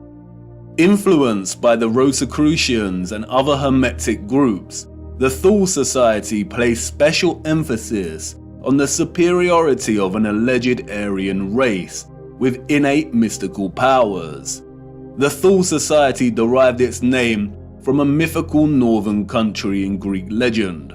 Thule was supposedly a land located furthest north. Others have called it Hyperborea. The Thule Society believed, we are told, that an elder race, the Aryans, colonized our Earth, and they were located within the center of our hollow Earth. Admiral Byrd, the military Antarctic explorer, also made reference to a hollow Earth with an entrance at the North Pole. The Thule Society also believed that the Black Sun was a big ball of primer materia that existed in the center of the Earth and emanated radiation in the form of real energy. This energy has many names. Some have called it Chi, astral light, odic forces, or orgone. In 1933, the main architect of the event known as the Holocaust, Heinrich Himmler, acquired Wewelsburg Castle, a wonderful piece of old-world infrastructure and technology.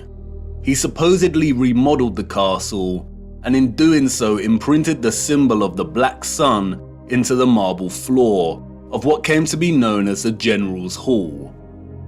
Much of what has surfaced regarding the German secret societies before and during the Nazi regime is deliberate misinformation. carefully controlled with the sole intention of distraction and demonization. The misinformation regarding these societies has served to further fuel the UFO and alien agenda, which many, such as Jordan Safer, David Wilcock and Corey Goode, have since latched onto and promoted. They are part of a controlled opposition agenda. They are liars.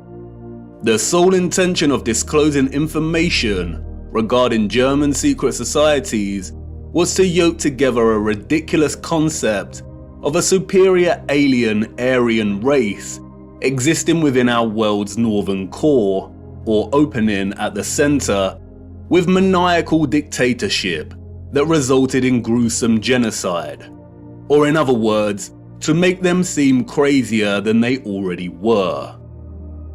The controllers of our realm had to appropriate the swastika and eradicate its symbolic association with the Earth's central electromagnetic and physical vortex. And while I do not think there exists a black sun underneath us, if the notion of this seems absurd and far-fetched, just remember that the majority of the world's population have already accepted that there is some kind of dark sphere beneath them, acting as a source of our world's electromagnetic energy. Heliocentrism has convinced so many that inside their little blue ball hoax, there exists a spherical core of solid iron at a temperature of over 5,000 degrees. Their own black sun. Interestingly, they never represent this iron core with the metal's usual black or dark grey colour associations in their illustrations, despite telling us it is a crystalline sphere of solid iron. Surrounding the iron's solid core is an outer layer of molten iron, and it is because of this hot liquid iron, we are told, that the Earth has a magnetic toroidal field. And millions have accepted this, and these silly diagrams that resemble Satsumas, despite the hard fact that the furthest depth a human has ever drilled into the Earth is a mere 8 miles. The heliocentric model has to acknowledge an inner core energy source because it is in fact a reality, and our world cannot exist without it. It is likely that the notion of a black sun beneath us is more distraction, although it is not as absurd as the heliocentric Satsuma model. We will return to this later. What is important now, however, is that not only have we another instance of the concept of a black core at the center of our realm, and another reference to a central vortex and opening, but we also have reference to energy, or what the Thule Society called Vril, radiating out of this opening. And if this is truly the case, then we have a theoretical model in which both the formation of the sun and moon makes complete sense. What I am going to try and convey now is complex, and I will do my best, but I need you first of all to forget every model of our Earth you have become familiar with. Things may not make sense at first, but by the end it will. Let's start with the realm and the firmament, and then a central opening. And now let's incorporate our known world, as outlined on the moon by Sturgios. And finally, let's add the source, or electromagnetic coil beneath. Whether a magnetic rock or an electromagnetic coil, the source of our world's magnetic field is located at the center and beneath, and any source of intense electromagnetism would produce strong radiation. No one can say indefinitely, but it is highly likely that the concentrated plasma that we call the moon is a result of a unique form of radiation, similar to X-rays, that emanate from this source via an opening or vortex. X-rays, or very strong radiation beams, would, by the laws of physics, emanate from this central vortex in diverging straight lines. Like X-rays, they would also be invisible. the divergent beams would continue up until coming into contact with the firmament itself. X-ray beams differ from light beams and do not tend to reflect. X-rays are like a super powerful form of light, and because their wavelengths are shorter than ordinary light's wavelengths, it means their frequency is much higher. Because of this, X-rays can travel through objects that ordinary light cannot, and it means that X-rays are not reflected easily. There are not many materials that reflect, scatter, refract, or redirect X-rays. And while I'm not strictly saying that X-rays are the cause, any form of strong radiation beams would behave similarly. There do exist some materials that can reflect high energy rays, and it was a man named Lawrence Bragg in 1913 that discovered that crystalline structures reflect X-rays. That's right, crystalline structures, a crystalline firmament. Bragg reflection is used, for example, to focus monochromatic light, and there is a device called a monochromator that uses curved crystal mirrors to reflect X-rays to focus monochromatic light. Standard monochromators use a prism to break down the light. This is a very familiar image, and Wikipedia displays it for everyone to see. It is now associated with an infamous music album. What is the title of that album? They are telling us. This means we're right on track. Radiation beams reflected off of the crystal firmament would likely be redirected down, off-center, and into the ionosphere above our heads. The same ionosphere in which the ethereal electromagnetic energy was harvested from. It is here that the beams will converge and concentrate and generate the plasma phenomenon we call the moon. The idea of electromagnetic rays reflecting from the firmament and converging in the ionosphere may seem preposterous, but there are many homemade experiments you can conduct yourself to prove the power of concentrating light rays. As seen here, the rays of the sun reflected in the concave mirror are able to produce intense heat and start a fire. The reflected light rays focus into a point to generate energy. And remember, radiation beams akin to X-rays are much more powerful than light rays. If the moon is a point of focused, condensed plasma, then it has to occur within one of the layers in the ionosphere above us. All the various inert noble gases in our ionosphere appear at differing layers and altitudes. We looked at how these are charged by the sun's electromagnetism to form the plasma sky. At a certain altitude in the ionosphere, there are two layers of neon and helium gas. It is likely that the sun forms in a similar fashion within these layers. After all, helium is linguistically very similar to Helios. It is likely, however, that the moon is formed at the level of altitude in which the gas krypton is present. Krypton is known for its phosphorescent white light. It is also used to create non-thermal or cold plasma, as demonstrated by contemporary scientists developing this field today. The primary reason that the moon's light is cold and not hot like the sun's is not known, but it is likely due to a polarity produced by their interaction with our electromagnetic field in the ionosphere, the moon being the dielectric negative polarity to the sun's positive charge. The craters seen on the moon are likely from the generation of this plasma. Perhaps it is some kind of plasma emulsion that displays a kind of outgassing or bubbling, much like we see with urethane paint defects.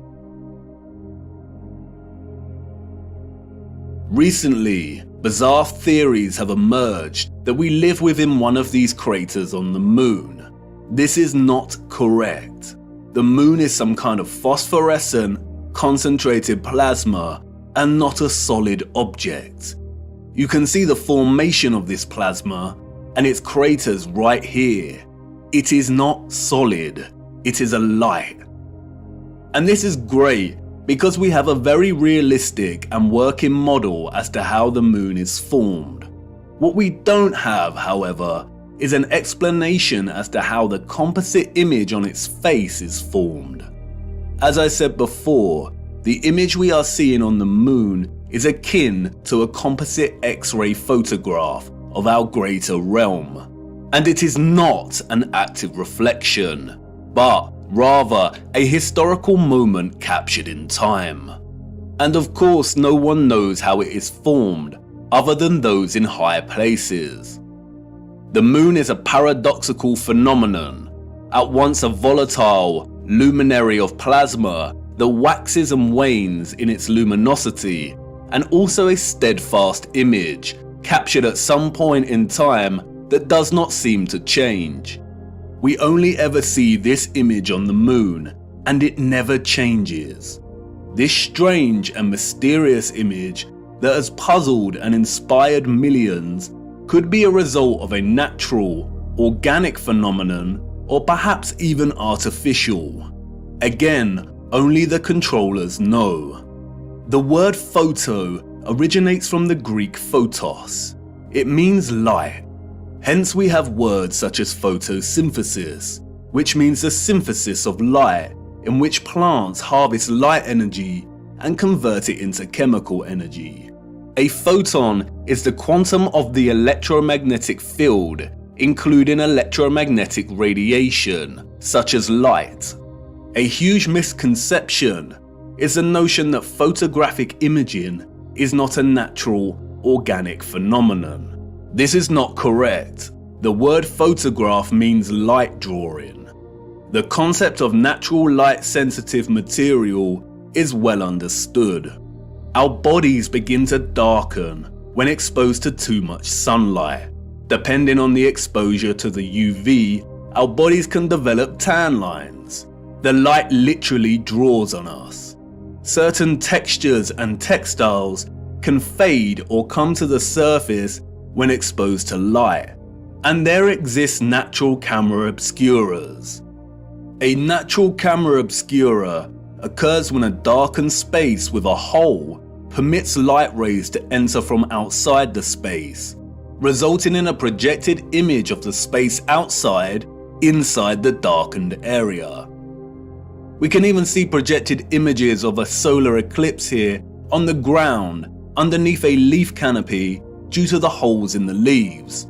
Natural camera obscura was, of course, the inspiration for the early development of photographic technology. Interestingly, the noble gas krypton, the same gas present in our ionosphere, has been used for years, we are told, as an integral component in camera flashes for high-speed photography. It is also an essential component in hyperpolarized MRI scanners. There is also a possibility that the face of the moon is not a natural phenomenon, but was a result of an experiment. Photographic and X-ray films are created through a fusion of a gelatin emulsion with microscopic silver crystals. Because of this, exposure to light is able to capture an invisible latent image. During light exposure, the silver halide crystals grow to visible sizes, and this is what is called printing out the image. Microscopic silver was essential in producing traditional photographic images. Without it, the technology would not have been possible in the first place. Interestingly, in their alignment of noble metals with astronomical bodies, the alchemists designated the moon as having rulership over the metal silver. The birth of modern photography began in 1800, we are told, when the uncle of Charles Darwin tried to capture the image produced in a camera obscura. He discovered that by coating white leather with silver nitrate, he was able to partially capture real-life images. The use of silver nitrate was developed further by Louis Daguerre, who went on to birth the daguerreotype and modern photography. But what is interesting is that silver nitrate goes by another name. They called it lunar caustic, in homage to the alchemists' association between the moon and silver. It's also quite interesting that many Masonic representations of the alchemists depict the sun and moon as reflected rays. And what are the coincidences that the alchemists, who probably didn't exist in the manner we are told they did, associated the moon with the very metal in which traditional photography is impossible without? This is not a coincidence.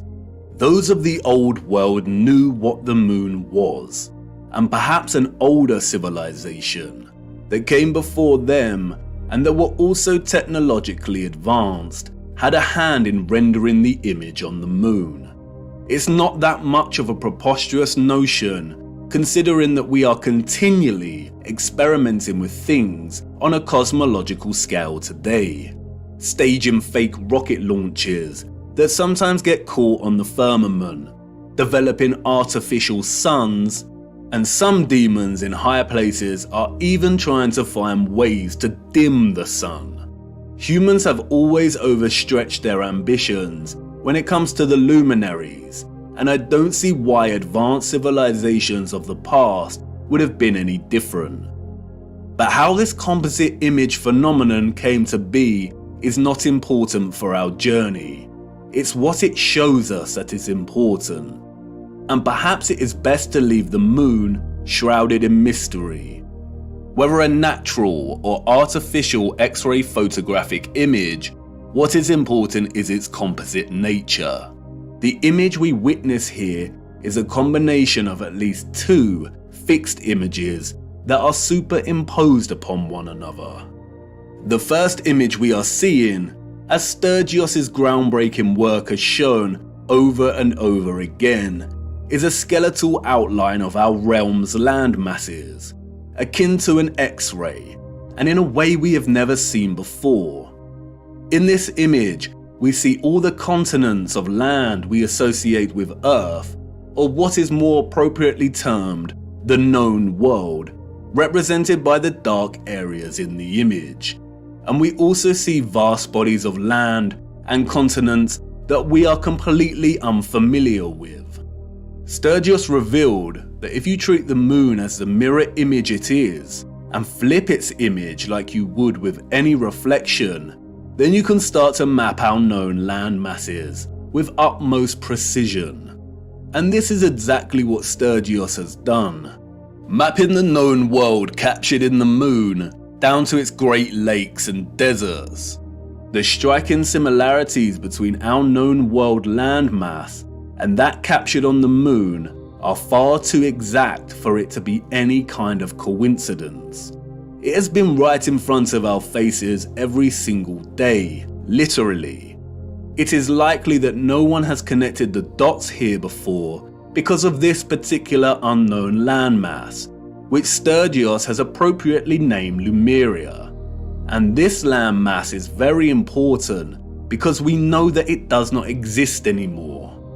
Theories of Lemuria's existence as a lost continent have been around since the 19th century, with most plotting its location somewhere around the Indian Ocean.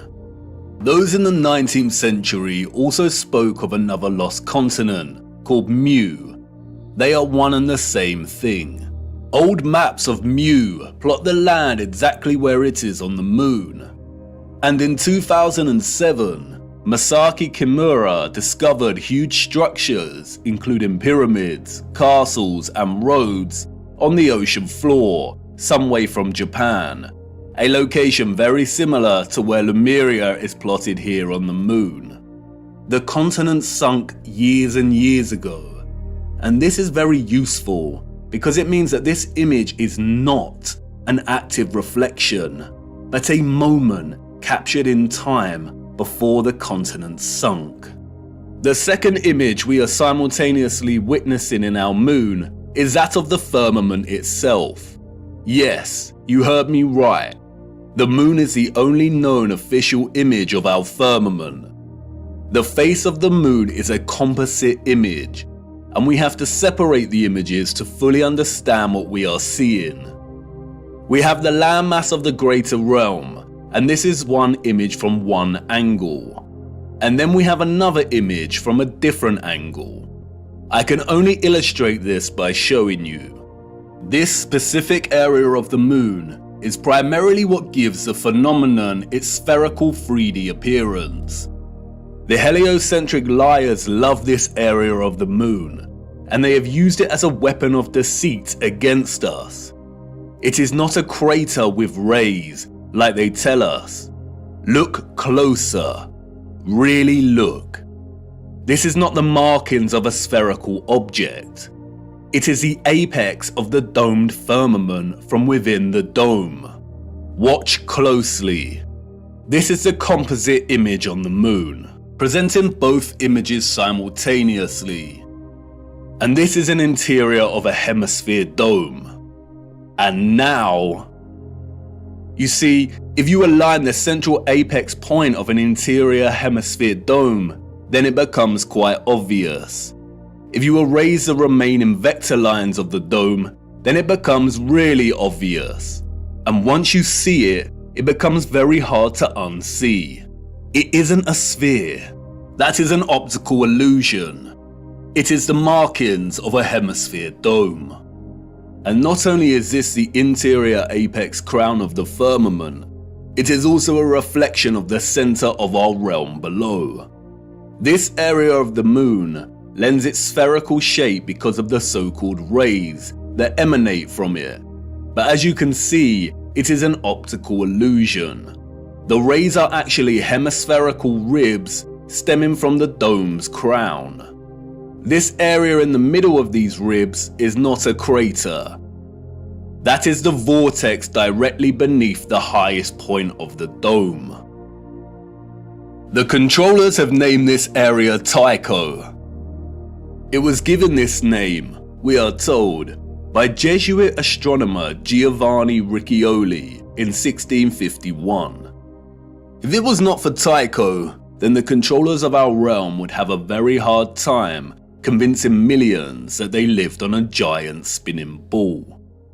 And like with everything else, they have used Tycho to hide things in plain sight.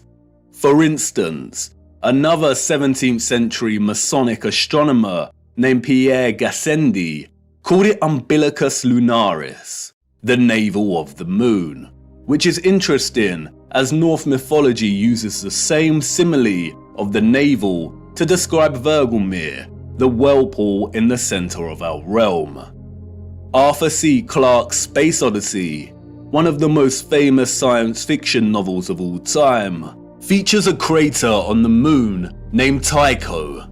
In the novel, scientists find that there is a strong magnetic field emanating from the crater and discover that it is coming from a black cube monolith buried 15 meters within the crater. A black monolith, a rupus nigra, a magnetic black rock.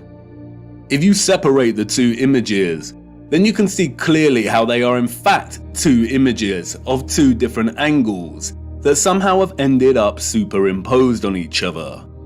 We do not see any oceans or water mass captured in the first image, which suggests there is some kind of X-ray radiation at play. We don't see the vortex at the center in the first image for this reason. And again, no one knows how these images were formed. But if some kind of radiation beams were responsible, then the first image, the land masses of our greater realm, were most likely captured as the rays hit the firmament. And as those rays were reflected into our ionosphere and began forming the plasma mass we call the moon, it is likely that the second image was captured. And that is the image of the firmament, of the structure existing above us. And that's why we can see the outline of this structure, the stars beyond this structure, and the reflection of the vortex and other great deeps below. The moon is a masterpiece of distorted perspective, a plasma embodiment of as above, so below. And it's going to take a lot of work and careful consideration in smoothing out this distortion to try and get somewhere close enough to create a proper map of the world we live in. And because the moon is a disc-like mass of plasma, the first image of the land presents some curvilinear distortion. And you can see it here at the edges as the land begins to warp and wrap slightly. A lot of serious work needs to go into creating a flat projection of this distortion. But it shouldn't be too difficult, because the distortion is only slight around these edges. And that's why Sturgios can map the circles of latitude, seasons, and time zones very accurately. A map without the distortion may look something like this. But important questions remain. If the central vortex is absent from the land image on the moon, then why has Sturgios plotted the land we assume is Hyperborea over here, which is not in the center? And what about all this other land? The sun and moon cannot journey above all of this land, as it would take more than 24 hours to circle all of this, and we know the paths of the sun and moon. And the big one, the one you've been desperate to ask about since uncovering the only map we have. Where is the ice wall that you flat earthers constantly bang on about? Let's start with Hyperborea. And here's where many flat earthers may experience cognitive dissonance. Although Sturgios has plotted Hyperborea here, there is no proof that this is the true Hyperborea. There are a lot of different land masses in this region, and we cannot be sure. It pains me to say that Hyperborea may not exist in the way we have come to believe. Mercator's Hyperborea is likely the work of the Masons to throw us off the real path. And this is what our purpose is all about, isn't it? Digging for the truth is difficult business, and as we dig deeper, we come to realize that artifacts we found before may not be as useful or important as we first thought. We all get it wrong, but stay with me, no need to despair just yet. It is very interesting that the Urbano Monti map was added to the Stanford University map collection and made available to the public in 2017. The same year, the flat earth was gaining huge traction, and people were starting to wake up. It's also interesting that it has been arranged as a planisphere. The huge individual sheets of this map were originally arranged as an atlas projection, but David Ramsey purchased the map in 2016, and the team got to work scanning each sheet individually and processing them digitally to wrap around a sphere. Perhaps the release of Monti's marvelous map was an attempt to keep flat earthers thinking Hyperborea was located at the North Pole, and to perhaps bring back any that were sitting on the fence and hadn't truly woken up yet. A very subtle act of manipulation. But why would they want the flat earth community to keep fixed on Hyperborea? I have some thoughts regarding Hyperborea, but first we must turn to the clocks. Those of the old world knew. They knew exactly the type of earth they lived upon, and it's displayed for everyone to see right here in the astronomical clocks. The zodiac dial here, or what is officially known as the ecliptic dial, on the Prague astronomical clock, allegedly constructed in the 15th century, does not divide its 30-degree constellation arcs equally. It is also off-center from the map behind and appears distorted, and so many clocks of the old world present very similar ecliptic dials. But let's look a little closer at this magnificent Prague clock. As you can see, the zodiac dial contains a border that presents a series of vertical lines. These lines represent a chunk of 5 days, and each zodiac section represents a month. Those of the old world use this dial to track the seasons, the phases of the moon, and to present the date. But in a realm of perfect circles, why are 6 of the 30-degree arcs here represented within a smaller space than the other 6? They all contain 5 subsections, so why are they different? As you can see here, the Prague astronomical clock presents the land of Earth in the middle. Why does the ecliptic dial need to be bigger and off-center with the representation of Earth? The official liars of our realm, the satanic controllers, have an answer, of course. They tell us it is because the ecliptic dial is a stereographic projection. Stereographic projection is a mapping function that projects a sphere onto a plane. All maps are stereographic projections. We have no accurate maps. Wikipedia tells us that the ecliptic plane is projected onto the face of the clock, and because of the Earth's tilted angle of rotation relative to its orbital plane, it is displaced from the center and appears to be distorted. The projection point for the stereographic projection is the North Pole. In their fabricated heliocentric model, the Earth has an axial tilt of 23.4 degrees. The controllers needed to invent the axial tilt to justify the entire spherical lie, to justify the seasons, the vastly differing climates, and to justify the absolute fixed position of Polaris over the true geographic north. The reason Polaris does not appear to move, they say, is because Polaris lies nearly in direct line with the Earth's rotational axis above the North Pole, the North Celestial Pole. Polaris stands almost motionless in the sky, and all the stars of the northern sky appear to rotate around it. Remember, everything in their model is moving at incomprehensible speeds. But we can see with our own eyes that Polaris remains fixed. If they did not invent the axial tilt, or what is known as the obliquity of the ecliptic, then they would have no way to justify this in their fairyland model of orbiting planets. Polaris does not move, it remains fixed. If you are in Iceland or America, you can film a star trail of Polaris, and it remains fixed. But it is not fixed directly overhead in these locations. The only place, we are told, to observe Polaris directly overhead at a 90-degree angle is the true geographic North Pole. You know, that place where no one ventures. And that's why they invented the tilt. They tell us that Earth's true geographic North Pole is tilting directly at Polaris, and as the Earth spins on its little axis, Polaris appears to remain fixed. They tell us that the star's steadfast nature is an optical illusion. But their lies fall apart swiftly when you consider that the entire constellation system of the stars above remain constant. We always see the same stars and constellations.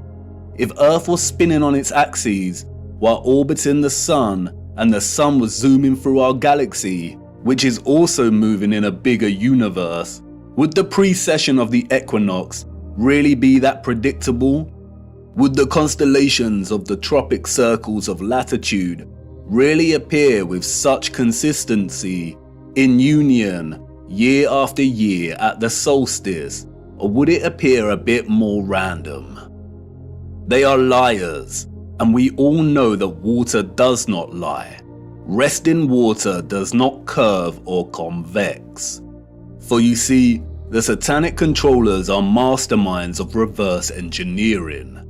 The celestial zodiac ecliptic dial is not a stereographic projection. The entire heliocentric model is reverse engineered science, and they had to start at Polaris and trace their steps back to ensure they justified its fixed, immovable position and made sure it was compatible with their globe. The Prague astronomical clock has been altered drastically over the last 200 years.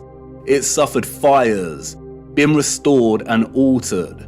And you can see that here in the way the projection of the Earth behind the clock has changed over time from a flat map to a bulging, unsightly sphere.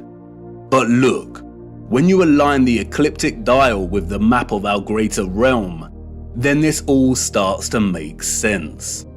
The zodiac constellations appear distorted, despite all having 5 equal subsections, because our location is limited within a portion of the greater realm, and this governs our observational perspective of the stars.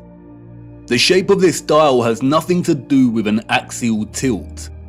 It is designed this way to reflect our known world within this magnetic field pocket. The realm is much larger, and therefore the firmament and circumference of the fixed stars in the water beyond is much larger than the circumference of our own magnetic field. Polaris is here, above the center. And this is so important. They tell us that our magnetic North Pole is separate from what they call true geographic north. Our magnetic North Pole is moving. How can that be? Is that just another one of their lies?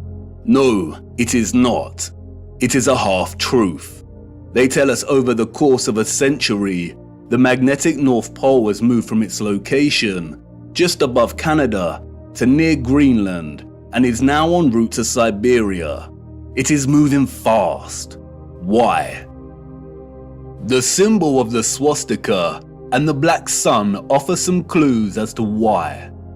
For years now, flat earthers have come to see the magnetic North Pole and geographic North Pole as synonymous, but they are not. As you know, the swastika symbolizes the vortex, but the black sun takes its symbolic message further.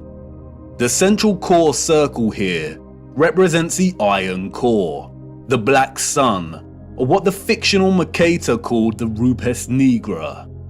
But look closer. There is another ring outside of the central core.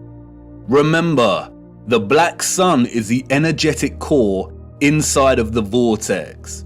And remember also that in the heliocentric model, they acknowledge that the Earth's core is a solid iron sphere, but there also exists an outer core of molten iron liquid. They also tell us that this liquid outer core is responsible for producing our moving magnetic field and poles. This is why the pole is moving, because the magnetic field is not emanating from the solid core, but from a volatile outer core. This is what the second circle here represents.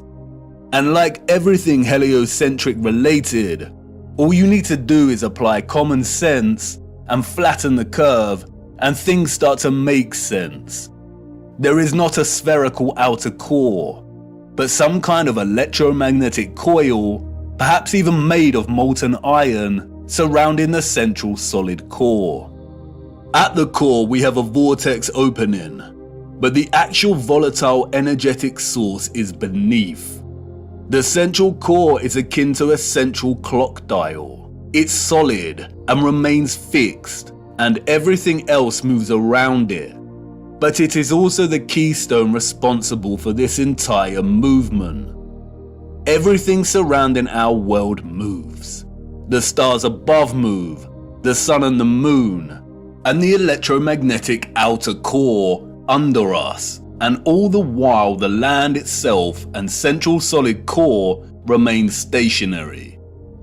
And not only does this outer core move and take our magnetic North Pole with it, but it is highly likely that it moves in accordance with the precession of the equinox, in time with the stars above as they move from their fixed positions, which means that it probably moves 30 degrees of the realm's circumference every 2,160 years. The North Magnetic Pole is slowly moving, and it is as natural as the sun and moon's concentric journey above us. And this is why the symbol of the black sun is a 12-spoked wheel. Each spoke represents a fixed constellation of the zodiac. Each section is an individual age. And the result is a situation like this. Every 2,160 years, our north magnetic pole circles the inner solid core and vortex by 30 degrees. This is why the pole has moved from Canada and is en route to Siberia. It is traversing the outer central circle, or what is more appropriately termed the magnetic circle. We live inside of a perfect clock, inside of God's clock. The sun and moon circle our magnetic North Pole, which is situated roughly at the center of our known world's landmass. But this magnetic North Pole circles the inner vortex and completes a full revolution every 25,920 years, or what is referred to as a great year. Each great year consists of 12 precessional or astronomical ages of 2,160 years each. We are on the cusp of entering the age of Aquarius, and this is why our magnetic North Pole is en route to Siberia. As the North Magnetic Pole circumvents a central magnetic circle, the toroidal magnetic field moves with it.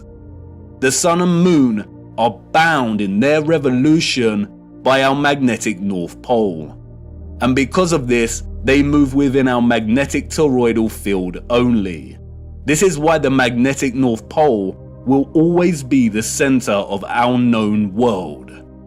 As I said before, the first image of the landmass presented in the moon's face is likely akin to an X-ray image and has not captured any water mass. And because of this, it has only recorded the areas of our realm with high density, such as the land. In the same way, an X-ray image will capture the parts of our bodies with the highest density, like the bone, but not the blood in our veins.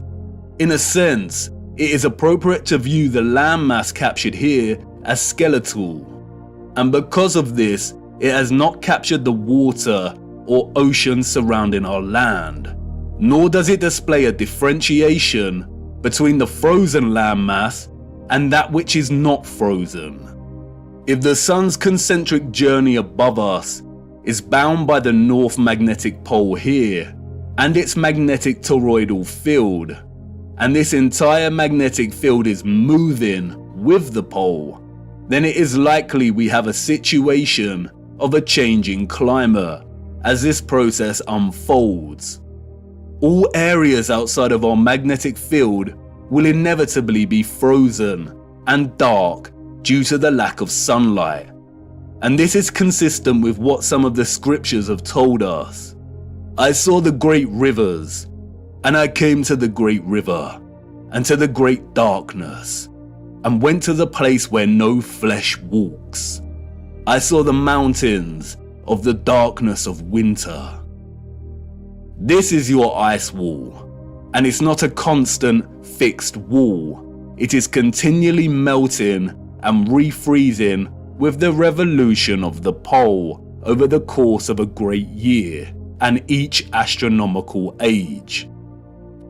Do you now understand why they are terrified of the ice melting, of our Earth supposedly heating up, and why this demonic joke of a man wants to dim the sun? They are using natural climate change due to the rotation of the magnetic pole to justify a whole host of useless measures and money laundering.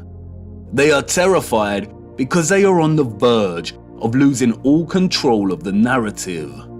We must save the precious Antarctica from melting, the last unspoiled place on Earth. But as you can see, there is no landmass for us to call Antarctica. It is a complete lie. When they refer to Antarctica, there is only the Antarctic Circle, and a lot of the footage at the so-called Antarctica could have been taken at any location around this circle. As you can also see, the land masses of South America, New Zealand and Australia all fall within close proximity to the outer edge of the greater world map, and would therefore be within close proximity to the foundations of the firmament itself. This is most likely the reason there is heavy military presence in these regions. The changing climate, the melting of the Antarctic Circle, is as natural as day and night. It is a macro process of the larger clock we live within. We have already discussed how the constellations that the sun is in during the equinox and solstice form a cross on the zodiac wheel when signaling the age and tropic designation. We'll look closer at the Prague clock again. The central dial of the clock is placed within the center of our magnetic field, and the sun and moon move within this field. Our magnetic field is off-center from the overall greater realm.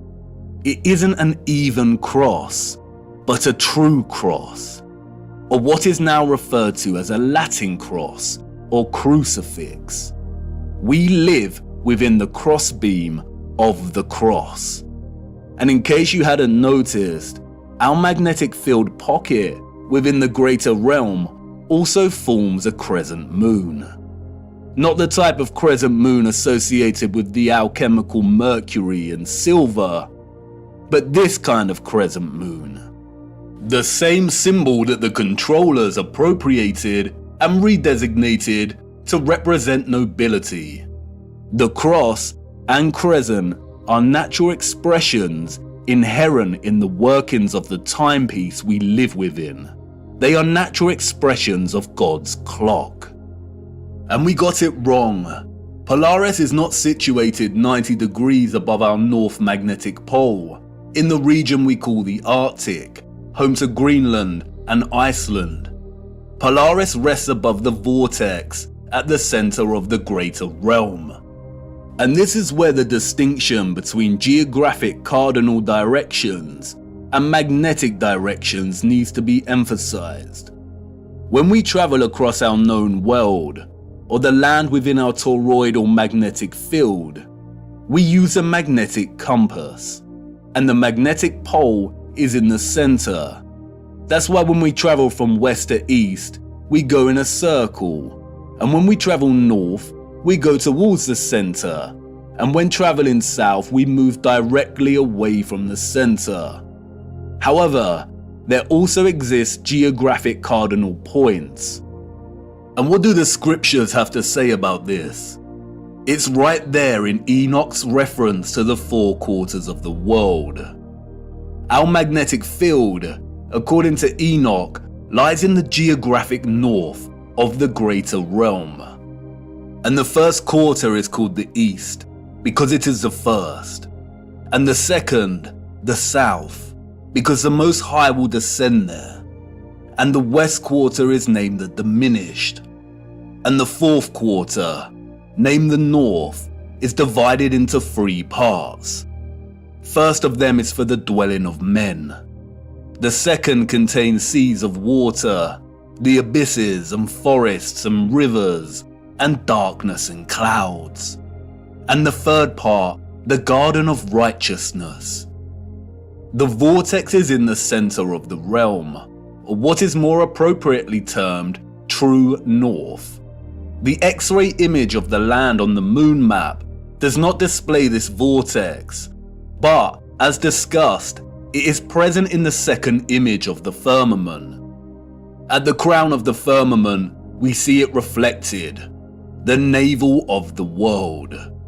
It could be that the garden of righteousness that Enoch refers to, and what is also known as Hyperborea, is located right where Sturgios has plotted it.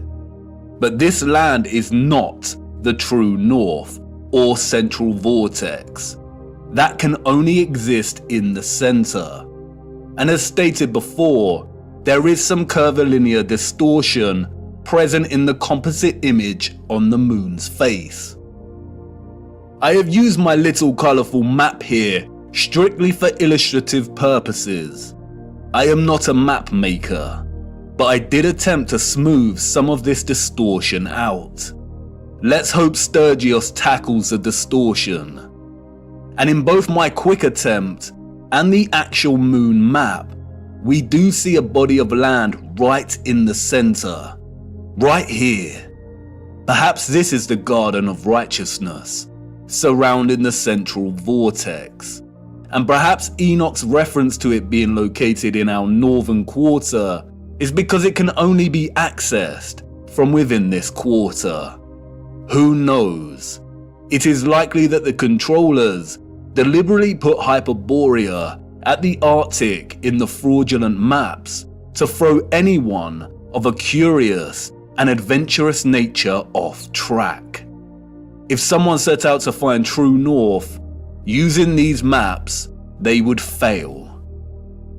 And because of the distinction between magnetic and geographic direction, finding true north would be a monumental feat, even without their deceptions. If anyone wanted to truly journey to the center of our greater realm, they would have a very hard time, and they would need to forsake the compass altogether. If the geographic south of our magnetic field is down here, with the lands usually associated with south, then the central vortex of the greater realm falls within our geographic north. But we would not be able to reach it with the compass pointing north. It is not located at our north magnetic pole. If you use a compass to travel north, you will end up traveling here. If the South Pole is the entire Antarctic Circle, then to travel to the true north, you would need to go south. But even then, this would most likely fail. If the center is made of iron, then at some point it would supersede the southern magnetic pole of our magnetic field. If by chance you were lucky to head in the direction of true north, then the compass would most likely fail altogether due to the iron core. As the mysterious text, the Inventio Fortunata states, here the ship's compass loses its property, and no vessel with iron on board is able to get away. The only way to get to true north is by celestial navigation via Polaris, a skill set that has been generally eradicated from common knowledge. And I bet these oceans are heavily guarded.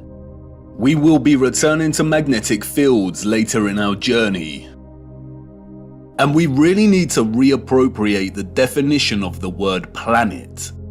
Planet, a smaller subsection or fraction of a much larger plane.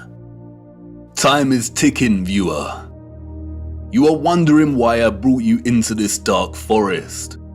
Why is all of this important? Because once upon a reset, the established timeline is a lie. We cannot begin to map our revised timeline unless we start plotting it in accordance with the greater realm we inhabit. We need to apply the astronomical clock, the ages, to get closer to some kind of clarity. We are not out of the forest yet. And can you feel it yet? The entire matrix is starting to crumble. Everything we've ever learned, everything we've ever relied upon to shape our understanding of the realm we temporarily inhabit is now unreliable. And all we are left with is our own eyes. And all we see over and over again is water always seeking its flat level. We see structural remains that those in the history books could not have built. And we see a great evil multiplying. We only have our eyes and old photographs, moments captured in time, the act of photography, the art of juxtaposition, of comparison and contrast. We are so small, our world in the mirror. Where are the maps of the age of Pisces? Where has our history gone? And what has become of us now? Are we that different to those we see in the 19th century? Look at us, desperately searching for lost time. Our boots caked in mud, our entire days spent digging through the deception. Digging and moving the mud. Frantically digging. Tired and aching, but not giving up. And what do we find?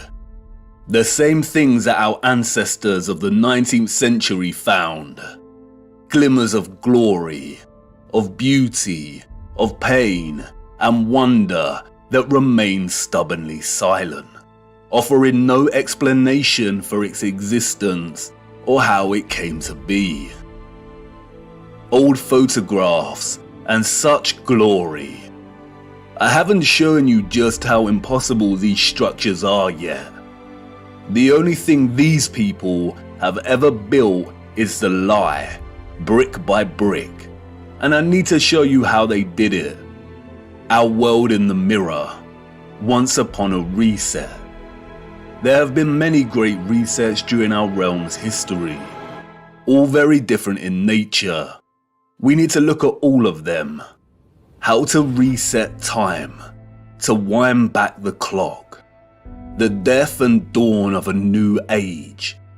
This was not the first reset, nor is it the last. It is happening again right now. Empty cities, such quietness. There is a war going on back home, viewer, and most haven't even realized. A peculiar and irregular type of war. Silent warfare, information warfare, biological warfare. A war as old as time itself. A war between the forces of light and those of darkness. And we're caught in the middle, on the cusp of the dawning of a new age. A war for Aquarius, the water bearer. Watch the water. And for us who fell in love with the truth, and who have resisted the darkness, we've had the armor of God on now for so long. How many of your friends and family have deserted you? How many of them left you stuck in the mud? And you've remained steadfast. But it's time we took a stand and became very loud. It's time to draw the sword of truth. The blind are going to need us because nothing can stop what is coming. The legend of Offerus, bearing Christ, bearing the truth so it can reach the masses. I would try my best to continue our journey, but as things become even darker, the lights will inevitably go out, and our journey may end here. But you have more than you know. More than you need. You've seen enough deception. Do not believe a single thing they say. We have to try and keep moving. The clock is ticking and we don't have much time. We need to go to Siberia. There is something frozen in the ice that needs examining. Come on, it's time to address the big question. Who were the citizens of the future? And it's not what you think. The timeline is wrong, and the maps are fake. This is not the answer. No. For you see, they had a king over them, and not just any king.